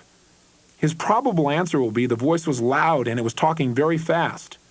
I know this because I've modeled people who wake up early in the morning. Now ask, what was the scene like that you pictured? He may answer, well, it was bright and it was moving very fast. Now you can try the strategy for yourself. I've tried it and it works. I think you'll discover, as I did, that by speeding up your words and pictures and increasing the volume and brightness, you can wake up in an instant. Conversely, if you're having a hard time going to sleep, just slow down your internal dialogue. Create yawning, sleepy tones, and you'll feel yourself becoming very tired almost immediately. Try it now. Talk very slowly, like a very tired person. And a yawning voice inside of your head. Talk about how tired you are. Now speed it up. Feel the difference. The point is you can model any strategy as long as you put someone in state and find out specifically what he does and in what order and sequence he does it. The key isn't merely to learn a few strategies and use them, but rather it's more important to constantly stay attuned to what people do well. Find out what they do and how they do it, and add their choices to your life. You can learn how to produce results quicker by learning through other people's experiences and save yourself the most important commodity of life, time. There is a strategy that can cause you to tap into the most powerful resource available to you as a human being, other human beings' experiences. And the way to do that is to learn how to develop the skill we talked about earlier called bonding power or rapport. Let's find out what it takes to produce instant rapport with anyone we meet.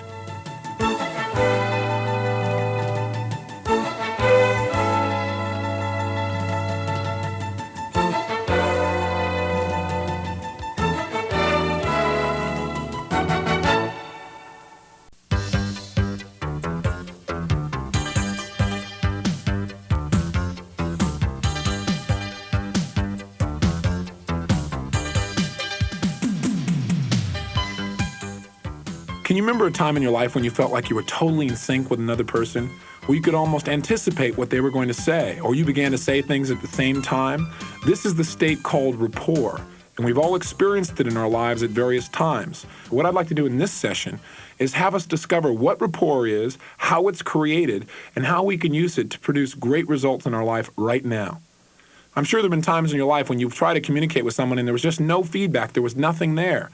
Or you've had conversations where you began to speak about something and then all of a sudden something clicked and the relationship changed.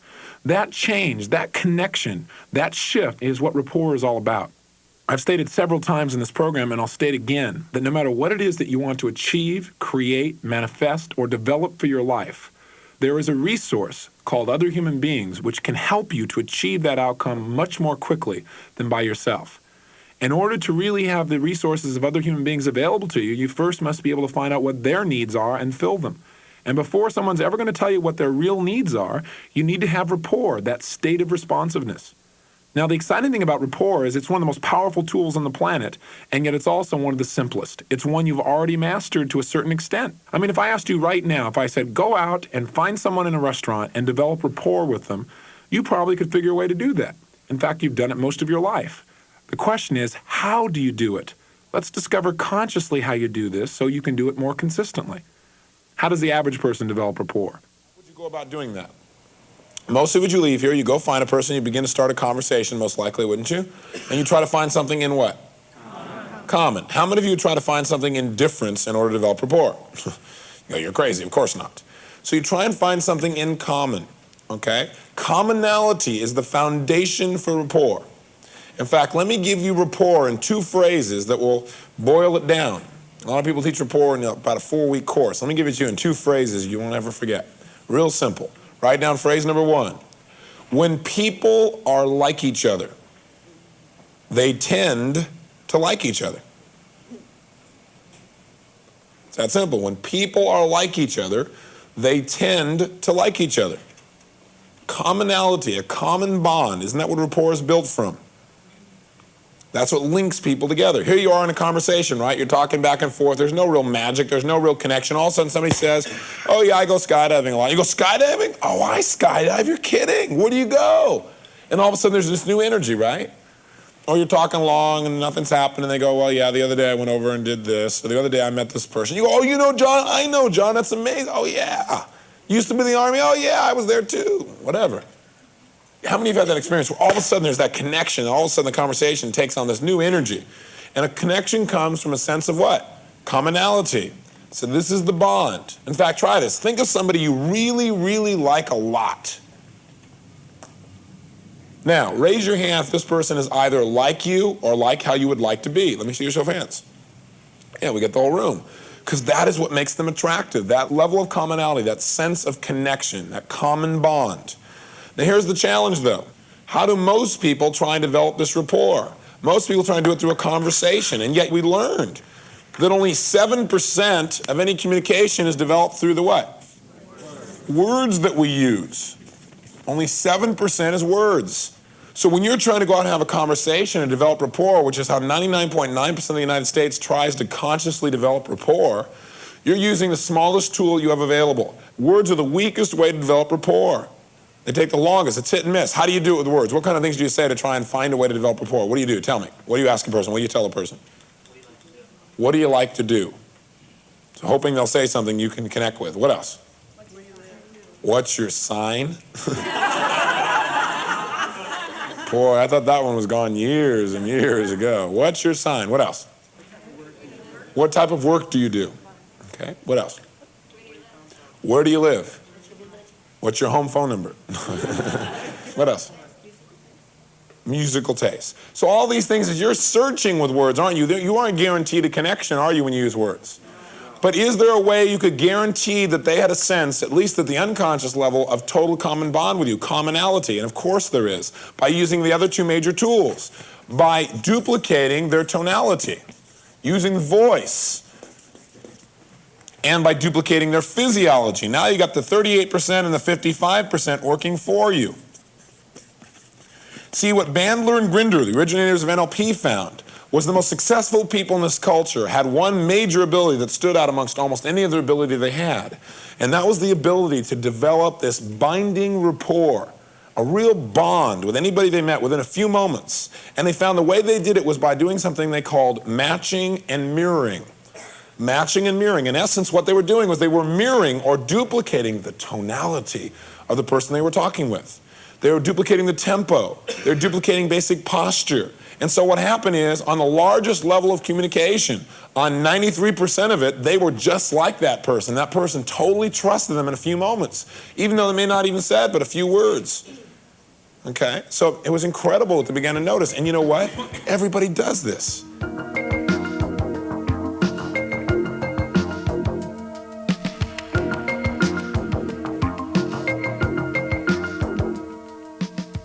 Matching and mirroring simply means they create a rapport with people by mirroring or matching either their tone of voice, or the key words that the person used, or the tempo at which they spoke, or their physiology.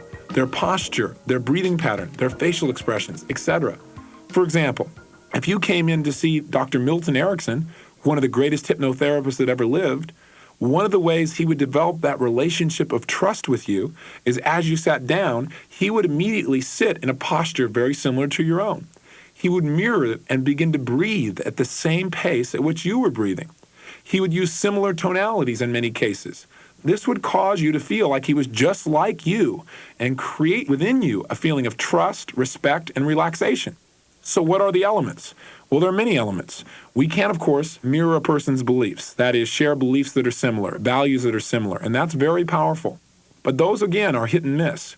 You don't ever have to miss again. You can develop rapport with anyone simply by mirroring their tone of voice, their tempo, their timbre, some of the key words they use. For example, if you get around someone who's constantly talking about the importance of values and human development, if you use those words in talking to them, you're going to develop a certain level of rapport. You're going to have even greater rapport, though, if you speak in a tone of voice similar to their own. You're going to have even greater levels of rapport if you sit similar to them as well. When you begin to mirror another individual, you become almost like a biofeedback mechanism to them. They create a movement, you create a similar movement. They use a certain tone of voice, you use a similar tone of voice. It's extremely soothing, and it opens people up almost instantly. We also can mirror physiology. You can mirror a person's posture, their muscle tension or their relaxation, their facial expressions, the amount of eye contact they use. Some people stare at you for very, very long periods of time directly in the eyes. If you don't look back for long periods of time, you lose a certain amount of rapport. Other people, if you stare in their eyes for long periods of time, they don't do that, so you're not like them. So with people who do not keep eye contact for a long period of time, and who use a brief eye contact, you want to use a brief eye contact. You can also notice if people touch, and you can touch similarly. You can notice how close do they get to you when they talk, and use the same kind of distance or proximity, mirror proximity as well. There's virtually almost no limit. One of the most powerful things to mirror is breathing. When you breathe like another person, you begin to feel exactly like they feel. But know that there are no limits and that physiology you mirror will develop rapport for you almost instantaneously. This also works cross-culturally. Even when you can't speak the language of another individual, if you use the same physiology, the same tonality in speaking, you can develop rapport in other countries. When you mirror another person's physiology, if you do it accurately enough, you will literally send the same messages to your brain as that person is sending, and you'll produce the same exact emotional state. Matching and mirroring is so powerful. Because when you begin to use your mind and body the same way another person does, you begin to feel the way they feel. You truly develop empathy as well as the connection of rapport. In fact, in our seminars, we usually do an exercise to demonstrate to people how powerful this simple tool of matching and mirroring is. What I often do is bring two people to the front of the room. I have one sit down and think of a time in their life when they had intense feelings about anything. The feelings can be positive or negative, it's their choice. I then have them sit the way they'd be sitting and feel the way they were feeling back in that time. So they adjust their physiology and they sit a certain way. For example, in one particular case, I can remember a man who began to sit forward with his left hand on his left knee, leaning forward as if he was staring at something. His jaw became locked, the muscle tension in his neck increased, and then I began to ask people in the audience to tell me by looking at him what state he was in, to see if they could come up with a word that described the state he was in.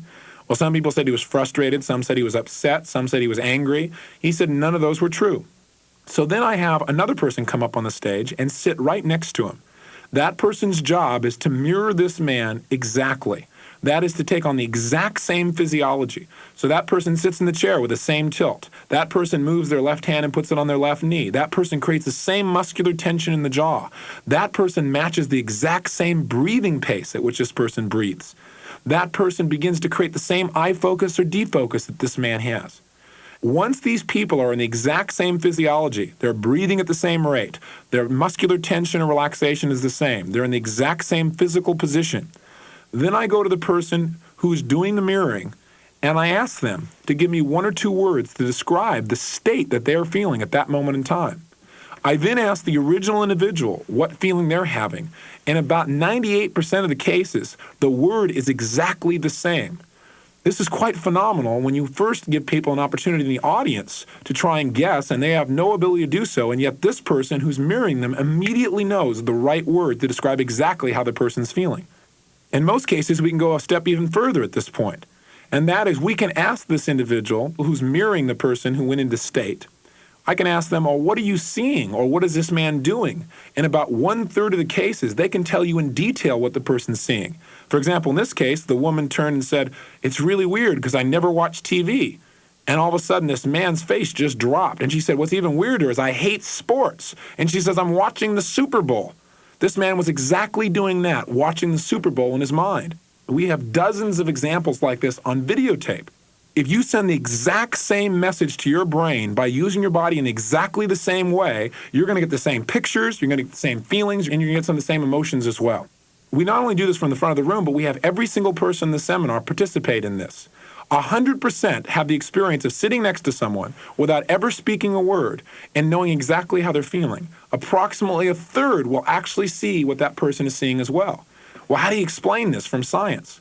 About 6 months ago, Omni Magazine did an article on a new device that's been developed where they can put electrodes on your head, and before you speak a word, right before you speak it, they get a printout of the word you're about to say. The reason for this is, in order to say a word, you have to send messages through your nervous system, and that translates into electrical impulses. By learning to mirror someone, we're learning literally to tap into the same thought processes without ever speaking. The other incredible thing that happens when two people mirror each other is that they feel totally connected. When I ask these people, how long does it feel like you've known each other? The average amount of years I'll hear is at 10 years. Some people say, I feel like I've known this person my whole life. Bear in mind, even when I've asked them this question, they still have never spoken to each other verbally, and yet they feel that connected because they feel like this person is just like them. This has tremendous power, and yet it is so simple. It's something you can go out and do right away, and I challenge you to do this for your life. I challenge you to go out this afternoon and mirror someone. Let me give you an example of how I use this myself in business. Nutrition business with the partners I mentioned earlier, right? Harvey and Marilyn.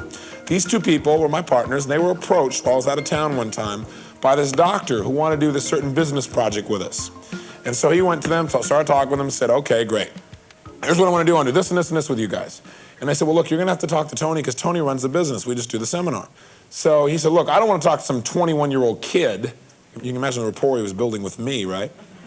He said, I want to talk to you guys. And they said, well, look, we're open to it, and you're going to have to talk to Tony because he'll make the final decision with us. So sure enough, I come into town about a week later, and they said, hey, Tony, this guy came to see us, and we don't really want to do what he's asking. And at the same time, if we don't keep rapport with him, he's the kind of guy that could create a lot of problems. And he probably would. He's kind of spiteful. So I said, no problem. All we need is rapport, and then it'll be handled. He said, well, I don't think you're going to get rapport. I mean, he doesn't want to meet you at all. From what his secretary said, he's not even slightly interested. I said, look, he wants to do business with us. He'll meet with me. He said, yeah, but he's not going to like you. I mean, he's already upset that he even has to deal with you. I said, don't worry. I'll just get rapport. They said, how? I said, I'll use my new NLP tools. I was just learning NLP at the time. So sure enough, I go to see this guy at his office. And it's this power trip, right? You walk in, he's got the desk, did any of you read the book Power? He's got the whole thing arranged a certain way, and he's sitting behind his desk like this. So when I walk in, guess what? I sit down in a chair just like this. And he goes, so you're Tony Robbins of the Diamond Method, huh? And I went, that's right. Now, some of you are going, oh my God, the guy's gonna think you're mimicking him. Hey, you know what you need to realize? That most people, when they're talking to you, are not talking to you. They're in trance. They're talking to themselves. They're not there. They're talking in their own head, especially when they're angry. They're inside. You know what blows me away is that people actually go and spend weeks and weeks of their time to learn to become hypnotherapists. To me, there's no bigger joke. The question is not, can you get people in a trance? The question is, can you get them out of trance? Most people drive in trance. These taxi drivers blow my mind. Coming from other parts of the country, they come in there, they don't even look or anything else. They're just driving in a trance, They know everything is at the unconscious level, See, that's the only way. So most people are in a trance. They don't notice most of what you do. So you don't have to mirror everything to have rapport. But you'd be surprised what you can mirror that you'd think other people would see and they don't notice it. This is happening all the time. All that happens is when I mirror him in the exact same way, his unconscious mind goes, he's just like you. Because I'm putting out the same kinds of signals, which makes him like me. So then he goes, he's sitting like this, right? So then he goes, well, I've been trying to reach you for 2 weeks. And I said, thank you so much for your persistence. Right, and his brain went, he's like you. I mean, all of a sudden there's this connection, right? All he knows is he's liking me, even though he's angry. for some reason. So now the neat thing about rapport is he's talking real loud, so I'm talking real loud. Once you have enough rapport, you can change slightly. And if you have enough rapport, they will follow you. You actually what we call pace them. That is, you enter their world by pacing them, by being just like them. And then you make a slight change, and oftentimes, most times, if you have strong enough rapport, you will lead them. That is, they'll follow you. Okay? You've all had this experience. How many of you had a friend over you had a lot of rapport with? It's late at night, you're not tired, they are, and all of a sudden they go, and you go, no, don't. Because sure enough, you weren't tired, but all of a sudden, what are you doing? You're yawning. How many have had this experience? So you've all had the experience of having so much rapport that somebody led you, or you led somebody else. So all you want to do is do it consciously. So here I am developing rapport with this guy, right? And he's talking real loud, so I'm talking real loud too. Pretty soon I'm getting tired of yelling. So finally I said to him, I said, you know what? And he went, what? Right? So I sit back in my chair, and guess what he does? Sits back in his chair. So I cross my right leg over my left. Guess what he does? He tries to do the same thing, except there's a desk there, so he goes, thump. So all of a sudden, for some reason, he doesn't know why, but he feels like turning his chair. So he turns his chair, right, and crosses his leg over. Now this happens to you all the time. You don't usually go, why do I want to move my body? Someone must be pacing and leading me. But that's actually what's happening many times. All you know is you have this urge to change. You don't question it, you just change your physiology. Okay? So now we're sitting here talking, same pace, everything's going fine, and he says, hey, could I take you to lunch? I mean, this is the same guy who wanted various parts of my body destroyed earlier. That was his secretary's description. So the bottom line is, here we go on our way to lunch, and I'll never forget what he says to me. We're driving to lunch, you know, and he just loves me now, right? And he says, Tony, I don't know what it is about you. He said, but I feel like I've known you for years. Why does he feel this way? Because I'm just like him. And he starts telling me how intelligent it is, how obvious it is, how intelligent I am, and all this other stuff. Because he thinks who's intelligent? He is. I'm sending the same signals out. He's receiving them, saying, oh, it's pretty obvious this guy's incredibly intelligent. So at lunchtime, I finally told him what I did. That really blew his mind. And I explained to him how it worked. See? So rapport skills come from matching and mirroring. And remember, you don't have to do it all to have rapport.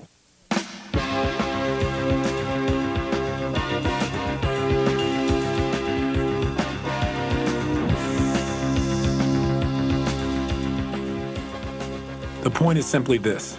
If you become like another person, they will like you.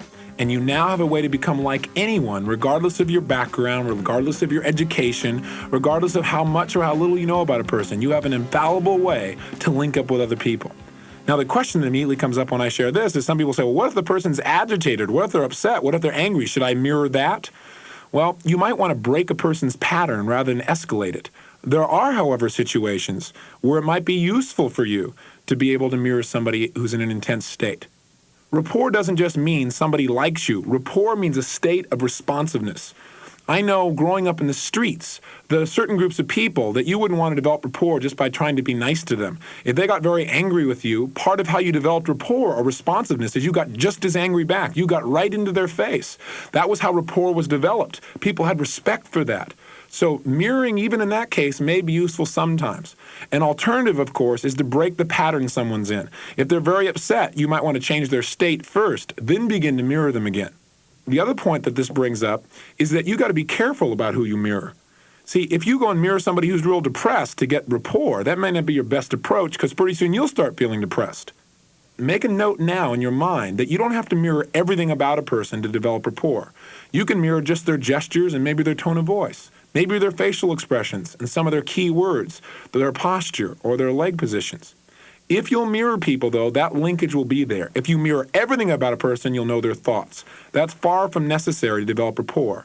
To develop rapport, you only need to mirror a few things. So my challenge to you is to go out today and mirror someone.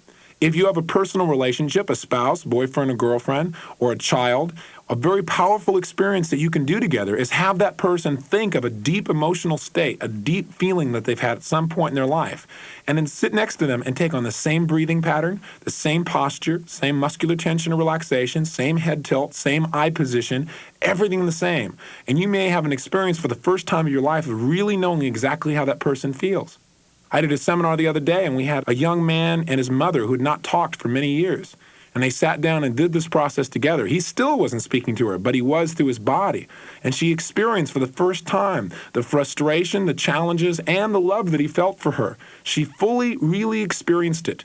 We've all heard the phrase, if you want to affect another man, walk a mile in his moccasins. This is the most specific way I can share with you of actually doing this and knowing how human beings feel and creating that unconscious connection. Now, what about times when you can't mirror physiology? Can we develop rapport over the telephone? Of course we can. All we have to do is mirror the auditory aspects of human communication. Even though we as human beings have 5 senses that we can use to experience the world, we don't always use all 5 of these. In fact, most of us specialize or prefer to use one of these 5 senses to experience our world even more than others. For example, some people are more visually oriented. What's more important to them is how things look, what they can see, what they can examine. For other people, it's what they hear, how things sound. For other people, it's the feelings. Now, we have access to all of these, but once again, one seems to become a preferred sense. Just as if you're right-handed, it does not mean you don't use your left hand. It simply means that using your right hand is your preference. People do the same thing, and you can identify these people by the way that they communicate. For example, people who seem to prefer using the visual aspects of their nervous system have a tendency to talk very, very rapidly. They use words like, picture this, examine this, look at this. They have high staccato voices. They don't care how things sound because they're just trying to get it out because they got these pictures, and pictures worth 1,000 words. They get it out as fast as they can. If you remember Federal Express commercials, you know what I'm talking about. Other people are more auditory. They use words like, listen to me, hear what I'm saying. That clicks for me. And they have more resonance to their voice. They're more articulate. They're more selective about the words that they use. And so you can notice in this tape program how when I'm putting things across in a visual fashion, I talk much more rapidly at those points. I'm talking more auditory, I have more resonance, I have more bass, and I've got more of a balanced tempo. Then there are some people who are more, kinesthetic or feeling-oriented. And those kind of people, they need to get a sense of things and need to feel it out. And they need to get concrete examples. And there's a big difference between them and auditory people who speak at a different kind of pace and use words like, listen to me, hear what I'm saying, that clicks for me. Or visual people talk more rapidly, many times higher staccato voice, they get things out as quick as they possibly can and move much more rapidly.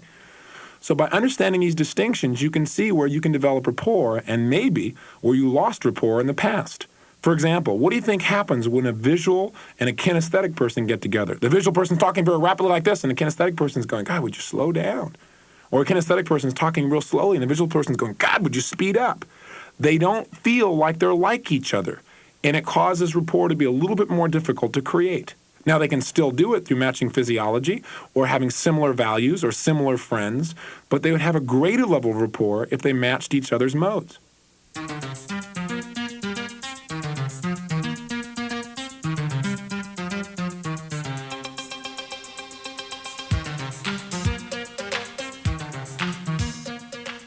I remember I went and did a television interview not long ago with this one television psychologist. You have those guys in New York? And Hollywood and Los Angeles. And now they got these psychologists who become famous now. And they get up and do their little stuff on TV. They used to confine them to the radio, but unfortunately it's grown. And the bottom line is this one psychologist, is going to interview me, right? So I sit down, and we're before the interview, before the cameras are there, and he says, well, Mr. Robbins, tell me, what is neuro-linguistic programming? I said, well, neuro-linguistic programming is the science of the effect of language, both verbal and nonverbal, on your nervous system. Your ability to do anything in your life is your ability to manipulate your own nervous system. The more effective you are in directing your mind and body, the more effective you will be in generating any result you desire for your life. And he said, well, sir, it's obvious that you're a professional and you really know your business. And I said, thank you. Now, why do we have so much rapport? Yeah, because I'm in what state with him?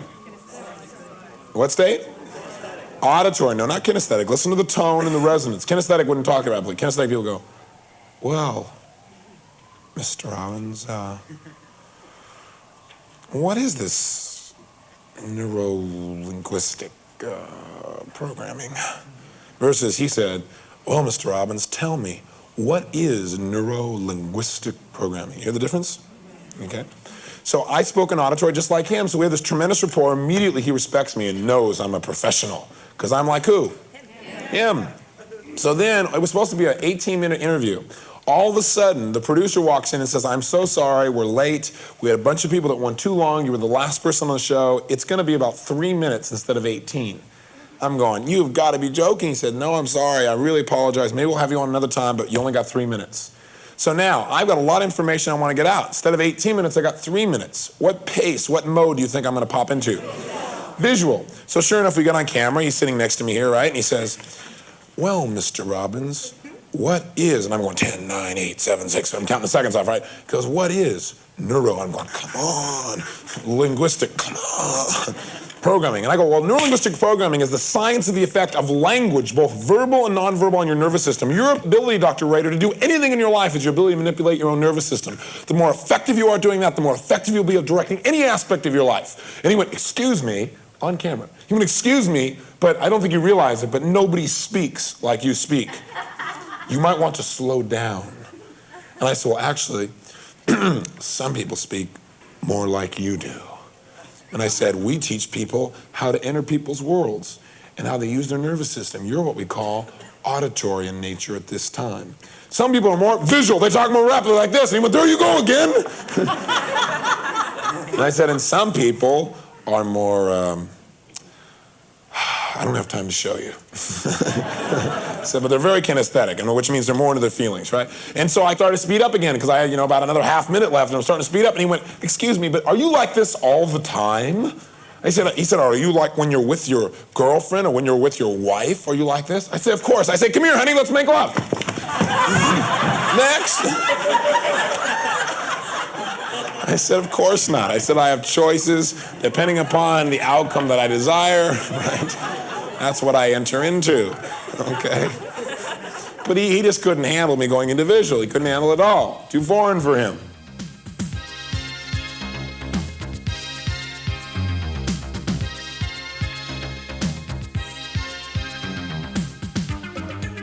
Now, realize there are no visual people, auditory people, or kinesthetic people. We're always changing moment to moment. But there are tendencies. And as long as you're paying attention to where people are in the moment, you can match them and you can develop that rapport immediately.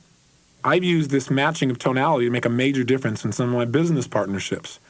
I remember one partnership in particular where I got along extremely well with one partner, but not quite as well with his wife. The primary challenge, of course, was at that time of my life, I lived in one mode, visual. Everything was moving fast, talking fast, pushing fast, drawing fast, doing everything I possibly could at that incredible speed. I still have that tendency. I'd also have the ability to change and adapt and be flexible. At that time, the woman was extremely auditory, the woman I was dealing with. And so I would come along and go, hey, take a look at this, picture this, let me show you this. And I drew it real fast, and then I go, how does that look to you? And she would respond by saying, well, it just doesn't sound right to me. And I'd say, sound right? Look, examine, picture. And she'd say, no, I'm sorry, it just doesn't click for me. And I'd go, click? What are you talking about, click? Can't you read? And she goes, well, I've got this voice inside of me that just keeps telling me it's not right. And I go, voice inside of you? Do you need to go to a funny farm? How many times do I have to draw this? How many times do I have to show you this? And there was a tremendous lack of rapport, as you can imagine. Well, one day I found out about how people communicate. See, we got along on subjects, but the way I was communicating them were creating problems with us. So one day I realized the challenge was I was in visual and she was in auditory. And so instead of going and seeing her and my other partner, as I'd done almost every day, I realized that's what I needed to do. I needed to see people face to face because I was primarily oriented towards visual things at that time. But what she needed to do was she needed to hear from me. So what I decided to do was call her up on the phone and use an auditory tone of voice. So I called up the phone and went ring. She said, hello. I said, hello, Marilyn. She said, who's this? I said, this is Tony. She said, Tony who? I said, Tony Robbins, your partner. She said, Tony, are you okay? And I began to laugh, and I said, I'm absolutely fine. I said, I was just calling to talk to you. Notice the words, calling and talk are auditory words. I was just calling to talk to you about how things are going. I said, tell me about it. She said, are you sure you're okay? I said, I'm sure. She said, well, I talked to this person today, and we did this, and we did that, and I tried this, and I tried that. She went on for several minutes, and I said, you know, Marilyn, it sounds like things are really clicking along. Notice the words sounds and clicking are both auditory words. She said, yeah, they really are, and she got even more excited because I had matched her world. After about 15 minutes, she finally said to me, she said, you know, Tony, I've always respected you, and I've always loved you. And a lot of times, you know, you've brought up proposals, and I knew you were right about them, but I just couldn't let you have your way. I think it was the way you said it. Notice the word said. She said, I really respect you. She said, but just the way you talked about things made it hard for me. She said, but right now, I got to tell you, I feel so close to you. And so she'd entered a kinesthetic place. I responded back by saying, well, Marilyn, I really feel that that's true. And I feel like if we could just continue to talk this way, we could continue to feel this way about each other. She said, yeah. And we had this tremendous level of rapport. And from that day forward, all I had to do was talk more with this tonality and slow myself down. Of course, if I got real inspired, I'd get into visual and I could immediately see the effect because all of a sudden she'd be holding up her cross in front of me. But the point is that if you will enter people's worlds, you can do it on the telephone, you can do it in person, you will develop a bond of rapport that allows you to work together to produce the results you could never produce by yourself. Human beings are the greatest resource we have. It's one of the reasons we're here on the planet, to connect. Now you know how to do it with a stranger in moments, instantaneously, and you know what the results are going to be. You don't even have to speak the person's language. You can always speak their external language, their body language and their tonality language to produce this bond called rapport. One more thing. We talked in the beginning of these tapes about the 7 character traits of a champion. One of them was bonding power. I'm curious if you've noticed anything about people who succeed on a large scale. That thing that I would hope you would notice is that there's an extreme balance between visual, auditory, and kinesthetic. For example, let's take a look at politics for a moment. Let's look at politics.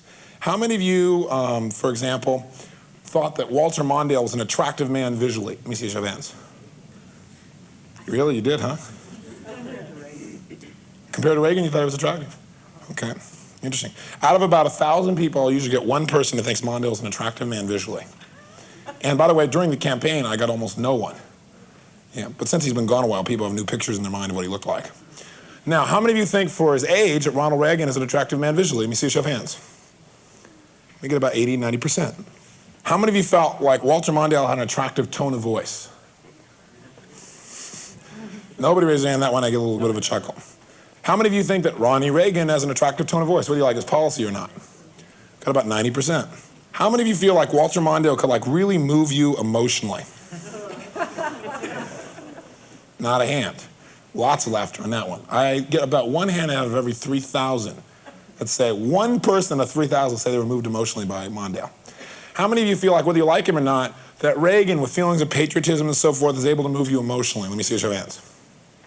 So Reagan gets 90% on visual, auditory, and kinesthetic usually. And Mondale gets 0 on visual usually, 0 on auditory, and -10 on kinesthetic. Okay, what was his chances of winning no matter what issue he fought for, no matter how right or wrong he may be? 0. I mean, he barely pulled his own state. I could have told you that in advance. The state he grew up in. Barely pulled that one off. He didn't stand a chance. Why? He was ugly, didn't sound good, couldn't move anybody emotionally. Now, let's look at his running mate. How about Ferraro? How many of you feel like Geraldine Ferraro is an attractive woman visually? Raise your hand. She usually gets about 40, 50%. She does here as well. How many feel like she had an attractive tone of voice? Not at first, but she did. Okay, keep your hands up so I can see. This is amazing. 1, 2, 3, 4. 4. Usually out of 1,000, I'll get one hand. In New York City, the ratio is much higher. In New York City. And that's probably because you hear lots of different tonalities here, some of which are not the most soft in the world. Now, what about kinesthetically? How many people feel like Geraldine Ferraro could like really move you emotionally? Wow, that's amazing. 1, 2, 3, 4. Same 4 people. Okay. So that's 4 out of about 80, so that's about 6, 7, 8%. Usually, once again, on emotionally, we get almost nobody. Out of a couple thousand, we get a hand. Now, let me ask you a question. A lot of people say, well, she didn't win because she was a woman. I'm not willing to buy into that. I'm sure some men in the world probably voted against her because she's a woman. But I'll tell you why people didn't vote against her. It wasn't because she looked bad. It's because how many of you felt like her tonality irritated you? Let me see a show of hands. Raise your hand nice and high. Look at this. Even in New York City, we have about 80% of the people who feel like the tonality irritates them. And in New York City, you do hear a lot of tonalities that people in other parts of the country would not put up with. It's just part of this culture here, okay? And 80% of you are irritated. Usually it's about 90% anywhere else I go. They're irritated every time she opens her mouth. And so if you look at this, here's a woman who irritates most of the people she speaks to just by her tonality alone. She can't move them emotionally. She's okay visually. And her running mate is Mondale. If that wasn't enough, I'll tell you the final thing that wiped her out. Incongruency. You want to see it get wiped out in politics fast. Be incongruent. She was incongruent about abortion. She was incongruent about her husband's finances. She was incongruent about first strike nuclear attack. That was one that blew me away. Did you read that when it happened? She was at a high school, and a high school student asked her, he said, what do you think of the possibility of, a first strike nuclear attack? And she said, well, I think in some cases it would be advantageous. Wow, the reporters there went crazy. Right? They said, that's totally against the party line, everything else, right? How could you possibly say that? And she said, I guess because a high school student asked me the question, I got confused. Yeah, that was reported by AP across the nation. People all over the nation are going, God, if a high school student can confuse her, don't let Chernenko get a hold of her. Total incongruency. That'll cost you real quick. How many of you, whether you like him or not, feel like Ronald Reagan is congruent, at least he believes what he says? How many believe that? That's why he's there. After a guy like Nixon, congruency is a major commodity in America. Now, what does this teach us? Well, let's just go one step further. How many of you think of a modern history president who you felt had a lot of power, charisma, could make a difference, was incredibly strong? How many of you thought of John F. Kennedy? Raise your hand. Look around the room. Anybody think of anyone else? Who'd you think of? FDR, okay. So we got one person who thinks of someone from a different era, FDR. Everyone else in the room thought of one man, John F. Kennedy. How come? How many thought John F. Kennedy was an attractive man visually? Raise your hand. Anybody not think he was attractive visually? He gets 100% of the visuals. How many of you thought he had an attractive tone of voice? Raise your hand. Attractive tone of voice. Anybody not like his tone of voice? Raise your hand. So he's got 1, 2, 3, 4. So he gets about 96% of the auditory. He gets 100% of the visuals. How many of you felt like, with phrases like, don't ask what your country can do for you, but what you can do for your country? How many felt he could move you emotionally? Let me see a show of hands. Anybody not moved emotionally by Kennedy? Anyone at all? So he gets 100% of the visuals, 100% of the kinesthetics, and 96 or 97% of the auditories. And by the way, how many felt he was very congruent? Yeah, in fact, one person said, right, that it was him, Khrushchev, and the missile crisis, and his congruency is what made the difference. Right? Congruency is it. So here's a man who's attracted visually, auditorily, and kinesthetically to almost everyone, and he's congruent. Is there any doubt why he go down in history as one of our great presidents? And they say, well, he also got shot, and that's why. That's not true. Was he not this popular when he was alive? Yes. You bet he was. And was he only popular in this country? No, he's popular in all the countries of the world, practically, because what? He was attractive. If they were auditory, he was auditory. If they were visual, he was visual. If he was kinesthetic, he was kinesthetic. And he was congruent. So the lesson I want you to take from this is that what you want to be is you don't want to go around leaving here saying, well, I'm a visual, I'm an auditory, I'm a kinesthetic. No, you're not. You're a VAC. You're a visual, auditory, kinesthetic person. And the more you work at that, the more balanced you become. If you want to be a great movie star, you want to make great music, you want to be a great politician, you want to be a great business leader, if you want to do something where thousands of people will listen, follow, support, whatever it is you do, then you need to be attractive visually, auditorily, and kinesthetic all at once. And you need to be congruent. And that's the reality.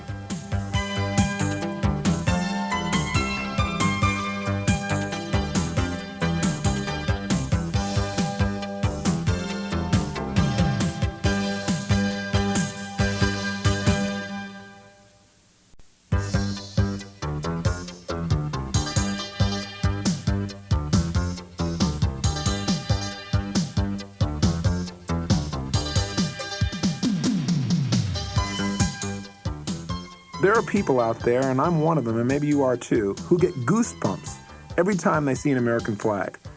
It's an odd reaction if you think about it analytically. I mean, after all, a flag is just a piece of cloth and a colorful decorative pattern. There's nothing inherently magical about it. But of course, that interpretation misses the whole point. Yes, it's just a piece of cloth, but at the same time, it has come to stand for all the virtues and characteristics of our nation as a whole. So when a person sees a flag, he also sees a powerful, resonant symbol of everything that our nation stands for. A flag, like countless other things in our environment, is an anchor, a sensory stimulus that has been linked to a specific set of emotions and states. An anchor can be a word or a phrase or a touch or an object. It can be something we see, hear, feel, taste, or smell. Another word for anchors might be triggers. They are the triggers to various personal states. Isn't that what happens when you see the flag? You immediately experience the powerful emotions and sensations that represent how you feel about the nation as a whole, because those feelings have been linked to or associated with this particular color and design of cloth. Our world is full of anchors. Some of them are profound, some of them a bit trivial. If I start to say to you, Winston tastes good like a, chances are you'll automatically say, cigarettes should. If I ask you, how do you spell relief? Most of you say R-O-L-A-I-D-S. You may think cigarettes are awful. You probably know that relief is spelled R-E-L-I-E-F, but advertising has been so effective that it has anchored a response in you, even though you don't believe it. The same sort of stimulus response occurs all the time in other aspects of our life. We live in a stimulus response world. For example, many people, when they receive the stimulus that causes them to feel stressed, automatically reach for food or cigarettes or something to drink. You can see people and instantly go into state, good or bad, depending upon the feelings you've associated with them. You can hear a song and have an instantaneous change of state. All the results of powerful anchors. Anchoring is a way to give an experience permanence. We've learned how to change our states by changing what we represent to ourselves, how we represent them, or how we use our physiology. But in order to create long-term change, we need to make sure we develop a new pattern of representing things. By learning to anchor, we can create a consistent triggering mechanism that will automatically cause you to create the state you desire in any situation without you even having to think about it. When you anchor something effectively enough, it'll be there whenever you want it. The same sort of response occurs all the time. There are many kinds of anchors. There are visual anchors, auditory anchors, and kinesthetic anchors. There are certain things that we see that instantaneously change our state and our emotion. For example, seeing a spinning red light in your rearview mirror is a very powerful anchor for most people that will change their physiology quickly. Others of us have auditory anchors. Almost all of us have a song that when we hear it, it reminds us that the first time we're with someone we really cared about. All of these are examples of anchors, and we all anchor regularly. In fact, it's impossible not to. All anchoring is a created association of thoughts, ideas, and feelings with a specific stimulus. Do you remember studying about Dr. Ivan Pavlov when you were in school? Pavlov took those hungry dogs and put meat in front of them so they could smell it and see it, but not actually get at it. The meat became a powerful stimulus to the dog's feelings of hunger. Soon they were salivating heavily. While they were in this intense state of salivation, Pavlov consistently rang a bell with a specific tone. Pretty soon he no longer needed the meat. He could just ring the bell and the dogs would salivate as if the meat itself were in front of them. He had associated the feelings of hunger to the sound of the bell. He had created an association between the sound of the bell with the feelings of hunger. From then on, all you had to do was ring the bell and the dogs would literally go into a salivation state. We too live in a stimulus response world where much of human behavior consists of unconscious programmed responses. For example, many people, when they're under stress, immediately reach for a cigarette, alcohol, or in some cases, something to snort. They don't think about it. They're just like Pavlov's dogs. In fact, many of these people would like to change their behavior, but they feel their behavior is unconscious and uncontrollable. The key to creating change is to become conscious of the process so that if the anchors that you have presently do not support you, you can eliminate them and replace them with new stimulus response linkages that put you in the positive states that you desire. So how do anchors get created? Well, it's real simple. Anytime you have an intense feeling state, and while you're in that state, someone does something consistently, that thing they do consistently gets linked to the state you're in. For example, when most people go to a funeral, most people feel sad. Is that a natural state? Or is that a learned condition? It's a learned condition. We've learned to associate feelings of sadness to funerals. Now, if you go to a funeral and it's a member of your family, is that a learned response to cry or be depressed or upset? You bet it is. There are many cultures where people celebrate when someone dies, as we talked about earlier. The difference is they have different associations to death.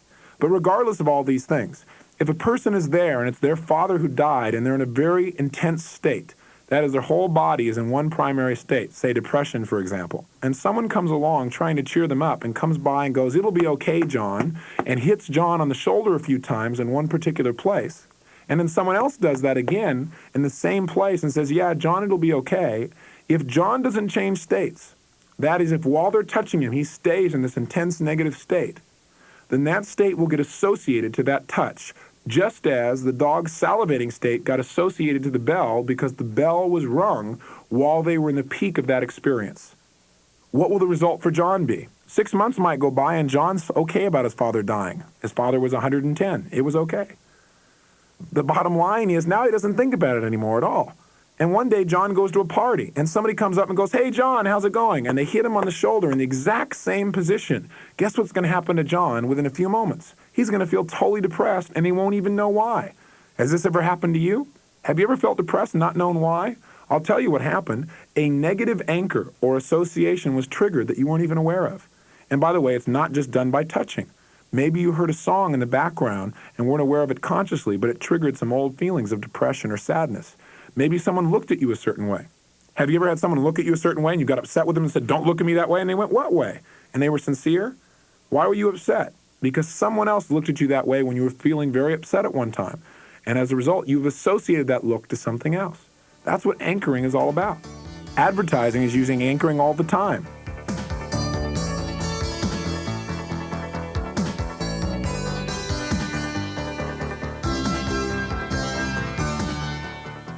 Here's how advertising works. Why do people drink Coke and Pepsi and all those kind of things? Why do people smoke? Well, here you got this person, right? And their behavior is the result of their what? The state that they're in, right? And state is a result of two things, physiology and what? Internal representations. So what advertisers do is they attempt to link their product to some internal state that will produce the behavior of your use. Now, how do they do that? They do it by transferring anchors. See, what does Pepsi do? They hire a guy like Lionel Richie or Michael Jackson. So here's Lionel Richie or Michael Jackson, who spent their entire lives working to become cultural anchors. When people think of them, they think of great feelings. Like Lionel Richie's worked really hard. He's had a #1 hit at least once a year for the last 10 years. It's pretty incredible, isn't it? So he spent 10 years so that people, when they think of Lionel Richie, have all these great associations, right? All these great feelings. So now what do? They want to make sure that when you think of their product, you make a representation that puts you in a state of feeling great, which makes you want their product. So what do? They flash Lionel Richie doing his singing and dancing, which puts you in an intensely positive state, doesn't it? Now, while you're in the peak of the experience, what do they flash? They go, Pepsi. Then they got Lionel Richie again. Then they go, Pepsi, Lionel Richie, Pepsi, Lionel Richie, Pepsi, Lionel Richie, Pepsi, Lionel Richie, Pepsi. So pretty soon, what gets linked? That positive state gets linked to what? Pepsi. Well, Lionel Richie already was there. They used Lionel Richie to switch it over. So now Pepsi is associated with that positive state. See? Same thing with Bill Cosby and Coke. Same thing with beer commercials. Ever seen a beer commercial? Yeah. They got these beer commercials, and what they do is they show these incredibly attractive people. Never big fat people with beer bellies, right? It's always this thin, well-dressed, people having fun or not well-dressed, but they always look great, right? They're always having a blast. They never look drunk as a skunk. You never see them crashing in their car. You never see their breath and their halitosis all over somebody. You don't see them acting like a jerk, right? You never see any of that stuff, do you? All you see is these people just happy, feeling good, everything is great, right? And at the peak of that experience, they go, Miller time. Then they show some other anchor. All these people getting together, things that will make you feel great. And they use visual, auditory, and kinesthetic stimulus to get you in an intense state. And then they go, Miller time.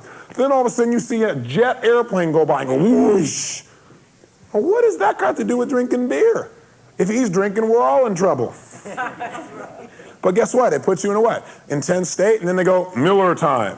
They show these people, breaking through, like winning in some kind of sport. And then they go, Miller time. If they're drunk, they aren't winning. Right? But see, all they do is they link it, so all these positive feelings. So anytime you want those positive feelings, what you represent in your mind is what? It's Miller time. Puts you in a state and you go for it. Why did people smoke? Well, especially in the early days. Because all they did was they took something totally destructive to your body, but linked it to states and feelings that you wanted. They took people that you were famous. They took people and showed them becoming more elegant, becoming more loved, being more sexy, right? Being more classy. And they associate all those things so that pretty soon you want to be classy. So the representation you make is let's smoke, put you in a state, and you go produce that behavior. And when you smoked your first cigarette, did you go, boy, that's really great? What happened? Your body coughed, but why did you keep doing it? Because they kept representing to you, oh no, this is good. So your brain literally began to say, oh, this is good. And in spite of the pain and destruction to your body, you kept on doing it.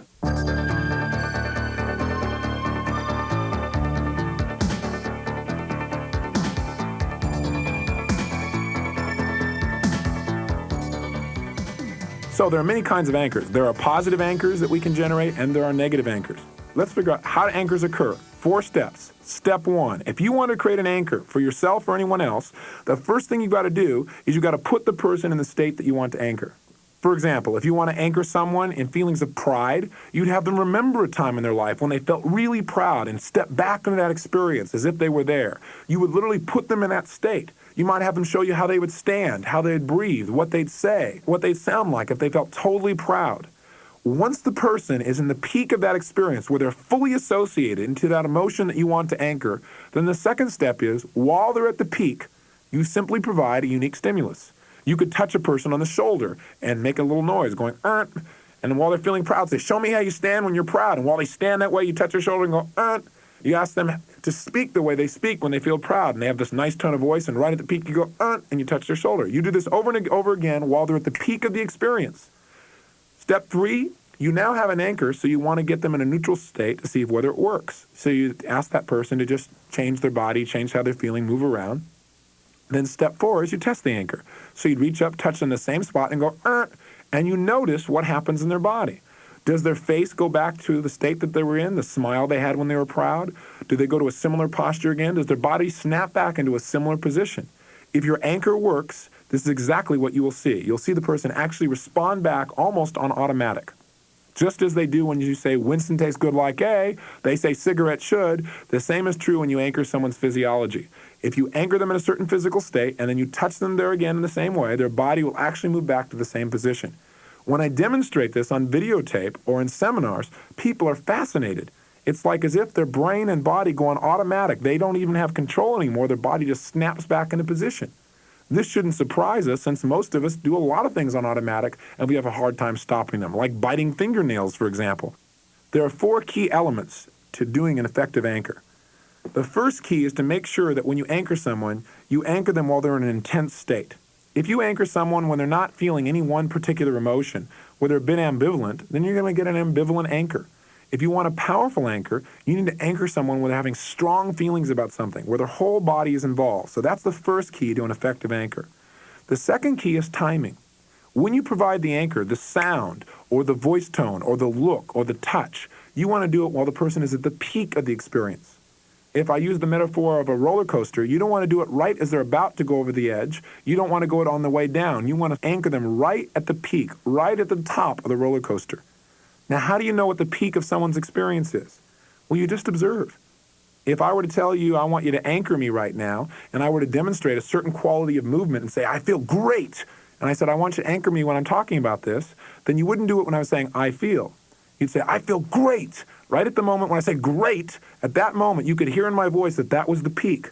That's the time in which you'd provide a stimulus. You might at that point touch my shoulder and say, yes. You might snap your fingers. But the key is you'd want to set that anchor by doing something consistently while I was at the peak. You would consistently snap your fingers while I was at the peak several times, until later you could just snap your fingers and I'd go back into that state. I'd feel the same kinds of emotions inside my mind and body.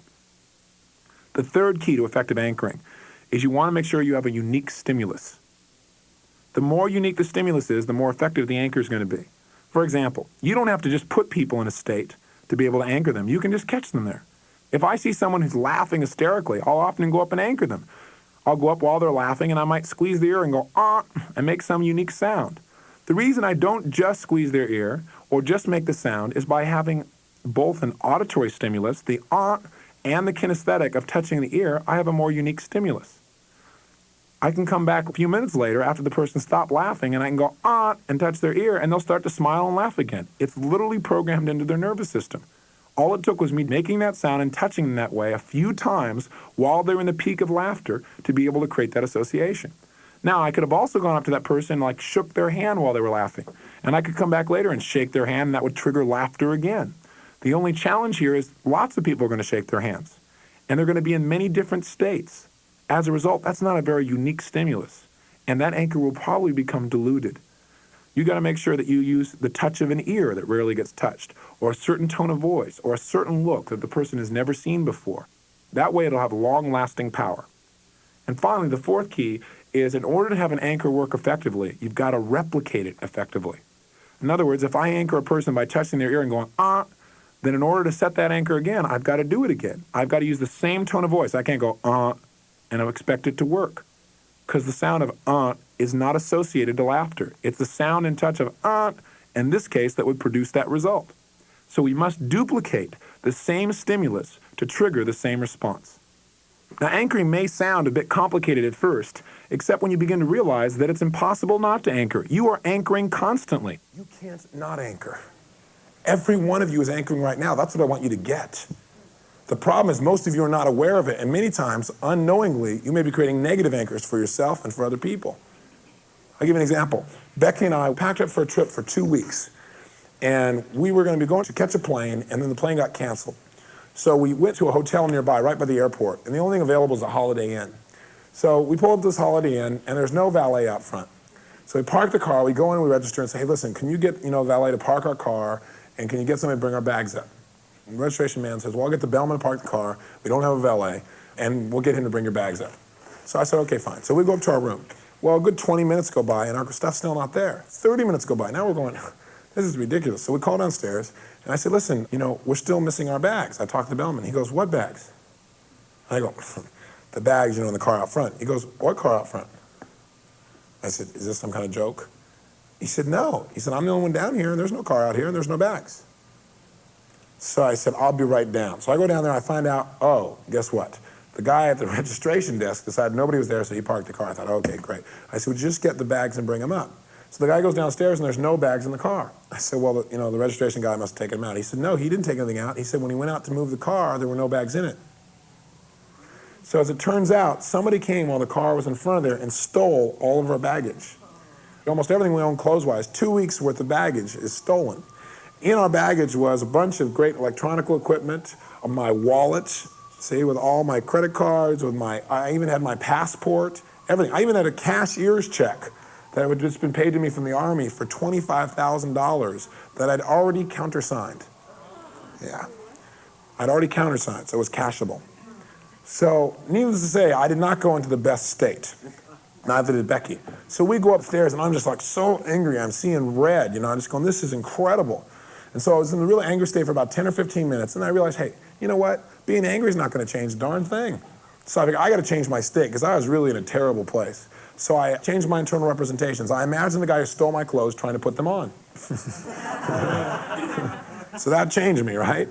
So now I'm in an okay state, and everything's fine. And then a few minutes go by, and I look over at Becky, and all of a sudden I'm angry, right? And I'm thinking, God, I noticed that she left the cap off the toothpaste. Now, that doesn't usually bother me at all. I mean, who cares if the cap's on the toothpaste? But all of a sudden I'm like, ah. And I look at her, and I don't have this attraction. All of a sudden I look at her, and I have all this anger feeling, right? And I'm thinking, God, is the honeymoon over or what?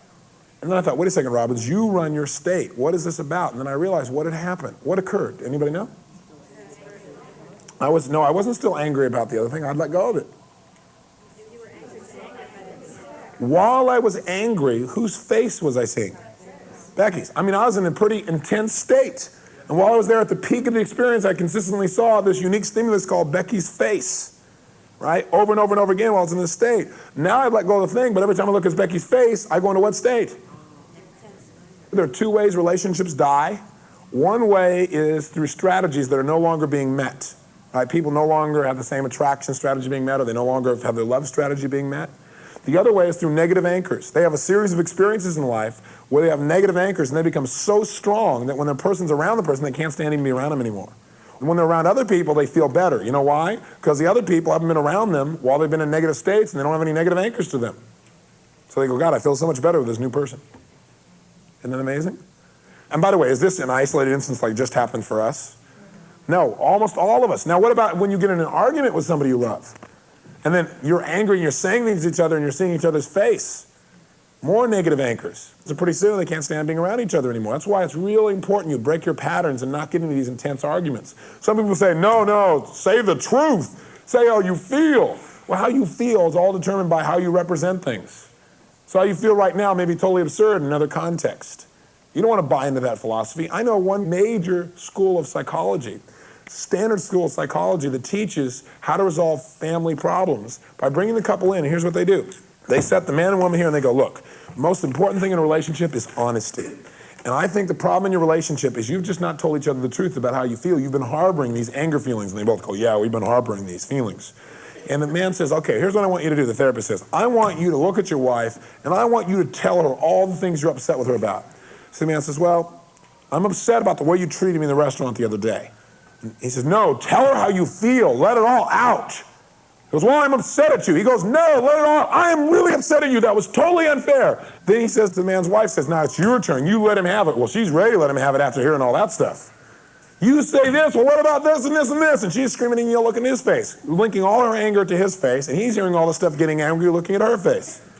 And at the very end, the therapist goes, now don't you both feel better knowing you're being honest with each other? And what is the final result here out of that therapist's total ignorance to how the brain and emotions work? Now, the therapist is a good person, really cares, but out of his ignorance, and let's just face it, stupidity. They just don't know and aren't paying attention. What he's done is done this couple the greatest disservice he possibly could, because in supposedly creating honesty, he's created such negative anchors that although they'll feel good on the one hand for letting go, on the other hand, they'll always harbor, when they look at each other, these incredible negative emotions. There are some therapists, one in particular named Virginia Satir, who's very famous, very, very incredible woman who understands the dynamic of anchoring. So what does she do is she takes a couple in and she says, okay, here's what I want you to do. They're all angry. She goes, wait a second. All that anger, all that stuff is hurt. You feel hurt, and you feel hurt because your expectations haven't been met in some way. Something isn't worked out the way you want. You feel a feeling of loss. So let's just change all that stuff. You guys got together because you loved each other. Here's what I want you to do, sir. I want you to look at your wife the way you looked at her when you wanted to marry her, when you were hoping she'd say yes. I want you to say something to her the way you said it when you guys were totally in love and attracted. So he goes, well, I really love you. She goes, no, say it to her like you mean it. So use the same technique, just in a new direction, right? So he goes, well, honey, I really do love you. You're incredible, And guess what? As he starts to do that, that makes him start to represent all the things he can remember about her that's great. And he starts seeing things in a whole new light. And what is he anchoring all this positive emotion to? Her face. And she does the same with him. They leave out as lovebirds, totally in love, and they're both seeing their lives in a whole different way, and they're anchored back into the state that built their relationship in the first place. Isn't that a bit more elegant? So anchoring is one of the most important things you can do in your life. You have to collapse the anchor. Now, would you like to know how to collapse an anchor? Here's how you do it. Jot it down. First, you have to create a positive anchor. You have to create a positive anchor, a series of them. Now, how do you create a positive anchor? You put yourself in a positive, intense way. When you're fully associated at the peak, you provide a unique and specific way. Stimulus.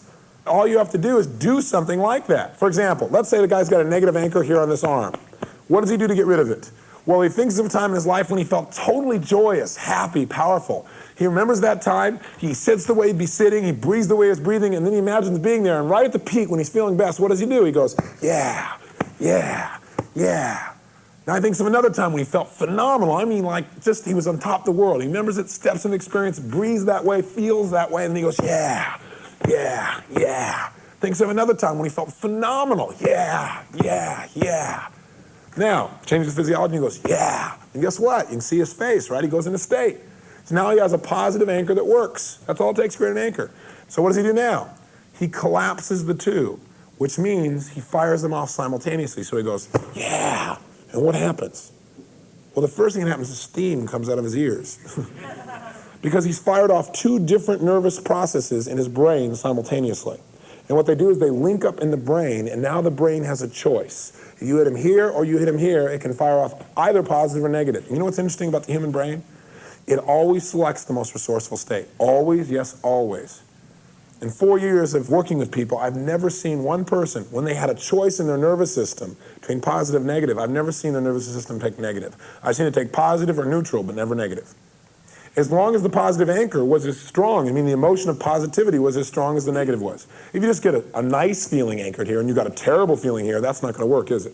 But if you got a tremendous powerful positive and you got a negative here that's really powerful, you fire them both off, now your brain rewires it and it literally collapses the anchor. It eliminates it, okay?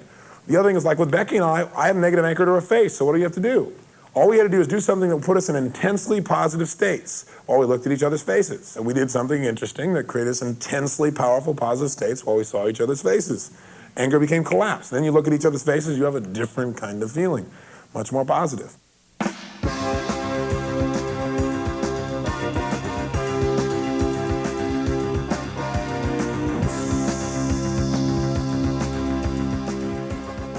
You now have the resources to change your feelings and your behaviors in any situation by changing what you represent, how you represent things, and how you use your body. This tape is giving you the additional tool of being able to reprogram your behaviors long term. Anchoring is one of the most powerful tools you have. You know how to change your state, you know how to change your behavior. Now you can anchor those results so they're consistent. Take advantage of this. And when this tape is complete now, set a series of positive anchors for yourself. Things that you can call upon to trigger yourself into a positive state at any moment in time, no matter what's happening around you.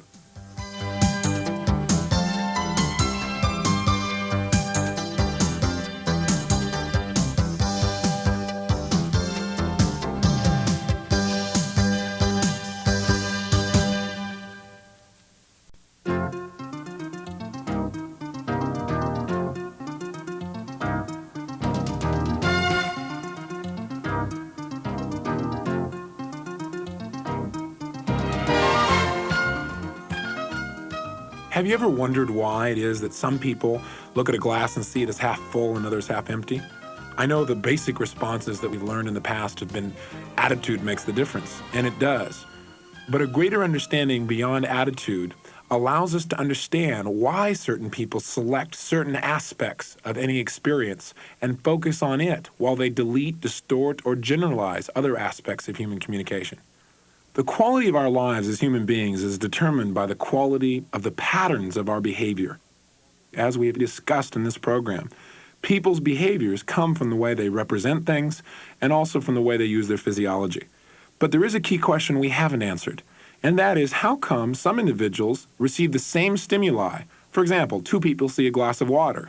One represents it as being half full, the other represents it as half empty. This is a basic question that we've answered in the past by saying, well, one has a good attitude and the other person has a poor attitude. But the answer is actually much more specific than that. There are certain factors that determine how much of any experience we become consciously aware of. In other words, in any experience in life, there are almost unlimited stimuli in which we could become aware. But our conscious mind can only handle so many pieces of information at one time. However, our unconscious mind can handle an almost unlimited array of activities, billions of activities that are happening in any split second inside of your body. So how do we take all of the stimuli that's hitting us and decide on what to give our attention to? What helps us to decide this is something we call metaprograms. Metaprograms are similar to beliefs and values in that they filter what we become aware of in the outside world. In fact, metaprograms determine whether you see the glass as half full or half empty. As we said earlier, the brain operates very much like a computer. If in front of you you have a keyboard and the external environment pushes that keyboard in various ways, that is the stimulus from the environment. But do you see exactly what's being punched on the keyboard up on the screen? Not exactly. How that information is arranged, what actually shows up on the screen, is determined by the software you use.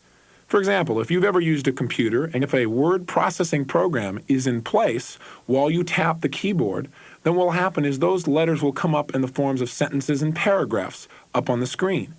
If, however, you take that software out and you put some new software in that creates spreadsheets, and then you tap on the computer board, even though you've given the same stimulus, it is now reorganized and represented in a different way. It may be represented in long columns rather than paragraphs. So the same stimulus from the outside world is being processed differently. In computer terms, we call this sorting. Sort is a term used in computers to relate to the process of how information is organized. Human beings also have to sort out their experience. If a bunch of things happen at once, you have to sort them out. How you sort things out is determined by your metaprograms, your prearranged filters for human experience. Let me give you a few examples of what metaprograms are, because by understanding them, you can predict in advance how human beings will respond to just about any situation, and you can learn to communicate to people in a way that will allow you to motivate and persuade them with greater precision than ever before. Here's one of the first metaprograms. We call it the direction metaprogram, whether a person moves primarily towards or away from situations. Now, what does this mean? Well, all human behavior is the result of one of two desires, either the desire to gain pleasure or the desire to avoid pain. I know that must sound like a generalization, and it's true. Why did you invest in this program? Probably the desire to develop more in your life, to gain pleasure, to gain new choices. Those are all examples of moving towards. There are some people, however, who bought this program because they're tired of where their life is and they don't want to live this way anymore. Now, how is this important? Well, it's extremely important to know how someone predominantly organizes themselves in terms of moving towards or away from. The way you can find out how people motivate themselves is to ask them a simple question. Ask a person, what's important to you about working? Or what do you want in a job? If the person says to you, I want people to leave me alone, then immediately by the way they respond, you know that they are primarily moving away from rather than towards. If the person says, well, what's most important to me in a job is my ability to be creative, to help other people, to produce new results, then you can tell by their answer that they're moving towards. You can ask this question about just about anything. What's important to you in a relationship? What's important to you about learning? And you can notice by the way the person responds what direction they're moving. Now, how is this important to human behavior? I've always believed that everyone moves towards, that everyone's trying to gain something. That's what motivates most of us. When I began to learn about NLP, I discovered that I made a lot of assumptions that weren't true. For example, I would always try and motivate someone to learn by saying, God, look what you can gain, look what you can produce, look at the new results you can create for your life if you come and learn this. And there are some people that would look at me and go, I don't care. And I couldn't believe it. I thought for sure everyone would be motivated in that way. But the reality is the only way you're going to motivate a person who moves away from is to talk to them about what they will lose if they don't go to this seminar, if they don't listen to this tape.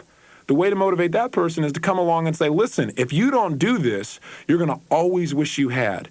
If you don't do this, you're going to continue to live the life you've been living in the same desperate way. And when you talk this way, to me, that sounds terribly harsh. To me, that sounds like, manipulative almost. And I would be very upset if someone did that with me. But for somebody who moves away from, they respond very effectively to moving away from. You can talk about all that they're gaining until you're blue in the face, and they won't respond. A great example comes from a friend of mine. His name is Captain John Rondon. He's the head of the Salvation Army in the South Bronx of New York City.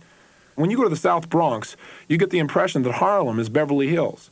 Buildings are blown out, there are no windows, people are drugged out, lying all over the streets, and this man has committed his life to making a difference there. And he prides himself on knowing quite a bit about human motivation and emotion.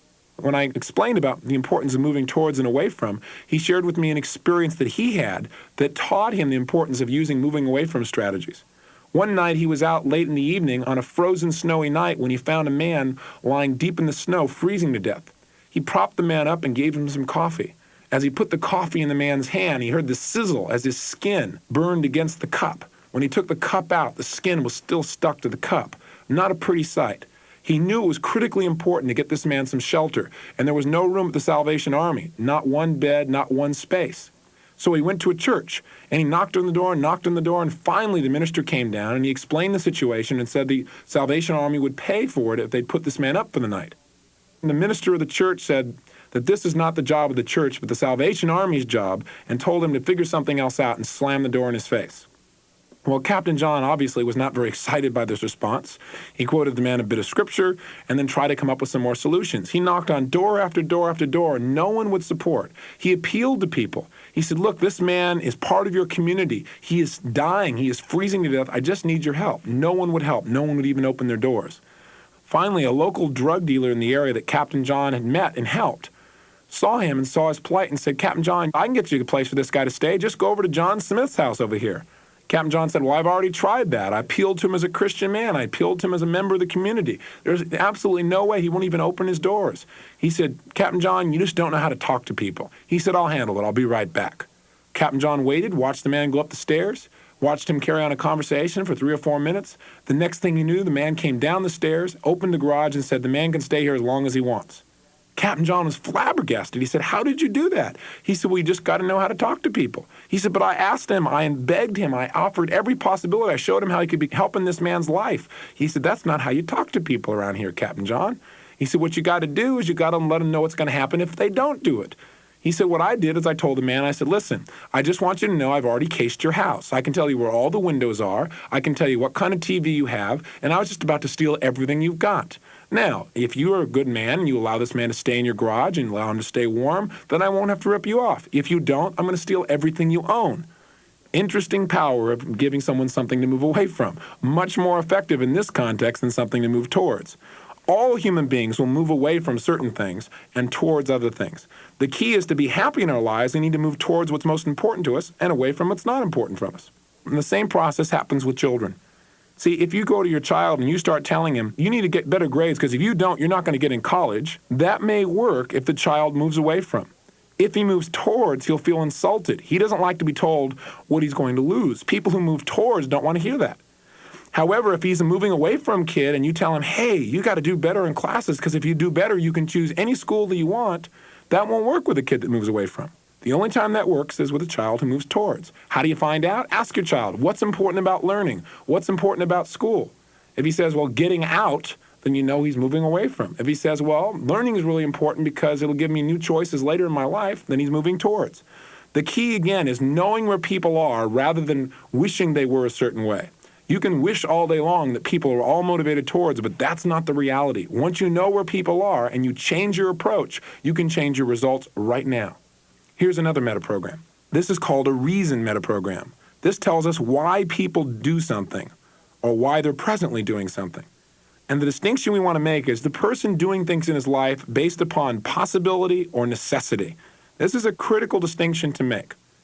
The way you find this out is you ask somebody, why did you choose your present job? Why did you choose your present car? Why did you choose anything? And you notice how they respond back. If the person says, well, I chose my present job because, I looked at many different possibilities and it seemed like the best company, then obviously they're sorting by possibility. If a person says, well, I'm at my present job because there was no other choice, I just had to get a job now and this is the only thing available, then they're operating out of necessity. Now, why is it important to know this? Well, once again, you can try and motivate somebody about possibilities till you're blue in the face. If they operate out of necessity, they're not going to respond. I remember one time I was working with this young man and I kept trying to get him excited about what was possible. And he just said, I just don't see it as necessary for me to make these changes, Mr. Robbins. And he didn't. One day I learned about possibility and necessity and I let him know he didn't have a choice. He absolutely had to do this now.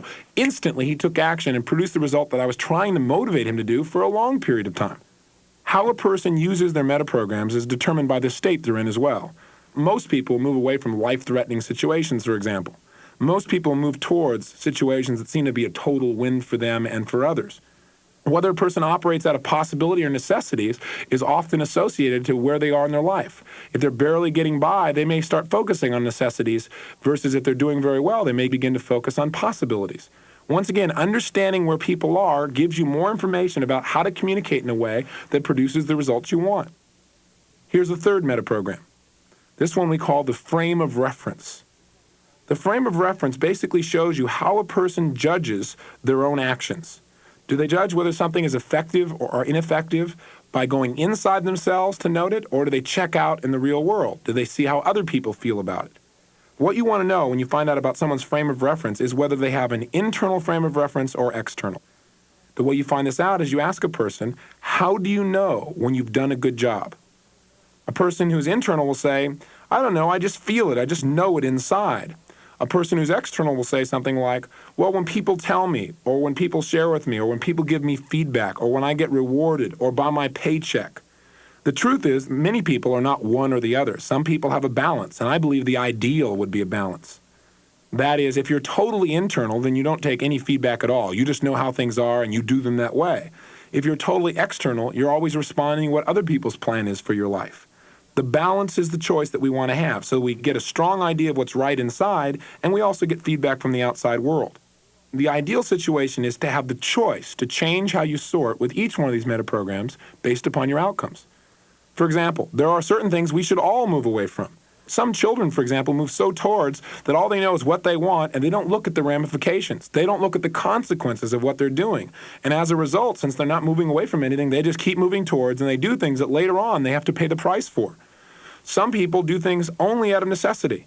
As a result, they will never make much of their lives. Some people do things only out of possibility, and they're moving towards, so they never notice what they have to do to make things happen. They're only willing to do the stuff that is fun.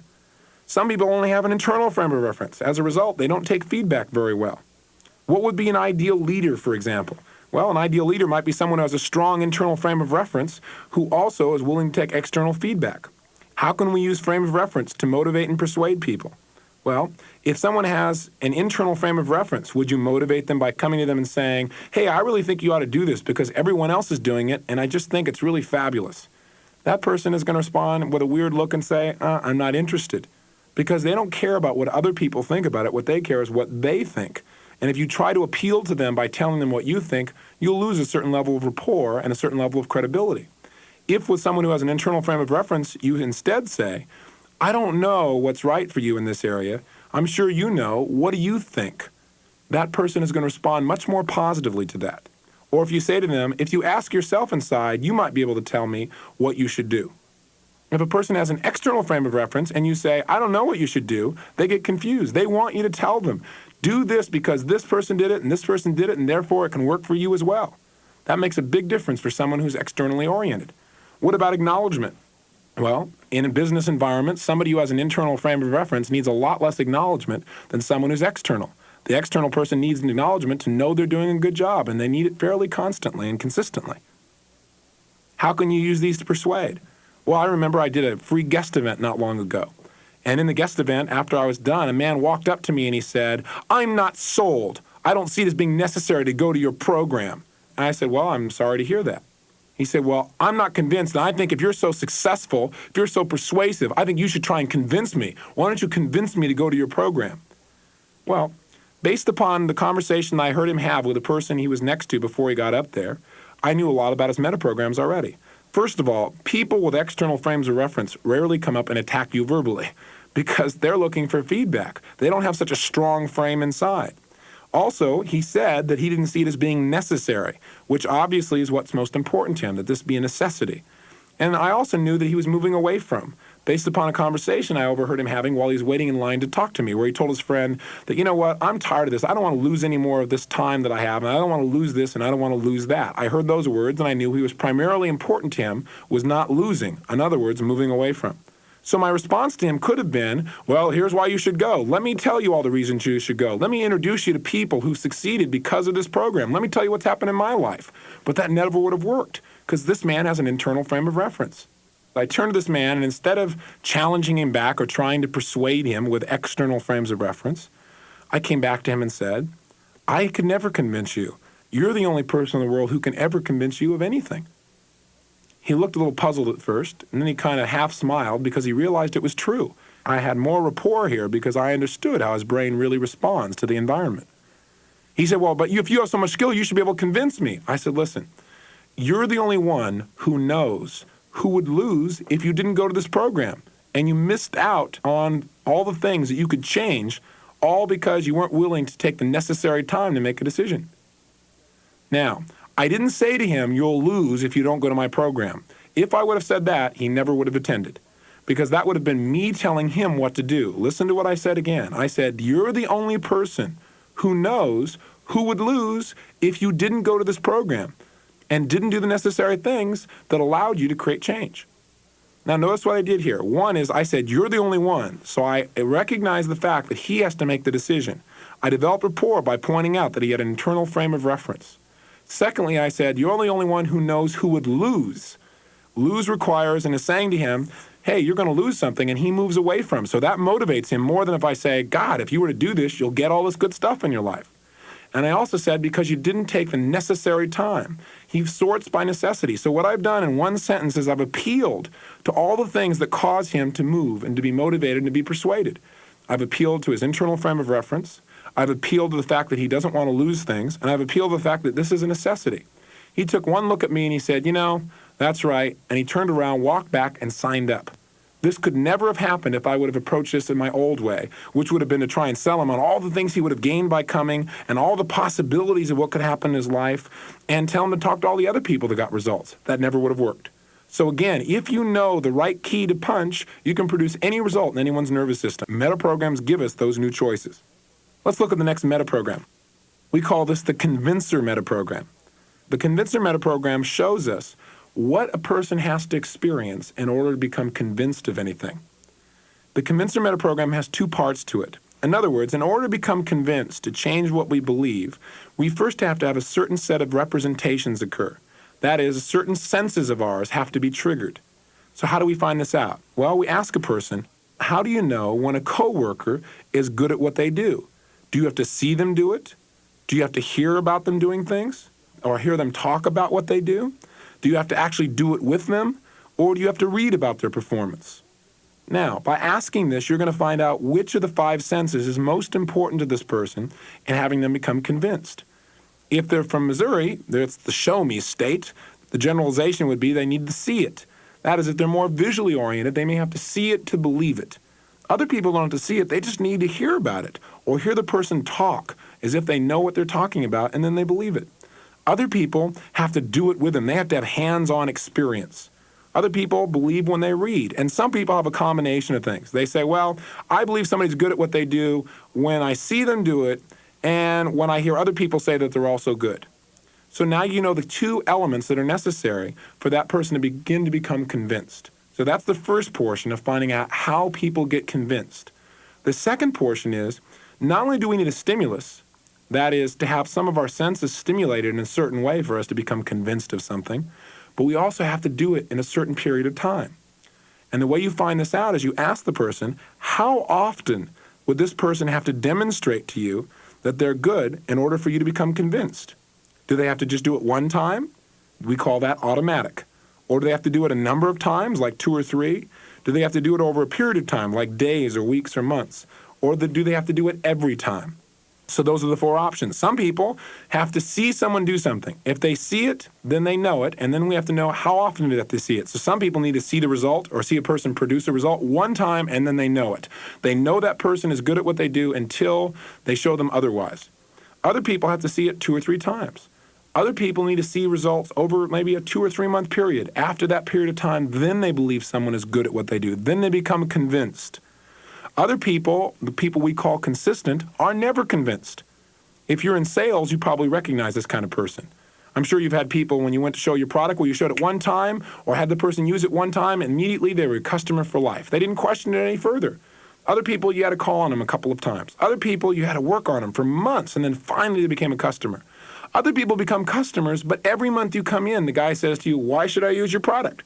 You go, Harry, you've been using this for 9 years. You ask me this every single month. He goes, yeah, why should I use it this month? Those kinds of individuals, of course, are very fun in the persuasion game. Now, does this only relate to business? Of course not. You also have to become convinced of anything. For example, how do you get convinced that someone loves you? For some people, they need to see it. Other people need to hear that you love them. Other people need you to show and demonstrate to them. Other people need to read it by way of you giving them cards. How often do you have to do this for this person to feel loved? Well, some people, if you say you love them or show them or touch them or write them a card one time, they'll know from that day forward that you love them. Obviously, these people are in the minority in the culture, but there are plenty there. Other people have to see you demonstrate your love in certain ways, visually, auditorily, or kinesthetically, 2 or 3 times. Other people, if you've been with them a year, now they know you love them. It takes a certain period of time. Other people, they never know you love them. You have to tell them and reassure them every day that you love them. If you haven't told them today or shown them today, they begin to question whether you love them at all. I'm sure you've had this experience in various relationships. So the point in metaprograms is things do not happen randomly. People become convinced in a very specific way. Your brain is just like a computer. Certain exact things have to happen in certain orders and sequences, and then you become convinced. That's what this metaprogram will show you.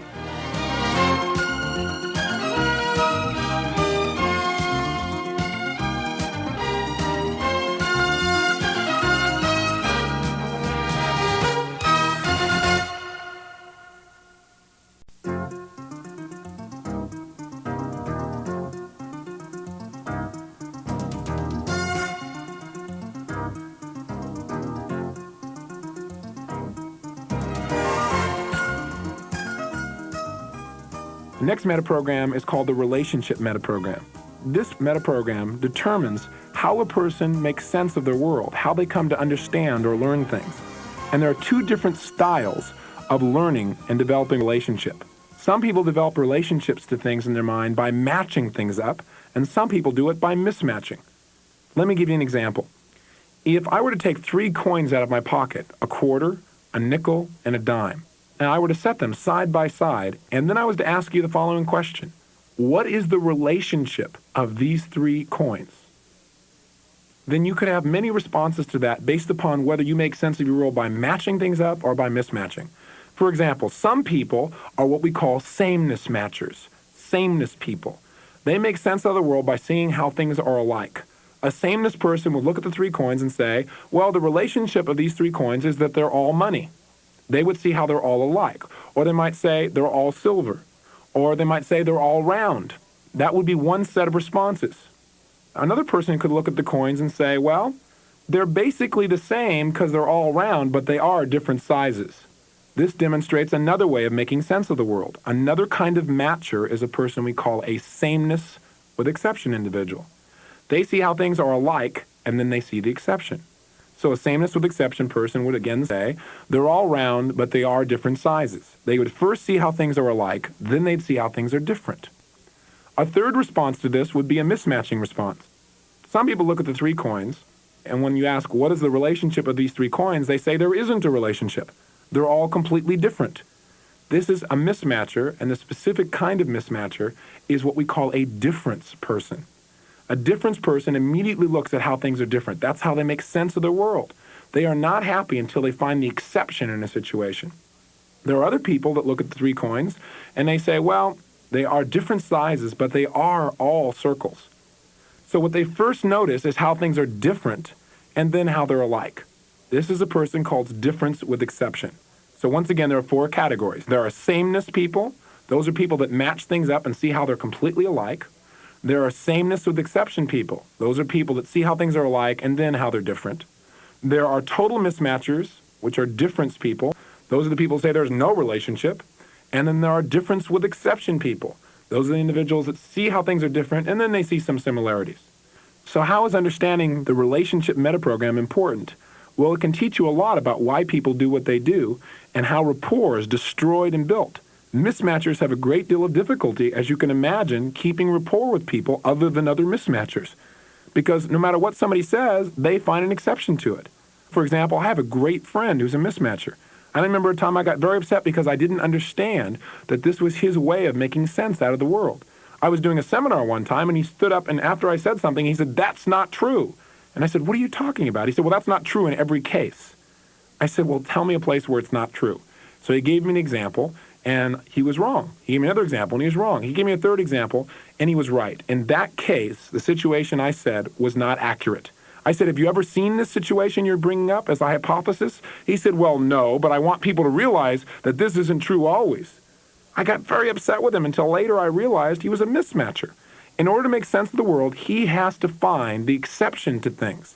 And you may know someone like this as well. If you're a sameness person or a sameness with exception, you probably lose rapport with this person. See, what do you think happens when a mismatcher and a matcher get together? They start to have a conversation, and the matcher says, "Yeah, this is a lot like that." The mismatcher goes, "No, it's not." And he goes, "Yes, it is." Who's right? The reality is they're both right. It's all in the way they organize their perceptions. By understanding the relationship sort, you can, 1, predict how people are going to behave in advance, and 2, learn how to communicate effectively to people that maybe you haven't reached in the past.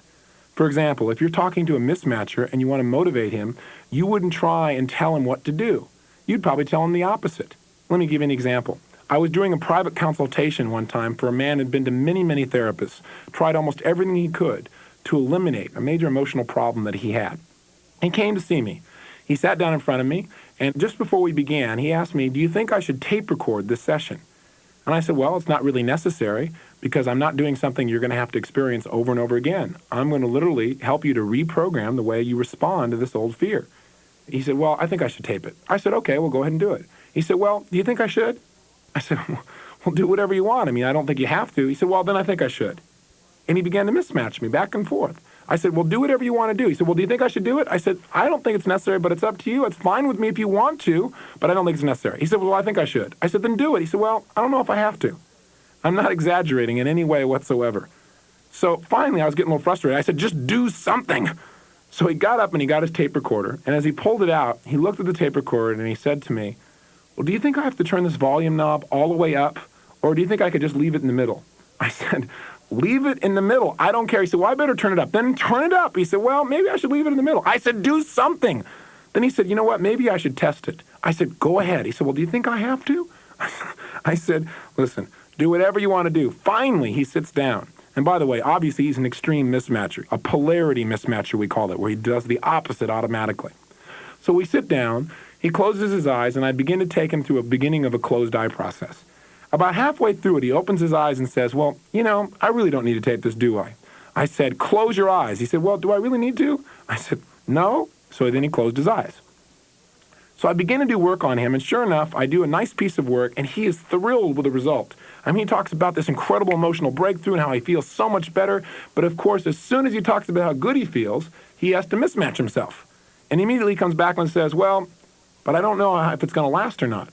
And so I started to say it's going to last, and as soon as I did, of course, he said it wouldn't. So what I said is, you're right, it's not going to last. He said, how can you say that? It's going to last. I said, no, it's absolutely not going to last. He said, oh, yes, it will. I said, oh, no, say it won't last. He goes, no, I won't say that. I said, say it won't last. He said, no, it's going to last. I said, say it won't last, because you say it won't last, it means it will last, which of course means it won't last, which means it will last. I got enough confusion going that no matter what he said, whether he said it would last, then of course it would last. And if he said it wouldn't last, he had to say it would last. Are you confused too? So was I. I did get it to the point, though, where I told him the opposite, and he would just produce the result I wanted. Finally, at the end of the session, he got up and got ready to leave. He was so thrilled with the changes that had occurred. And he turned back to me and said, do you really think it'll last? And I went, no. And he smiled and went, oh, yeah, no means yes, which means yes, which means yes. And he smiled and left. Now, he'd been to many, many therapists before, a lot of them very good. The only reason that changes they made didn't last, and mine did to this day 2 years later, is because whatever great work they did, he immediately mismatched it. He mismatched with his belief systems. I set it up so that when he mismatched, it still made it work. Understanding mismatching is very, very powerful, and understanding matching is very powerful.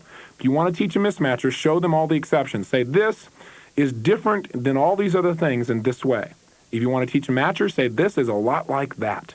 Relationship meta programs empower you to teach, to learn, to motivate, and persuade with greater precision, especially people in the past you had great difficulty with. Remember, sameness people see only sameness. They see 3 coins. They often say it all boils down to this. When they come into a situation, they try to determine what is the same in that situation. This person deletes massive amounts of information, everything that's basically different. This category called sameness represents about 10% of the population. Studies have shown that sameness people and their desire for stability will typically stay in a job from 15 years to life because there's no reason to change what they're doing. In an organization, they're usually the first one person to say, we need to do things the same way we've always done them. There's no reason to change. If you're going to employ someone who's a sameness person, best you put them in a position where they don't have to deal with many different things, but rather where they can focus on the same basic regimen time after time. They want to remain the same. They're often conservative. This kind of person can easily stay in a monogamous relationship over the long term because they like things to stay the same. The second kind of matcher, of course, is a sameness with exception person. They see sameness, the large whole of how things are like first, the fact that they're all coins. Then they see the differences, that they're different sizes. They look for what's the same and then point out the exceptions to it. This group is the largest group of people in our population. They represent about 55% of the people in our culture. These kinds of people, because sameness is important to them, will stay in a job for a long period of time, but not quite as long as the person who's complete sameness, because they do want some exceptions. They do want things to be a bit different every now and then. Studies have shown they typically stay in a job 5 to 7 years. A sameness with exception person can stay in a monogamous relationship for long periods of time and develop a long-term relationship as long as in that relationship there are some differences. That is, in the relationship, the couple does different things together, and there are some exceptions to the same day-to-day pace. The third example, of course, are difference people. They see only differences. They delete how things are alike. They look at the 3 coins and say they're all different.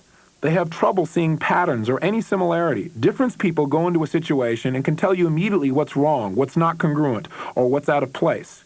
They comprise about 10% of our population. As with the total sameness person, the difference kind of person will delete massive amounts of information. Because difference people are constantly looking for change, studies show that they usually last in a job only 18 months or less. Difference people have tremendous difficulty developing long-term relationships. They've got to do things differently all the time because they want variety. In relationships, they're the kind of person that's always asking their mate, why do we always have to do things the same way? Why can't you show some creativity? Why can't we do things differently tonight? The fourth kind of relationship sort is the difference with exception person. These people see how things are different first, then they note how things are the same. For example, those are the kind of people that say, well, they're all different sizes, but yes, they all are money. They're all worth different amounts, but yes, they're all American coins. So they'll see first how things are different, then how they're like. Studies show that this person will typically stay in a job 18 months to approximately 3 years. This is the kind of person who likes a lot of changes in a relationship, but they do want a certain foundation of sameness as well. Now, how is all this useful? Well, it's useful in a relationship to know what's necessary to keep your spouse, boyfriend, girlfriend happy. If they're a difference person, you know you got to be a different person all the time. You got to be providing lots of different choices. If they're a sameness person, then you know not to expect a lot of change. If you want to hire someone that you're going to manage in your business, you might want to find out whether they're a matcher or a mismatcher. If they're a mismatcher, you just got to know they're not going to be here very long unless you can find a tremendous variety of activities for them to do in the job. If they're a sameness person and you give them a lot of different things to do, they're not going to be very comfortable. They want a regimen, something they can count on day after day. By understanding a person's relationship metaprogram, you can communicate more effectively, you can persuade, and you can also predict how people are going to behave in relationships in the future. The final metaprogram we'll discuss in this tape, the attention metaprogram, is one of the more subtle metaprograms, and perhaps the most important, especially for people who are professional communicators. This metaprogram deals with how people show other people that they're concerned about their response to them. This is the metaprogram that shows how people let other people know that they're paying attention. And there are two primary ways in which to sort your personal attention. One place to sort your attention is to yourself, the other is to others. People who are sorting by self, or you're talking, they're thinking their own thoughts. They're not very associated to you. They don't listen until you talk about how something's going to impact them personally. You can tell a self-sorter because when you're talking to them, they're usually sitting back. They may not be even looking at you directly. They may be gazing off into space. They make no real attempt to make you feel like they're hearing you or responding to you. The other way to sort your attention is to sort your attention towards others. People who sort towards others pay a great deal of attention to what people are saying to them. Even if they're not interested, they'll usually try and give feedback. They'll focus. They'll give eye contact. They'll lean into you as they talk versus sitting way back. Now, how is this information valuable? Well, it's extremely valuable. If you wanted to motivate someone, for example, to come to a seminar, and they sorted by self, and you said, hey, you ought to come to this program because Tony Robbins is really into helping a lot of people. In fact, if you came, you could learn the skills to help a lot of people as well. Would that appeal to a person who sorts by self? It's not likely. That person wants to hear, how is this going to impact him? A person who sorts by others would say, hey, that's a seminar I want to go to. To get the person who sorts by self to come, you'd say, hey, you need to come to this thing because if you come, you can do this for yourself and you can learn to do that and you can produce this result for yourself. Then you have the person's ear. Remember, there's no specific question to discover this attention sort. All you have to do is observe people. Now, the truth is we all sort by self some of the time and we all sort by others some of the time. If you sorted totally by self constantly, you'd be totally selfish. If you sorted only by others, then you become a martyr.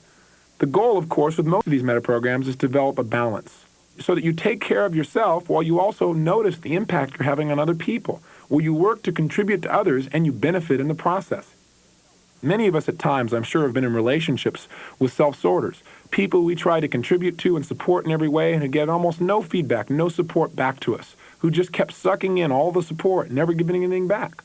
By noting in advance where people pay most of their attention, inside themselves or outside towards you, you can predict in advance how people are going to behave. For example, if you have a service business, would you want to hire people that primarily sort by self? Probably not. In fact, in a service business, you need people who sort by others. People are going to be paying attention to how other people are being supported. That's their job. If you have self-sorters in that job, you're going to have a problem. For example, Southwest Airlines did a study many years ago and discovered that 95% of their customer complaints were about only 5% of their employees. Well, they decided their first approach was, let's fire these employees. And then a social psychologist worked with them and said, why don't we find out what it is about these people that create so many complaints so that we don't just hire back the same kinds of people. The distinction they made was that the people they got complaints about were primarily self-sorters.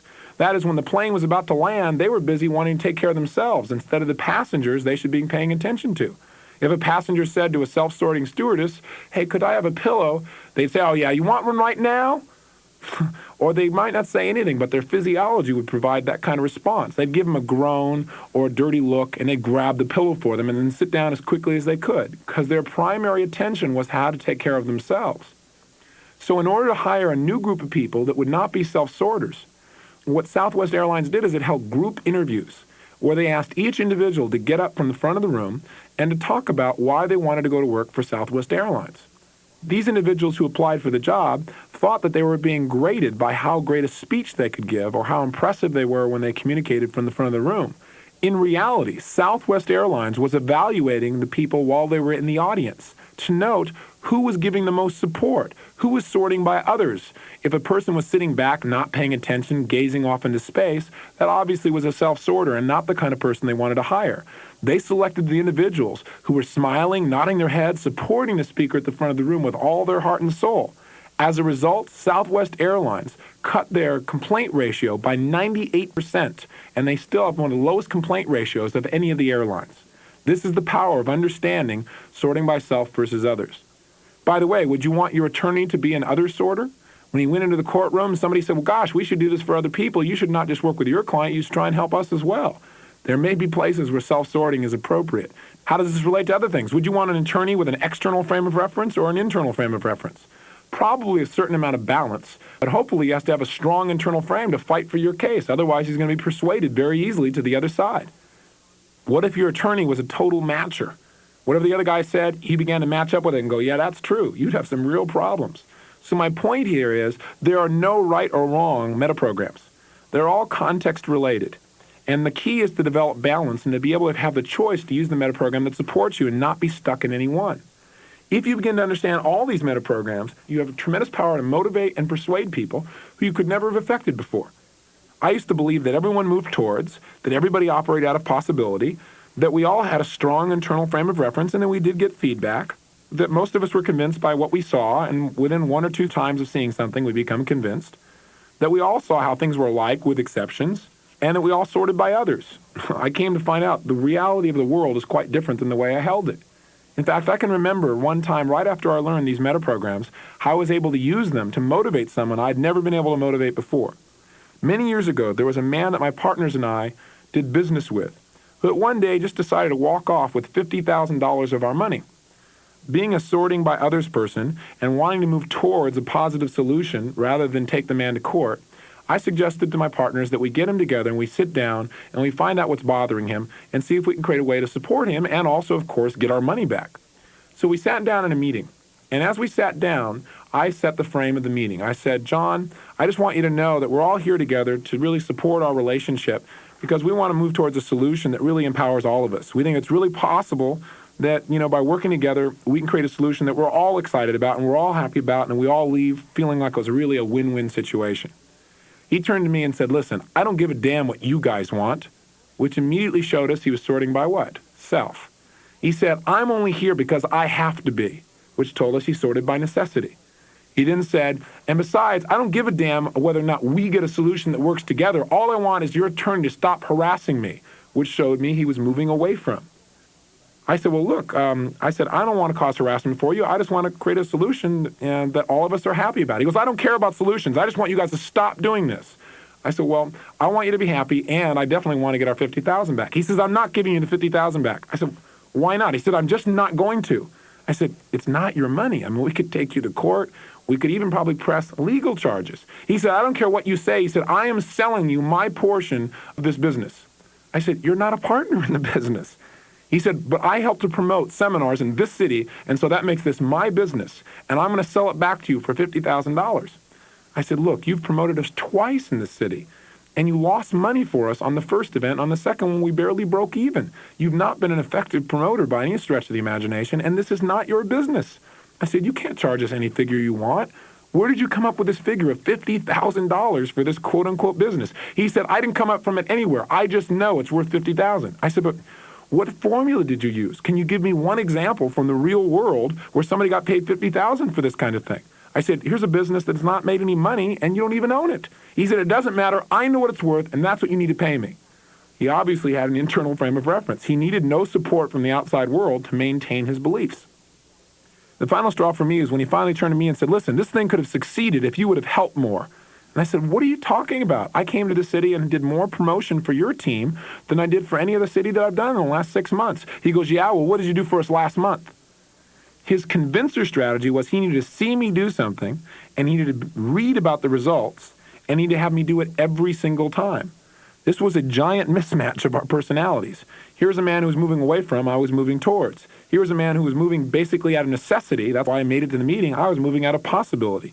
Here's a man with a total internal frame of reference. I had a strong internal frame, but also had external desires as well. Here was a man who was sorting by self. I was attempting to sort by others, meaning he and I. And here was a man who had to be convinced every single time versus I just needed to see something twice to believe it was true. So as I continued to try and convince him, I began to say things like, you know what, we've been at this 2 hours, and it's only out of my commitment to support our relationship that I've continued this, but I'm losing my patience. I said, every time we start moving towards a solution, you move away from it. And then all of a sudden something clicked inside me, and I went, metaprograms. I just heard about them, I just begun to learn them. And I began to realize he was the opposite of all the things that I was used to.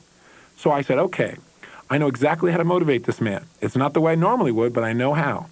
So I turned to him and I said, I have had it. This is it. I said, there's no more possibility of creating a resolution. There is now a necessity. You have 3 minutes to make a decision. And that decision is to pay us the money that we have or to lose in every single area that you can think of. I will make sure that we go and tell everyone that we know, and we tell them on a regular basis how you ripped us off, and I will take you to court. And maybe inside you don't think this is true. And the reason I said this is because he mismatches. I said, so go ahead and think it's not true. By saying this, of course, he immediately had to think it was true. I said, in addition to that, I said, you know inside what's really going to happen to you and all that you're going to lose if you don't change. You have 3 minutes to change your mind and give us the money and get things handled right now. Otherwise, you're going to lose it all. And if you don't think I'm going to do it, think about it again. Well, by doing this, what did I do? I gave him something to move away from. I let him know it was a necessity. I appealed to his internal frame of reference. I let him know that I was going to consistently let people know what he'd done, which is part of his convincer strategy, and I let him know that he was the person that was going to lose, not us. Well, it took about 45 seconds, and all of a sudden he stood up, and he smiled, and he said, hey, I always wanted to support you guys. I just wanted to get to the point where we could really talk like this.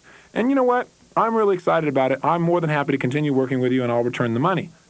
The change was so dramatic, my partners and I looked at each other, and we all began to smile and try not to laugh. I mean, this man was not upset. I would have been upset if someone threatened me in this way. He was actually motivated because it appealed to his metaprograms. This didn't feel bad to him. This felt like how it should be for him to be motivated. When he left the rooms, my partners asked me what I'd done, and I explained to them how I had appealed to all his metaprograms and produced a result in an area where we never, ever in the past could have produced a similar situation. Of course, after he made the agreement, since he was a mismatcher, he tried to go back and change it, which is why we don't do business today. But we do know how to handle those kinds of people, and before we develop promoters for us, we notice, do they sort by others? Do they move towards? Do they operate out of possibility? Are they finding out how things are like with exceptions? Do they have a strong internal frame and yet they can still take feedback? That's the kind of person we need in our business. You need to take the time to take a look at what kind of people you want to surround yourself with in business, in life, and in relationships.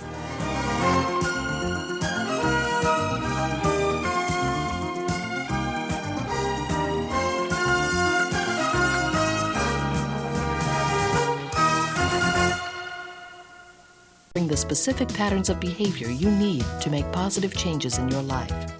You will hear portions of his well-known seminar, 3 Steps to Personal Power. Anthony Robbins will also tell you about his own remarkable life story, how he developed his concept of personal power, and how you can use NLP, neuro-linguistic programming, as a tool to take charge of your life. Tony Robbins, getting a room full of people to walk across 2,000-degree coals is a pretty unusual way to teach a seminar. Tell us, why do you do that? One of the first things I want to make clear is that the Firewalk seminar, Fear and the Power, the Firewalk experience, is not designed to teach somebody to walk on fire. That's not the purpose of it. If it was, we would build a fire, and 5 minutes later I'd take everybody out to walk. The only difference between someone being able to walk on fire and someone not being able to walk on fire is getting themselves to change their belief systems about what they're capable of doing, of what is possible for their life. So we use the Firewalk simply as a metaphor. The purpose of the seminar is to teach people a set of very specific skills about how they can break through fears and limitations. Because it's my personal belief that no matter what you want to accomplish or achieve in your life, part of what keeps you from attempting to do those things or really developing a strategy is your own fears. Fear of failure, fear of success, fear of rejection, fear of pain, fear of the unknown. And what we do in the seminar is teach people specific skills on how to break through that and develop their own personal power. And now, let's join that seminar. Here's Anthony Robbins. This is a communication seminar. Tricked you. If I would have said, this is a communication seminar, how many of you would have showed up? Yeah, that's what I was afraid of. 2. 2 instead of 300. Okay. The reason it's a communication seminar is because I believe that communication is the key to your life. In fact, you might want to start your notes with the following phrase. This is what this seminar is all about. Write down, the quality of my life is the quality of my communication. The quality of my life is the quality of my personal communication. Here's what I mean by this. In order to have any experience in life and know whether it's good or bad, you have to communicate with who? Yourself. See, the quality of your life is how you communicate to yourself. How many of you have ever had a relationship where somebody maybe left you? Anybody had that experience? Anybody here? Now, when that person leaves, you have several ways to communicate to yourself. The quality of your experience will be determined how you communicate about that situation. You might say, I'm not good enough, so they left me. Or you might say, thank God they left, so they made room for somebody who's right for me. It all depends on the way you communicate to yourself. That'll determine how you feel, how you act, how you behave in your future. So to me, the quality of your life is the quality of your communication. Number 1, with whom? Yourself. And number 2, with others. Communication with others is what we all want. We want a sense of connectedness. See, how many of you here would really like to make a major difference in the world? Can I see a show of hands? Great. How many of you would like to lie on the beach and get tan? Does that cause a problem sometimes, right? Like, there's part of you here working to make a difference in the world, the other part is going, no, I want a tan, right? And you got this pull in between, right? And it doesn't really assist. How many of you out there would like to be totally financially independent? Can I see a show of hands? Great. How many of you also feel like sometimes in order to do that, it seemed like it took away from your sense of appreciation of others or your spirituality? Anybody have that experience ever? See? But do you have to give both those up? No, you can learn how to integrate them. You can have the best of both worlds. How many of you would love to have a totally one-on-one committed relationship with someone, totally focused, monogamous? How many would like to have something like that? Great. How many of you get attracted to all kinds of people? Okay. Does this create a problem? What's it called? Inner civil war. Right? And what we want to do is show you how to resolve that, because that's where the power is. The power comes when you know how to integrate yourself. So congruency is our goal tonight. And the way in which we're going to help you to become congruent is we're going to share with you some experience, some background on myself, some ideas on NLP, some ideas on personal power. And as we work on that, the portion that you'll be getting of my communication consciously will be the ideas of personal power, my background. That is, if you looked at human communication, you'll find out that only 7% of human communication is words. Only 7% is words. See, when someone's talking to you, that's the smallest part, what they're saying with physical words. 38% of human communication is tonality. The tone of voice that a person uses tells you much more than the actual words themselves. See, I knew what it meant when my mother used to say, Anthony, it meant more than my name. Right? And 55% of communication is physiology. Physiology. Body postures, facial expressions, breathing patterns. That tells us a whole lot more than just the words themselves. I mean, don't comedians use this? Can't you just imagine a comedian comes up to you, looks you in the eye and goes, you're a son of a bitch. And you smile. Why do you smile? Because when he did it, he used a tonality and a big smile and facial expression, so the majority of his communication made you laugh. So tonight we want to link all these together so that your words, your tonality, and your physiology all work together to give one message to your nervous system and produce the kinds of results that you desire. That's the bottom line. Okay? Let me share with you my background in terms of what's happened in my own personal life. My background is actually very simple. I would start out when I was 17 years old on my own. My mom and I had a different idea about how things were supposed to work. And the next thing I knew, I found myself on the street. My good fortune was, before this all occurred in my life, I had attended a seminar by a man named Jim Rohn, who was a personal development speaker. He talked about goals and attitude. And the reason I share with you this background is because the night I was on my own, I began to remember some of the ideas I heard in his seminar. And they were very, very simple ideas. But I also realized, and hopefully you do too, listening to this tape, that it doesn't take a lot of ideas to change your life, and it doesn't take a complicated idea to change your life. All it takes is an idea that you're willing to take in and use. And I used two of his ideas, and they were basically, one, that no matter what happens to you in your life, it's not what happens that makes the difference in the quality of your life, but rather what you do with what happens. And the second phrase that stuck out in my mind that really made a difference in my life was I realized that for things to get better for me, I'd have to get better. For things to change in my life, I was going to have to change. I could try and change my mom. I could try and change the world. I could try and change, my employer, but none of that was going to change my life like if I worked on me. And so I spent the next 6 or 7 years really looking for ways to develop myself. And I attended every seminar that I could. I read 500, 600, 700 books in the areas of personal development, human development, physiological development. And I applied what I learned in my own life. And I became, quote unquote, successful.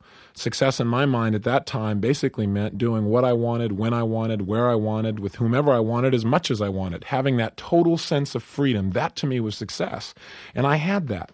And then I got to a point where all of a sudden I got very uncomfortable with my success. And I began to sabotage it. My good fortune was that I finally came to a point where I felt like I'd hit bottom. And that's really fortunate because some people never feel like they hit bottom, so they continue to go deeper. My experience was that I thought, hey, this is the worst things can be. I was totally broke. I'd wiped out my company, and I'd wiped out myself emotionally, and I weighed about 38 pounds heavier than I do today. And I'm embarrassed, and I laugh about it now, but that's where I was, and I fortunately broke out of that. And what broke me out was just the reality of realizing I was more than what I was living. And I deserved to contribute more to other people than I was contributing at that time. Having basically crashed in my own personal level of success, I began to look for what would be the foundational key to success. And so in my search, the answer I came up with was knowledge. I figured people who succeed certainly know things that people who fail to succeed don't know, and that must be the major key that sets them apart. However, as I began to look around at life, I found a lot of people that knew all the answers but still weren't applying what they knew. I was one of the people that fell into that category. So I realized knowledge was not enough, and I came up with what I consider to be the one foundational key to all success, and I call that personal power. Personal power. And next to the words personal power, write down what it means. Personal power means the ability to act. The ability to take action. That's really what separates people. The ability to take action. See, how many of you have ever had an idea for a little gadget, a little device, a little something you thought the whole world would probably buy or use? How many of you have had an idea for something like that? Look at this, 3/4 of the room. How many of you same people walked in a store 6 months later and found your idea was stolen? There it was on the shelf. Right? Almost all of us have had that experience. Now, what was the difference between you and that other person? Was the difference talent? Was the difference intelligence? No, the difference was action. The difference was personal power. When I looked around at people in this culture succeed on a really massive scale, on a large scale, the thing that became apparent right away as I began to look at it is they all had the ability to take action. They had the ability to use what they knew. Many of them didn't have a lot of talent, did not have a lot of skill, and yet they used what they did have, and they produced outstanding results. That's really what separated them. I mean, have you ever heard of a guy named Colonel Sanders, for example? Yeah. Colonel Sanders became a super success and changed the eating habits of this country. Why? Because he started out when he was young? Because he had lots of capital? Because he had lots of marketing education? Is that how he did it? No. Were any of those true? No, none of them were. Colonel Sanders started when he was how old? 65 years old. At age 65 years old, he got his first Social Security check, and it was for $99. And the bottom line is, he said, I'm going to change this. Now, what resources did he have? Well, he had one thing. He had a chicken recipe that a lot of people liked. That was it. Nothing more. But he also had something called personal what? Power. He took the idea and he did something with it. So what he did is he immediately went out and started talking to people. He hit the streets and he walked in the first place and he went, hello, my name is Colonel Sanders. I got the best chicken recipe in the whole world. My chicken recipe is better than anything you've ever tasted in your whole life. And you know what? I don't even want any money for it. All I want to do is give it to you. And then all I want you to do is to pay me a percentage of the profit that you make on every piece of chicken you ever sell for the rest of your life. Now, what do you think this guy said? Oh boy, I've been waiting for a fat guy like you with a white beard and a white suit to come in and sell me his chicken recipe. You think that's what he said? No, he said, excuse me, sir, but your brain is fried. What do you think you are, Santa Claus in the summer in this big fat white suit? What do you think I am, somebody stupid? I'm going to get a percentage of my profit? I got my own recipe. Get the heck out of here. Now, a lot of people would have quit there. But Colonel Sanders had a thing called personal what? Power. So he went to the next person. And guess what? They threw him out too. Guess how many no's Colonel Sanders got before he got his first yes? 1,009 no's before he got his first yes. 1,009. How many of you, after about 500 no's, would say, I better check my recipe? Right? How many of you, after 1,000 no's, can honestly say you would have still kept on knocking on doors? Let me see a show of hands. 2 people, 3 people. That's why there aren't many Colonel Sanders in the world, I guess. See, Colonel Sanders understood what it takes to succeed. What it takes is you must try until. You must get yourself to take action until you succeed. See, we teach our kids that. Kids try something, it doesn't work, they come to you, go, oh, this won't work. What do you tell your kid? Try again. What if they come back and say, oh, it still doesn't work? What do you say? Try again. And they come back and say, oh, it still won't work. What do you say? Try again. Now, is that what we do as adults? No, we go try something, we don't succeed. If we try again, we make sure nobody knows about it because we don't want them to know that we failed, right? I mean, how long do you give your average baby to learn how to walk? How long do you give your average baby to learn how to walk before you shut them off and don't let them try anymore? You go, what are you, crazy? My baby's going to keep trying until he or she walks. You go, magic formula. No wonder almost everybody in the whole world walks, right? The bottom line is that they try until. So that's personal power. That's what sets people apart.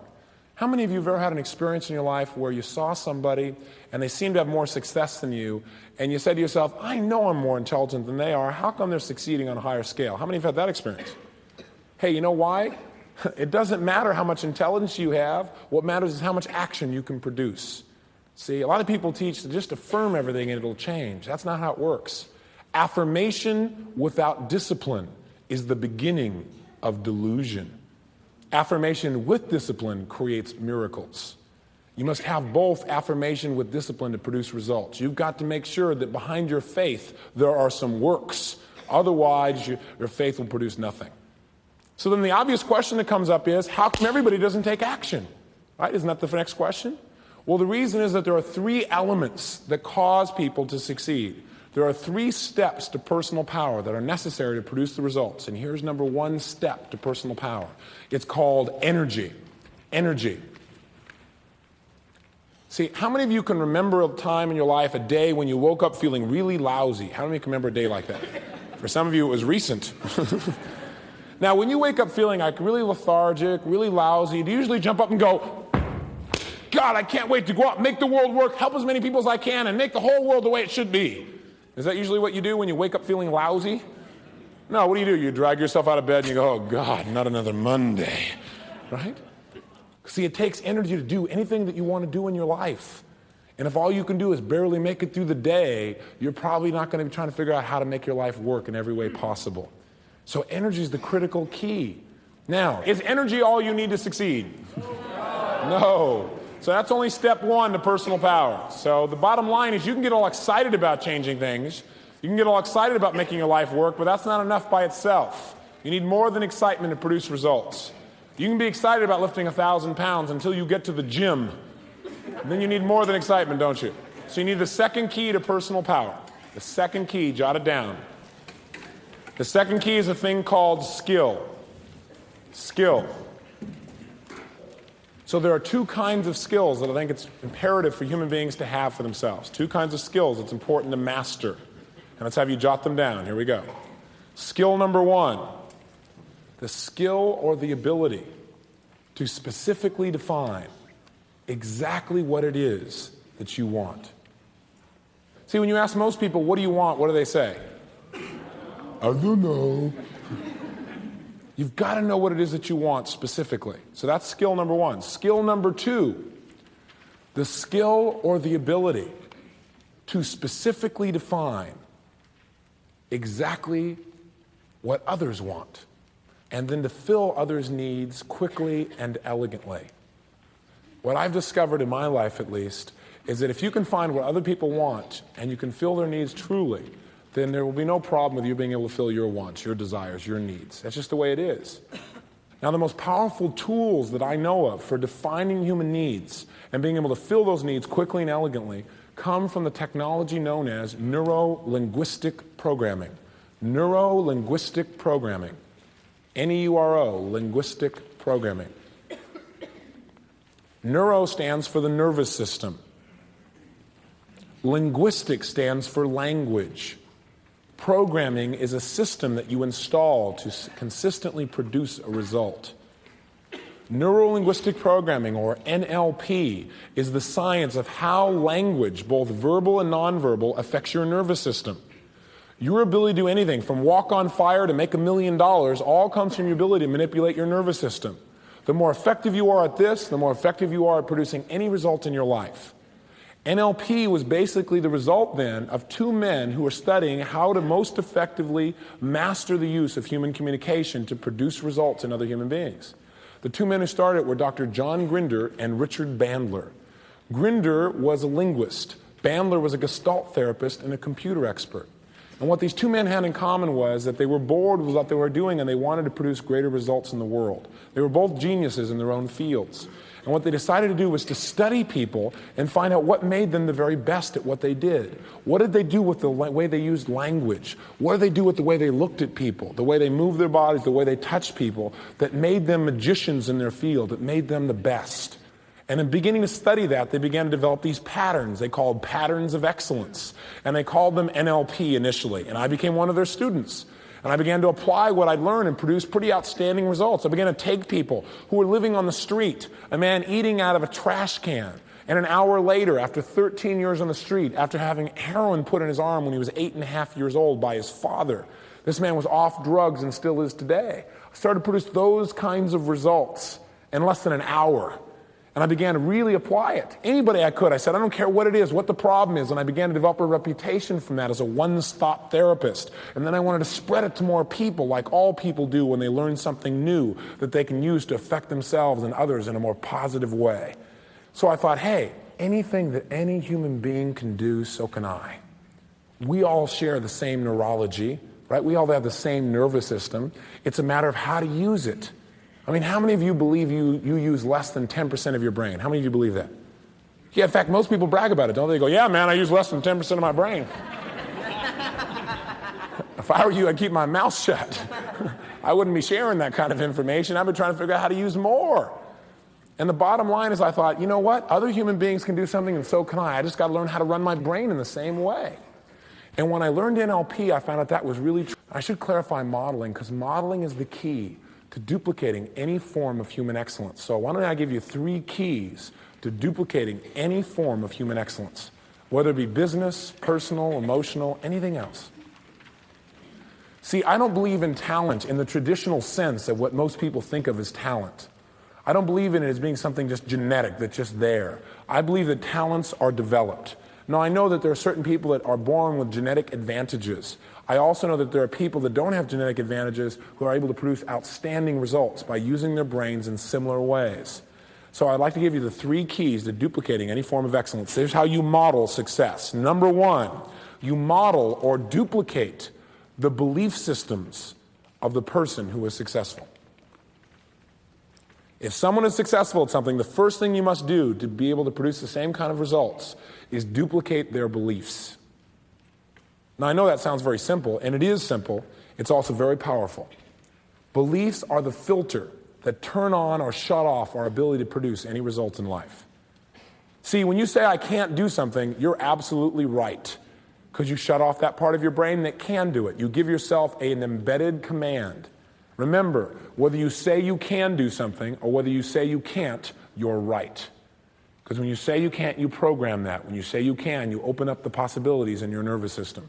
So that's number 1, duplicating beliefs. Here's number 2. You must duplicate that person's mental syntax.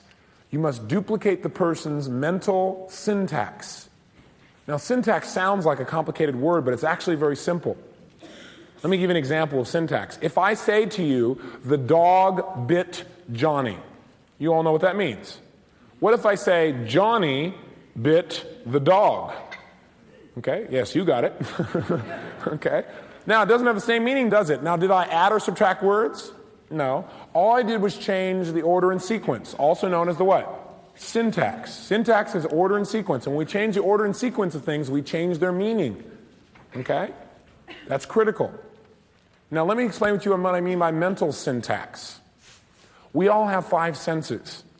And the order in which we use these 5 senses determines what part of our brain and nervous system we use and the kinds of results we generate. For example, some people, in order to produce a result, see things and then they say something to themselves and that gives them a feeling. Other people try and get a feeling and then see things and say things to themselves. It depends on the situation.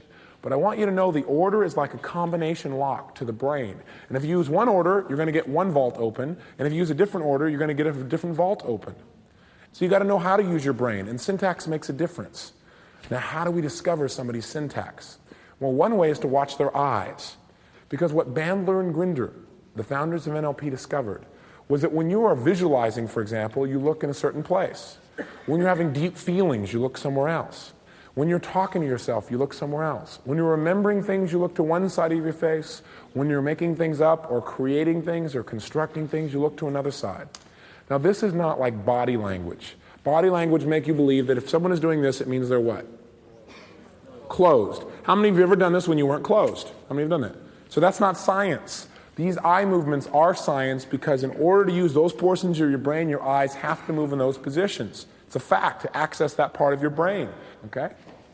Here's the third key to duplicating any form of human excellence. You must duplicate a person's physiology. Their physiology. Physiology is posture, breathing patterns, tonality, facial expressions, muscular tension or relaxation. Physiology will determine how people use their brains. It is absolutely phenomenal. You can take 10, 20, 30, 40 years of learning away by assuming someone's physiology, beliefs, and mental syntax. Oftentimes, you can learn something in 20 years in a day, or a month, or a week, or at least half the time it took them. Depends on the situation and how complex it is. But it's amazing what can occur. So my challenge to you is that after this weekend, I want you to become a modeler. That is someone who, when you see something outstanding, something excellent, instead of going, wow, they're so lucky, they're so great, instead of doing that, you go, wow, they're great, and if I want that, I can duplicate the same results if I first discover their what? Their beliefs, number 2 there, and number 3 there, physiology. That's a fact. In our seminars, we don't tell people what the third key to personal power is until after the seminar is complete. And that's because the third key is called turning fear into power. They have an experience of doing that, and usually by the end of the evening I can ask them what the third key is and they can tell me. Once you know that you have the energy to do whatever it takes, and you know what you want, and you know what other people's needs are and what your own needs are and how to fill those needs in an effective and elegant way, then the only thing that can really keep you from achieving is just your own fears. And the ability to break through those fears and produce new results is what really allows you to tap into your full personal power. Let's go to the 7 disciplines of success. Here they are quickly. These are the 7 agreements we need to make together to really produce the quality of result and the quality of life that we all desire. Here's number 1. Write down, I always act from personal power. I always act from personal power. Personal power means you have the ability to take what? Action. That's right, the ability to take action. Now this is critical. What prevents people from being able to operate from their personal power? What prevents people from taking action? What's the primary source of prevention? That's right, fear. And the biggest fear that I've found, no matter what culture, no matter what person I've dealt with around the world, is the fear of failure. So what I'd like to do is have us agree to discipline our thinking in a new way. And the new thought process, what I mean when I say I always act from personal power is I mean simply this. Write down, I realize, this is still part of number 1, I realize that there are no failures, there are only results. There are no failures, there are only outcomes. That's another word you might just want to use, outcomes. See, if you think about it, how many of you here always get your goal? Raise your hand, always. One lady. How many of you always get a result though? Maybe not the one you intended, but it is a result. So the truth is you never fail in life, you always succeed. And write that down, I always succeed in producing a result. Now, it may not be the one you intend, but that's okay, because you can learn how you produce the result, and you can make a subtle change and produce a new result. People who succeed around the world, out of the hundreds of people, very, very successful people that I've had the good fortune to model, the number one thing that stands out in their belief systems, that empowers them to take action consistently, is they do not believe in failure. They know there's no failures, there are only outcomes. There are no failures, there are only results, and they understand it clearly. And that's what guides them to continually take the action that allows them to eventually produce the kinds of magic, the kinds of outstanding results that most people only hope to produce, and they actually manifest on a daily basis in their life. The bottom line is, how many of you feel real great about failing? How many of you feel really great about learning? Let me see a show of hands. Yeah. So the way in which you're going to succeed from now on is you're going to realize that there are no failures because you learn from every experience. You succeed by learning from every human experience. I mean, what's the advantage you have today over yesterday? Is it not the experience you've taken on, the learning you've had? So whether or not you got what you went for, whether or not you got your outcome and the one you intended, makes very little difference as long as you learn from it and then immediately change your approach, because you can still produce the result that you want. Federal Express, ever heard of the little company? They're here today because Fred Smith, the founder of Federal Express, did not believe in failure. He knew that everything was just an outcome. It was simply a result. When he went to, I think it was Yale University that he went to the business school there, and he came up with this idea for Federal Express. Well, here's the best business minds in the country. You know what they gave him? A C- on his report. They said it was an absurd idea, it was ridiculous, no one would ever pay for overnight packages like that when they could use the U.S. mail.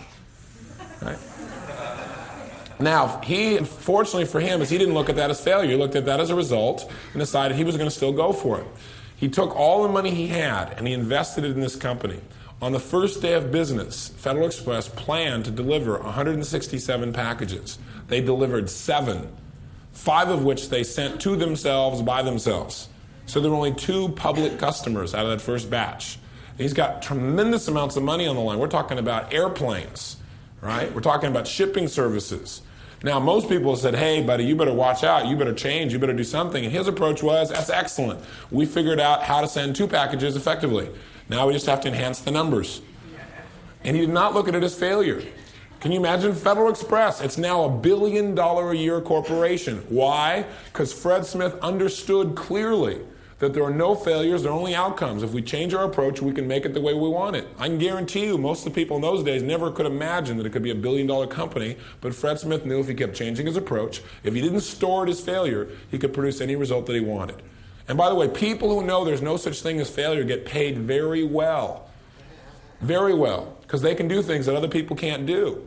Fred Smith now makes about $50 million a year in personal income. Now, you can't live on that, but it's a good start. See, so if you want to get paid well, you got to learn how to operate from personal power, which means there's no failures, there are only outcomes. Number 2, write down, I am totally responsible for my world, or I create my world. How do you feel when I say the word responsible? How many of you like that word? It feels really light. Only a few. So what I might want to do is give you another word. How about, instead of responsibility, how about taking charge? How many of you like that word, taking charge? Look at this. Now notice they can mean the same thing. For me, being responsible means I get to take charge of my life. Because see, if I'm not responsible, then what happens if somebody else is in charge of my life? And there is a belief system in this world that many people share, and that belief is this, that no matter what happens to you in your life, you created it on some level. You're responsible for it. If it isn't there as a result of your physical actions, it's there as a result of your mental actions. That thoughts are things that as you think, so you become, so you attract, so you manifest. Now, how many of you already have that belief system? You believe you create your world. Great. For those of you who don't, let me just tell you a reason why you might want to believe in it. I don't know that it's true, by the way. I'm not going to tell you anything this weekend is absolutely true. Because you know what I found out? They're just my beliefs. And I can get lots of people to believe the way I do, and I can make myself feel like that's how it is. But the truth is, none of us know how life really is, not on an esoteric level. So oftentimes you'll hear me in this weekend use the word lie. And when I say I want to tell you a lie, what I'm talking about is I want to tell you a belief that I hold, but I'm also smart enough to know that by saying the word lie, I keep myself open to the fact that it's just my belief system, and it could be another way. So whenever I talk about beliefs this weekend, I'll talk about lying, and I won't be talking about being dishonest or deceitful. I'll be using that as a phrase to jolt your nervous system so that you remember that these are just belief systems. However, they aren't necessarily true. But here's why you might want to adopt this belief system. By thinking of the alternative, it'll become clear to you why you want to adopt it. See, if you're not responsible for your world, if you're not the one who creates your every experience of life, then when you have a problem, then you've got a real problem. Because if you didn't create it, who did? And if you didn't create it, you have no power to change it. However, on the other side, if you're not a creature of circumstance, if you believe whatever's happened, you generated it on some level, then if you don't like how it is, you can do what? Change it. So the point is not to make you so you feel responsible. The point is to empower you so that if you don't like how things are, you know you can change them. That's what it's really all about. Number 3, write down, I am always stretching. Stretching means if you can't, you what? If you can't, you must. God, if there's any one principle that I would instill in you, it would be the consistent habit of stretching yourself. There are a few things you can do that can make you grow more as a human being. If you ask me, Tony, I know you have a certain level of skill. How did you develop that truly? Were they just gifts? Was it like tremendous amount of study? I would say it was neither of those two things. You know what it was? It was my willingness to stretch myself on a consistent basis. Put myself on the line. Because you know what's neat about human beings? When they put themselves on the line, they come through. Human beings discover that they're much more than they believe they are when they have to perform. Right? Did you ever notice how a deadline can affect you? Right? How many of you did your term papers in high school or college like on the last evening? And sometimes we do our best work under that kind of pressure. Some of us not. But the point is, stretching is a way to make sure you have that kind of development, that you discover you can do things you didn't believe you could do. See, the firewalk's a stretch, isn't it? It gets you to do something, wow, you go, hey, I can do that. And you go, if I can do that, what else can I do that I used to think I couldn't do? What other impossible tasks are really possible? And the only limits were my thinking. So let me give you the keys to stretching. There are a few keys here to stretching. Number 1, first key to stretching yourself and using this powerful tool is you must make a commitment to yourself to do something that seems to be beyond your present ability. Now, making a commitment to yourself is nice, but that's not enough. So the second thing you must do is make a public commitment, a public declaration. And it's excellent if you can make this declaration to the kind of person who will not let you off the hook. The kind of person who will come back and go, how are you doing today, Mary? Oh, how are you doing on that goal of yours? The kind of person that if you fail, they'll let every human being know. That's the perfect person to make the declaration with. Then you know you have no way to go back. Public declarations, public commitments to key people can make a huge difference in causing you to do whatever it takes to succeed. Okay? So that's number 2. So you make a commitment to yourself, a commitment that's public. Now here's the third key. The third key is ideally, if it's possible, model someone who is already producing the result. That is, find out what actions they're taking to produce this result that seems to be beyond your present ability. Model them. So that's the third key. You must model someone so you know what to do. And here's the fourth key and the final key. So now you made the commitment. You made a public declaration. You know what to do. The fourth thing is you must do it. Follow the model. And when you don't know what to do, act as if you do. You say, well, I don't know what to do. So what you say to yourself, well, if I did know, then I'd do this. You can just ask yourself. If you start saying, well, I don't know what I do, then just say, well, if I did know, what would I do? Well, then if I did know, I'd do this. And what it does is it takes away the limiting belief and allows you to get access to the resources you really have as an incredible human being. Okay? So take action, follow the steps of your model, and act as if whenever you don't know what to do. Stretching can be one of the most powerful tools for your life. Here's number 4. Write down. I am committed to unconscious competence. I am committed to unconscious competence rather than cognitive understanding. Do you understand the difference between the two? Unconscious competence is when you don't have to think about things and they just flow and you just produce the result. You don't even have to understand it all. Cognitive understanding is when you understand all the details and you understand why things work and so forth. But here's my point. How many of you know everything about electricity? You know everything about it, can describe it in detail. Not a person in this room. How many of you, though, are willing to flip the switch and get the light? Okay? You don't go, well, I don't understand how that electricity stuff works, so I can't turn that switch on. So what I want you to do is operate from the same frame this weekend. And that is, you don't have to understand everything about NLP and the human nervous system to be able to flip the switch and produce the result. And I want you to just flip switches. I mean, some people are like into studying roots. Other people just like to pick the fruit, okay? And I encourage you this weekend to pick the fruit and study the roots later. That way you get the nourishment now. You get the enjoyment now. And if you want to study the roots, you have that choice too.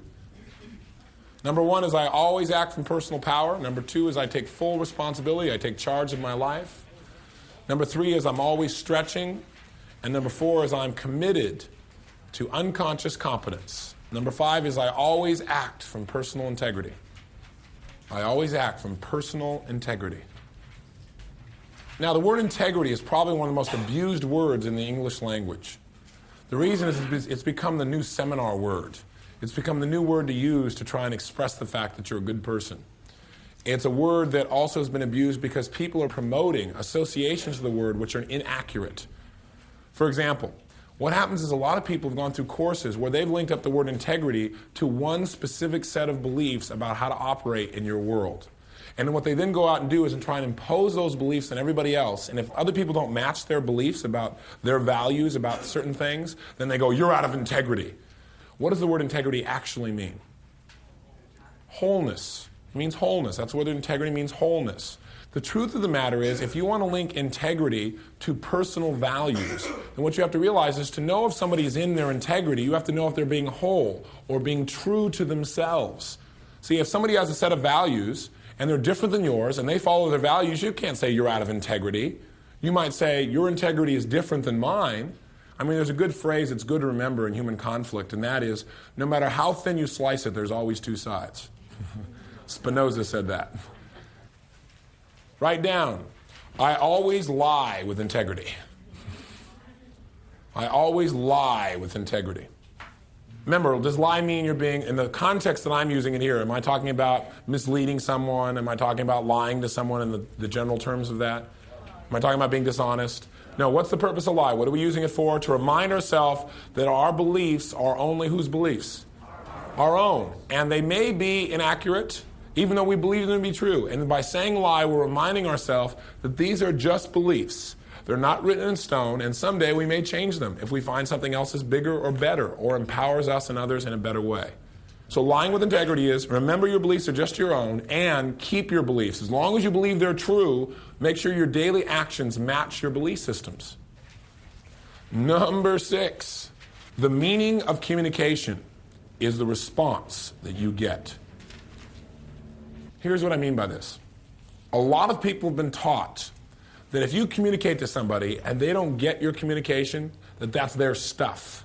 In other words, I come along here, and I come up to Joel, and I go, Joel, I love you, okay? And I put a size 16 in his face, okay? And he gets all upset. Now, what some people have taught is, I go, Joel, that's all your stuff. I intended for you to feel loved by that. You didn't feel loved. That's all your junk. Now, you can imagine the amount of rapport that builds. Doesn't that really enhance the relationship, right? But that's how some people have been taught. My teaching to you is this. The meaning of communication is the response you get. So if I come and say, Joel, I love you, and he gets upset, instead of going, that's all your stuff, Joel, I can't even believe this stuff, what I know is that that's the meaning of my physiology, this tonality, and that word to him. Even though that may not be my intention, that's what it means to him. So if I don't like the result I'm producing in him, then I need to do what? Change, because I know the meaning of the communications response I get. So that means anger to him. Love means anger to him. So I just need to change my approach. See, that's a simple thing. I don't just go, well, that's his fault. I'm just going to keep telling him I love him until he gets it. I mean, that's insane. He'll never get it that way. You've got to change how you say love, or how you look at him, or how you move, or how you use your size 16, whatever it is, right, so that it affects it. Now, I know that a lot of us have been taught, well, he should own his experience. He should be responsible for how he feels. But that's an intellectual construct. That's not how the world is it? The world is in a stimulus response. When you come up and put a size 16 in somebody's face, most people then don't usually go, okay, now I can choose how to feel about this. So now that he splat my face open, I can choose to feel it like as if it's a tingling sensation that empowers me to be a better human being. I mean, that could be a conscious approach, but how many people do that? So the best study of life is how it is. And how it is if you use certain words are much more intense. Certain tonalities are much more intense. Certain physiologies are much more intense than a size 16 in the face, aren't they? How many of you got a word that if somebody uses that word with you, man, you're... How many of you got that except one of those words? How many of you got a certain tonality? Somebody says, oh, that's great. You're just like, rah. How many of you got one of those? How many of you got a certain facial expression? If someone gives you that look, boy, you've had it. So the truth is, it's not always a physical thing, right? Sometimes it's a word. So instead of going, that's their stuff, just realize that's a trigger and change your approach. Because what you want to be is committed to your outcome. See, you want to be committed to producing results in your communication that work, not about making somebody wrong because they have different associations to that physiology or that word. It's that simple. So you just keep changing your approach. What if I try it again and I say, Joel, I just really care about you. I just want you to know that. I'm sorry you're upset by the word love or how I expressed it, but I want you to know that I care. Now, what if that doesn't work and he's still angry? Then what do I do? Try something else. What if that doesn't work? Then what do I do? Change something else. I keep changing until we get communication that works. See, a lot of people tell you that intention means everything. That's a joke, right? Write this down. Intention means nothing. All intention does is provide a direction. Results mean everything. So remember, the meaning of communication is the response you get. Even if it means something else to you, know what result you get and the person in front of you is the real meaning for them. And if you want them to get your communication, change your approach, okay? Last one. I am committed to do WEIT. What does it stand for? I'm committed to do whatever it takes to succeed. One caveat, whatever it takes without harming another person. Commitment to me is like the glue that holds all the rest of these agreements together. Commitment is the most powerful tool that you have as a human being. That's why when I talked about stretching, I talked about making a commitment to yourself and then making a public commitment. Because people will do tremendous things to keep consistent with what they've made as a public commitment. And one of the commitments you've got to make is the commitment to practice, to actually walk your talk, to live this stuff. Because the reality with all the programming and everything else, to really master this, you want to practice it on a daily basis. That's how people get good. So what I want you to realize is the power commitment has. Even if you're afraid of failing, but you're committed to operating from personal power. You're committed to realizing there are no failures, only outcomes. The commitment is what will pull you through, even though you've got the fear. You understand what I'm saying? If you're committed to stretching yourself, then you will. If you're not, it won't happen. The difference in people is the difference between people who are interested and people who are committed. See, some people say, well, I'd really like to do that. Or they say, I really want that. But what they really mean is I'm interested in that. I'm not committed to it. Because once you become committed to something, you will produce that result. That's the bottom line. So the key to success in life is to go from interest to commitment. Once you're at a level of commitment, it happens. So what can you do now? You listen to 50 minutes of conversation and lists and ideas. And unfortunately, in the short period of time, there aren't a lot of specifics that can be provided of what to do. But let me give you a list of a few things. Another group of 7, I like numbers, another group of 7 things you might want to look at in your life that could help you to immediately make changes. These are 7 things that in my modeling of super successful people who have really succeeded both on a cultural level and on a personal level, 7 character traits that I see that they have in common. Whether they be a Bruce Springsteen or a Spielberg, a Martin Luther King, a John F. Kennedy, Ted Turner, Tina Turner, these are the things I think they have in common. So let me give them to you. 1.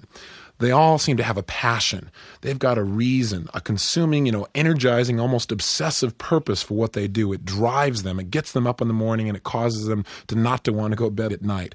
It really gives their life juice and meaning. And if I were you, the first thing I'd look at is what could I get passionate about in my life right now? Because passion will cause you to take action. The second thing that they all seem to have is belief. They all seem to have supportive belief systems. They believe in their ability to achieve. And right now, by yourself, you already have ways to look at your life differently and to change your beliefs. You might start by the end of this tape and just sit down and write down what you could be passionate about and what beliefs you want to change, what beliefs would be useful for you to change. The third thing you want to look at, I think, is your strategies. People who succeed have a strategy for success.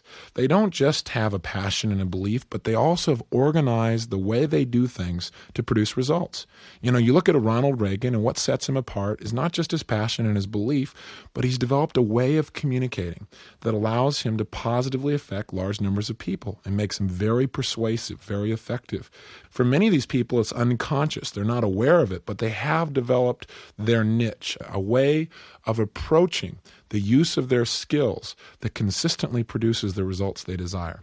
The fourth thing to look at are your values.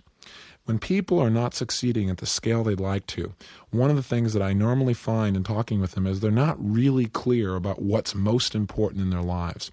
That is, they may even have conflicts. Part of them wants, as I said earlier in this tape, to be on the beach, and part of them wants to make a difference in the world, and they haven't discovered a way to balance their values so that all of them is being developed, so that all of them is working together, so there's no internal battles going on.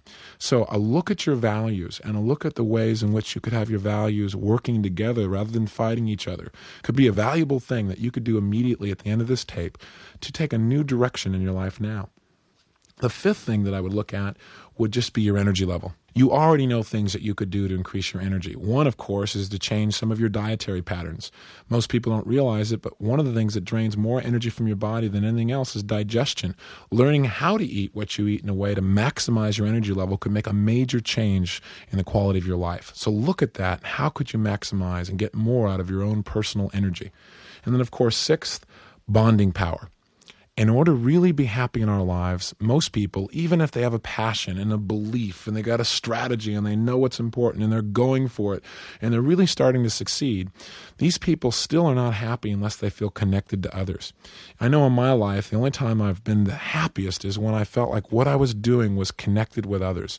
If you get to the top of Success Mountain by yourself, I'm here to tell you, you'll probably jump off. The way to make sure you're happy is to have that sense of connection with others. The seventh character trait that I believe really will cause you to make a major change in your life right away is the character trait of really developing your communication skills. Once again, at the beginning of this tape, we talked about the quality of your life is the quality of your communication with both yourself and with others. Remember, it's not what happens that makes a difference, but rather how we communicate to ourselves what's happened that makes the difference. So these are the fundamental character traits that I leave you with as your homework. The 7 tools that you can go to work on immediately to create new results for your life now. You have been listening to another in a series of